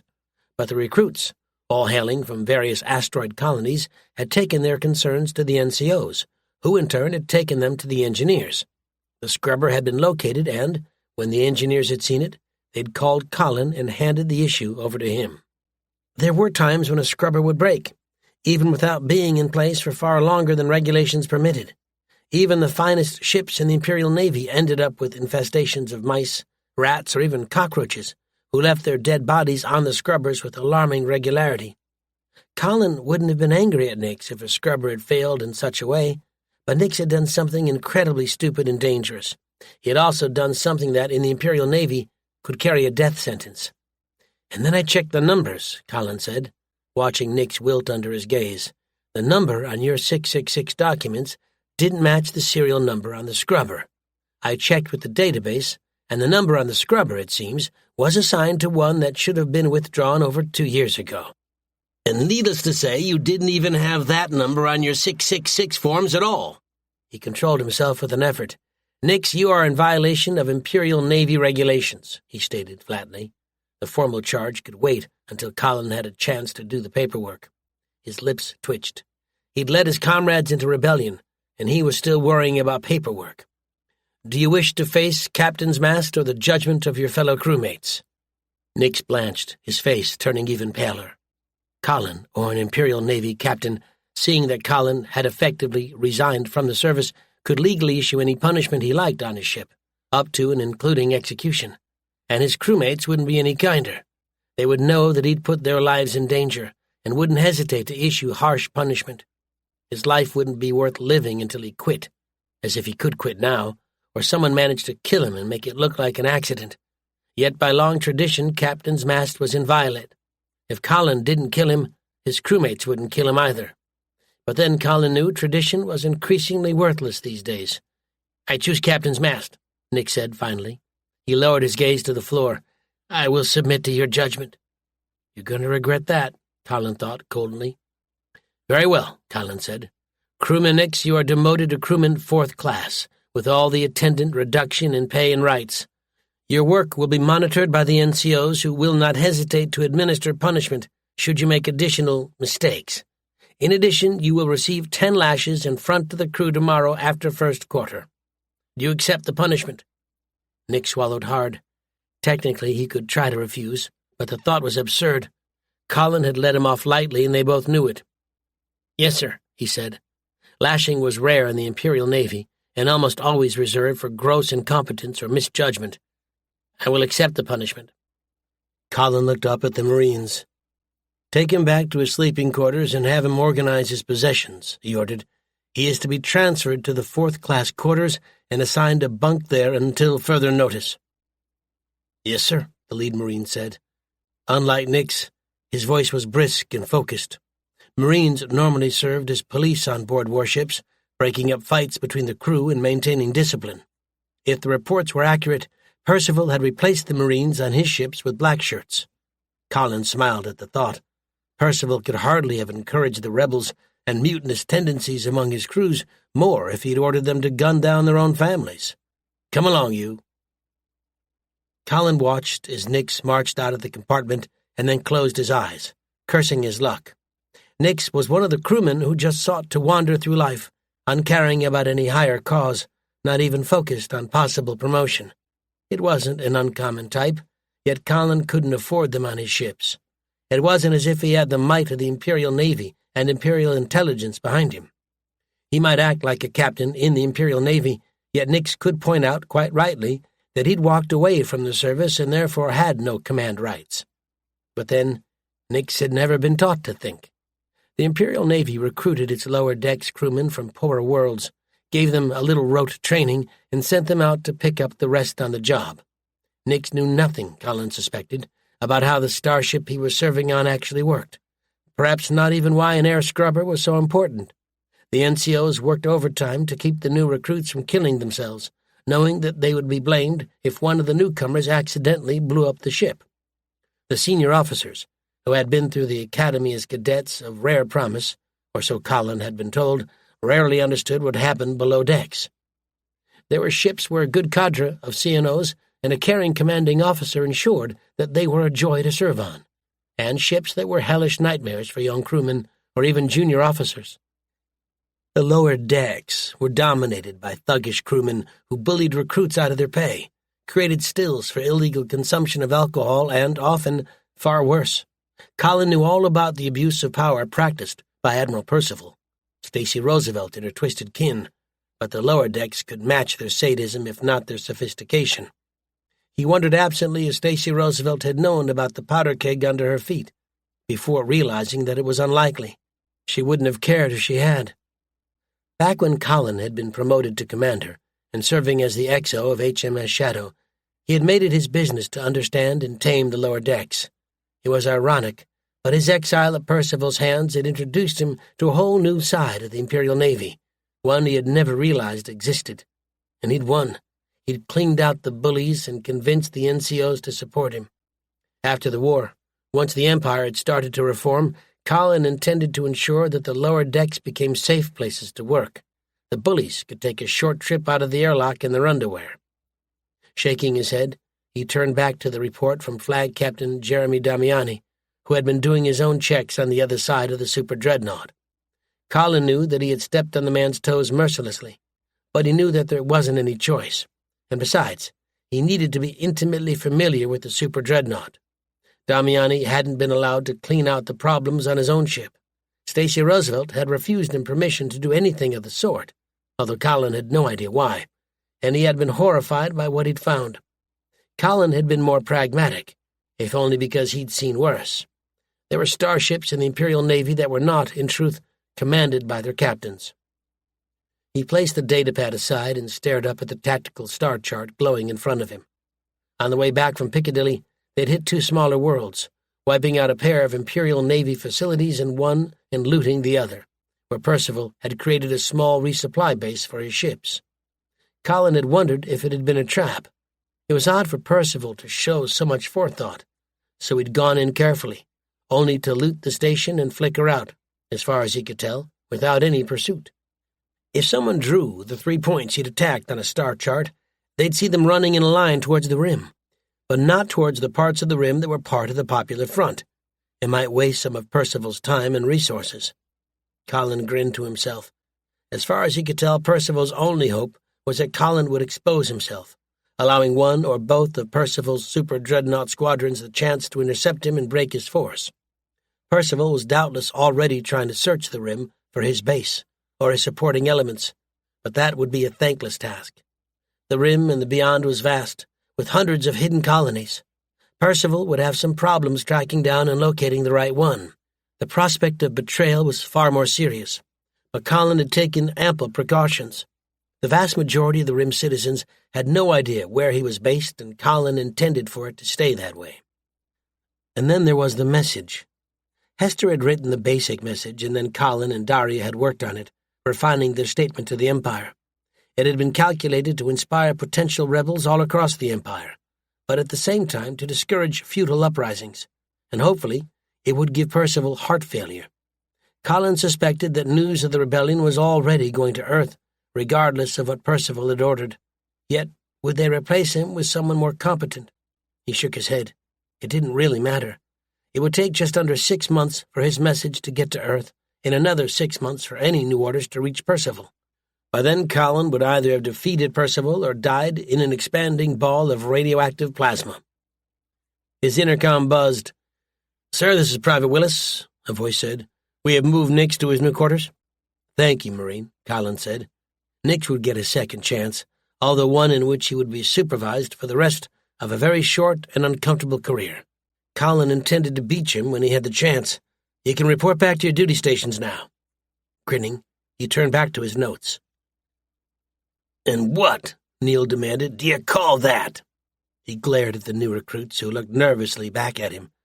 They had no formal military training at all, not even the quick and dirty training given to the black shirts. What they did have was a willingness to fight and die for their homes, the colonies along the rim. Some of them were experienced fighters, yet they had never been properly trained. The difference was only unimportant to someone who had never served, and Neil had been a Marine for over 30 years.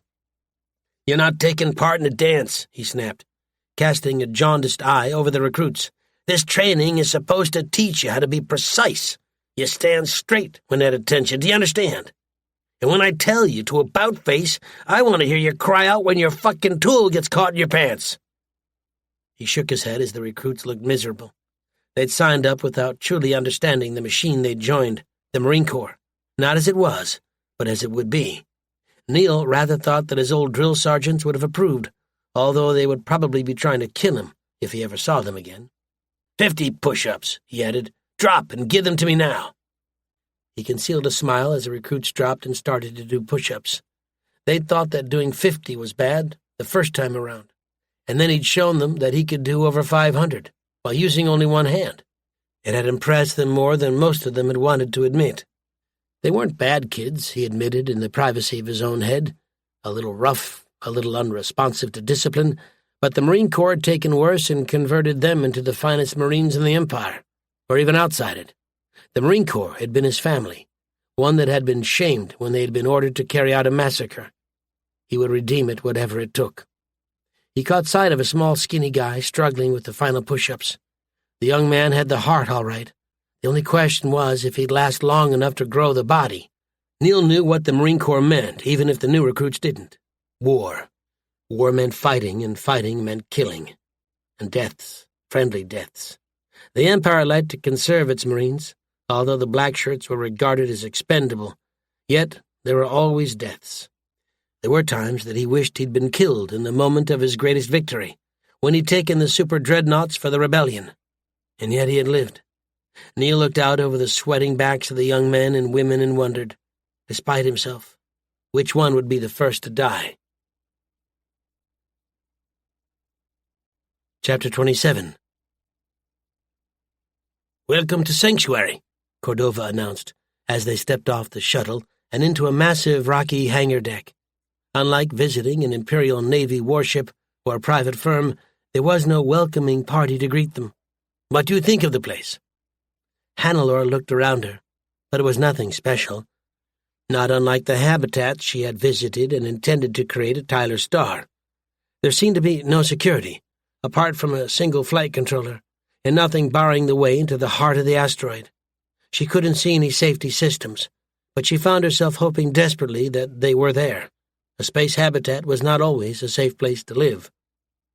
She'd actually enjoyed the 2 weeks she'd spent on the random numbers. Cordova had been the perfect gentleman, encouraging her to talk about her own life and asking insightful questions about the high city on Earth, even some that suggested that he had some insider knowledge of the place. In return, he told her about the Popular Front, about hundreds of rebel and insurgent groups working together to force the Empire to reform or destroy it.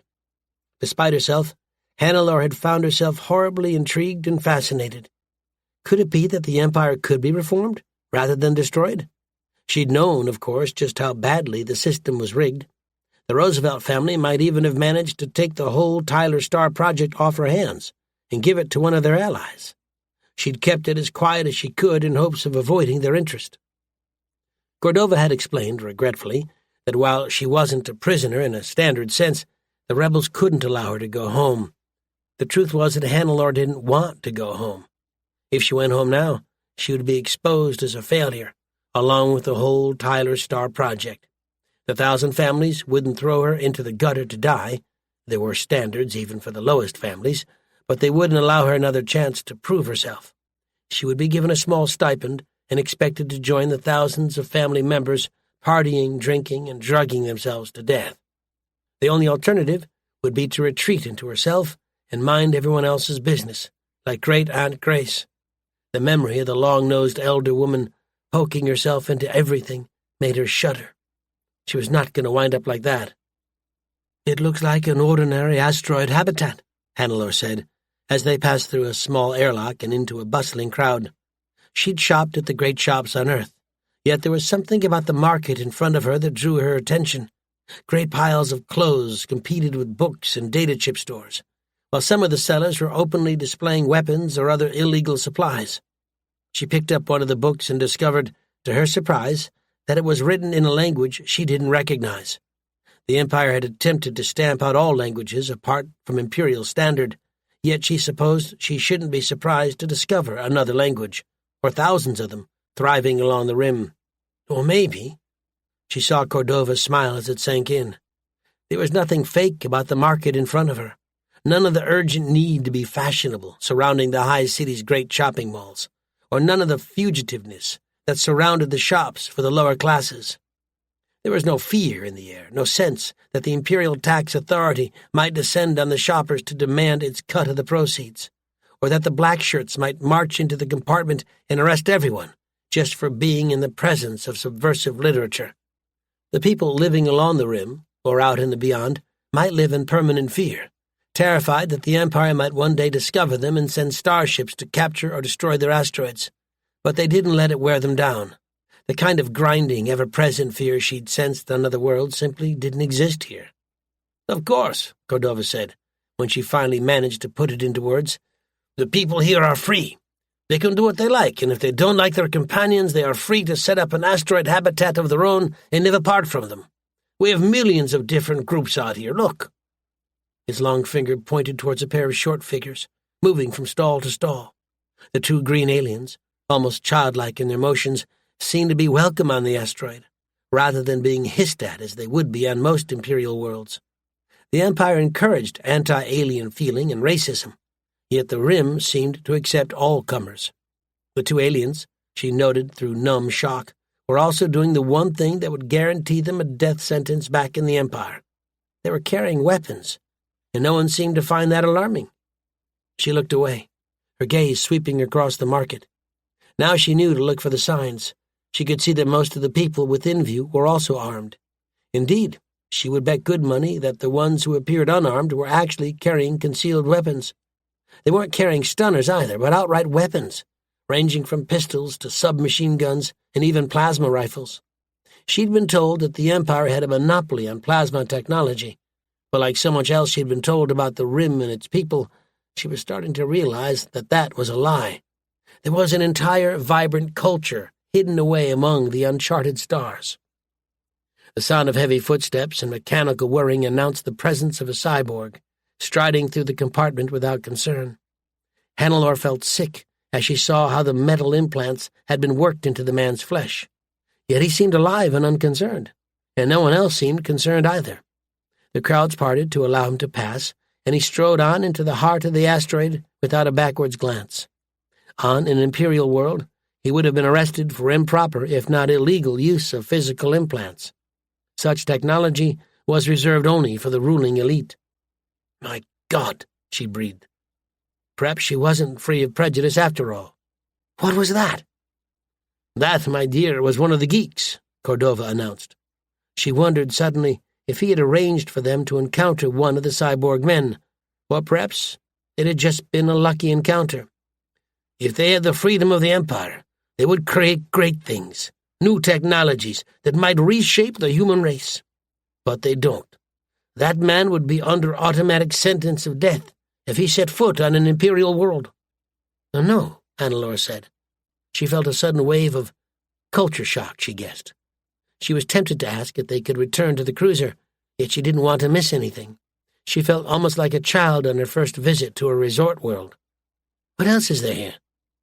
Cordova grinned and walked her through the massive asteroid. Sanctuary had started life as a 7-kilometer nickel-iron asteroid, one that had been mined extensively before the rebels had moved in and converted it into a base of operations. Indeed, because of its semi-public location, it served almost as a regional capital for the Rim, with starships and crews coming in to sell their wares and pick up additional supplies. Hannelore guessed that those starships included pirates, but Cordova explained that, out on the Rim, the difference between pirate and legitimate trader was blurred. If the pirates were selling goods the Rim desperately needed, very few people would ask questions. "We don't allow slave traders here," he explained, as they walked past a storefront advertising, of all things, farming equipment. "That's not uncommon in parts of the Rim, but they're not allowed to come here. Other than that, if they can sell whatever they bring, they're welcome to come. It helps keep us all alive." Hannelore nodded slowly, her mind spinning. The 1,000 families might have been like the asteroid's population, back before the First Interstellar War and their rise to supreme power. It almost made her heart ache for the days when simplicity and legality had been the order of the day, rather than the deeply corrupt edifice that bore down on the entire galaxy. The first emperor, the man who had built the empire only to be disposed of by his overmighty subordinates, was probably turning in his grave. Her lips twitched. No one knew, at least according to legend, what had happened to the man. Rumor had it that he was still out there somewhere, waiting for the call to action, the call to save the empire. She shook her head. It was just a legend, of course, probably started by the people who had quietly murdered their former emperor. There was no way to know for sure. "Most of your crew wanted to join us," Cordova said, as they entered a set of private quarters. Cordova, it seemed, maintained a residence on the asteroid, but the compartments were barren and dull. Hannelore understood. His real home was on his ship, surrounded by his loyal crew. "Where do you stand?" Hannelore hesitated. As a loyal subject of the Empire, and as a scion of the 1,000 families, her duty was clear. She should denounce him to his face, demand transport back to Earth, and refuse any further cooperation. That was absurd. Cordova would just laugh at her no matter what she said. She was in no position to dictate terms, a lesson that one of her distant relatives on her mother's side had taught her. He'd been taken alive by pirates and demanded his release, only to have his face slashed badly before he'd been ransomed back to his family. And then, what did she have to go home to? Nothing but disgrace. She would spend the rest of her days as a lotus eater, nothing more. No hope of a future, no hope of rising high, no hope of using her intelligence to carve out a place for her. She would become a laughing-stock like so many others. The 1,000 families stood together against the outside world. That was a lesson they had learned a long time ago, during the rise of the second emperor, but they were merciless to failures from their own ranks. "I do not know," she admitted finally. Part of her was tempted to ask if she couldn't just disappear into the beyond and try to forget where she came from. The rest was uncertain. "What do you want from me, anyway?" Cordova smiled. "I think that I have a friend who would like to meet you," he said. He held out a hand, in the formal style of the high city, much to her surprise, and pulled her to her feet. "Come on."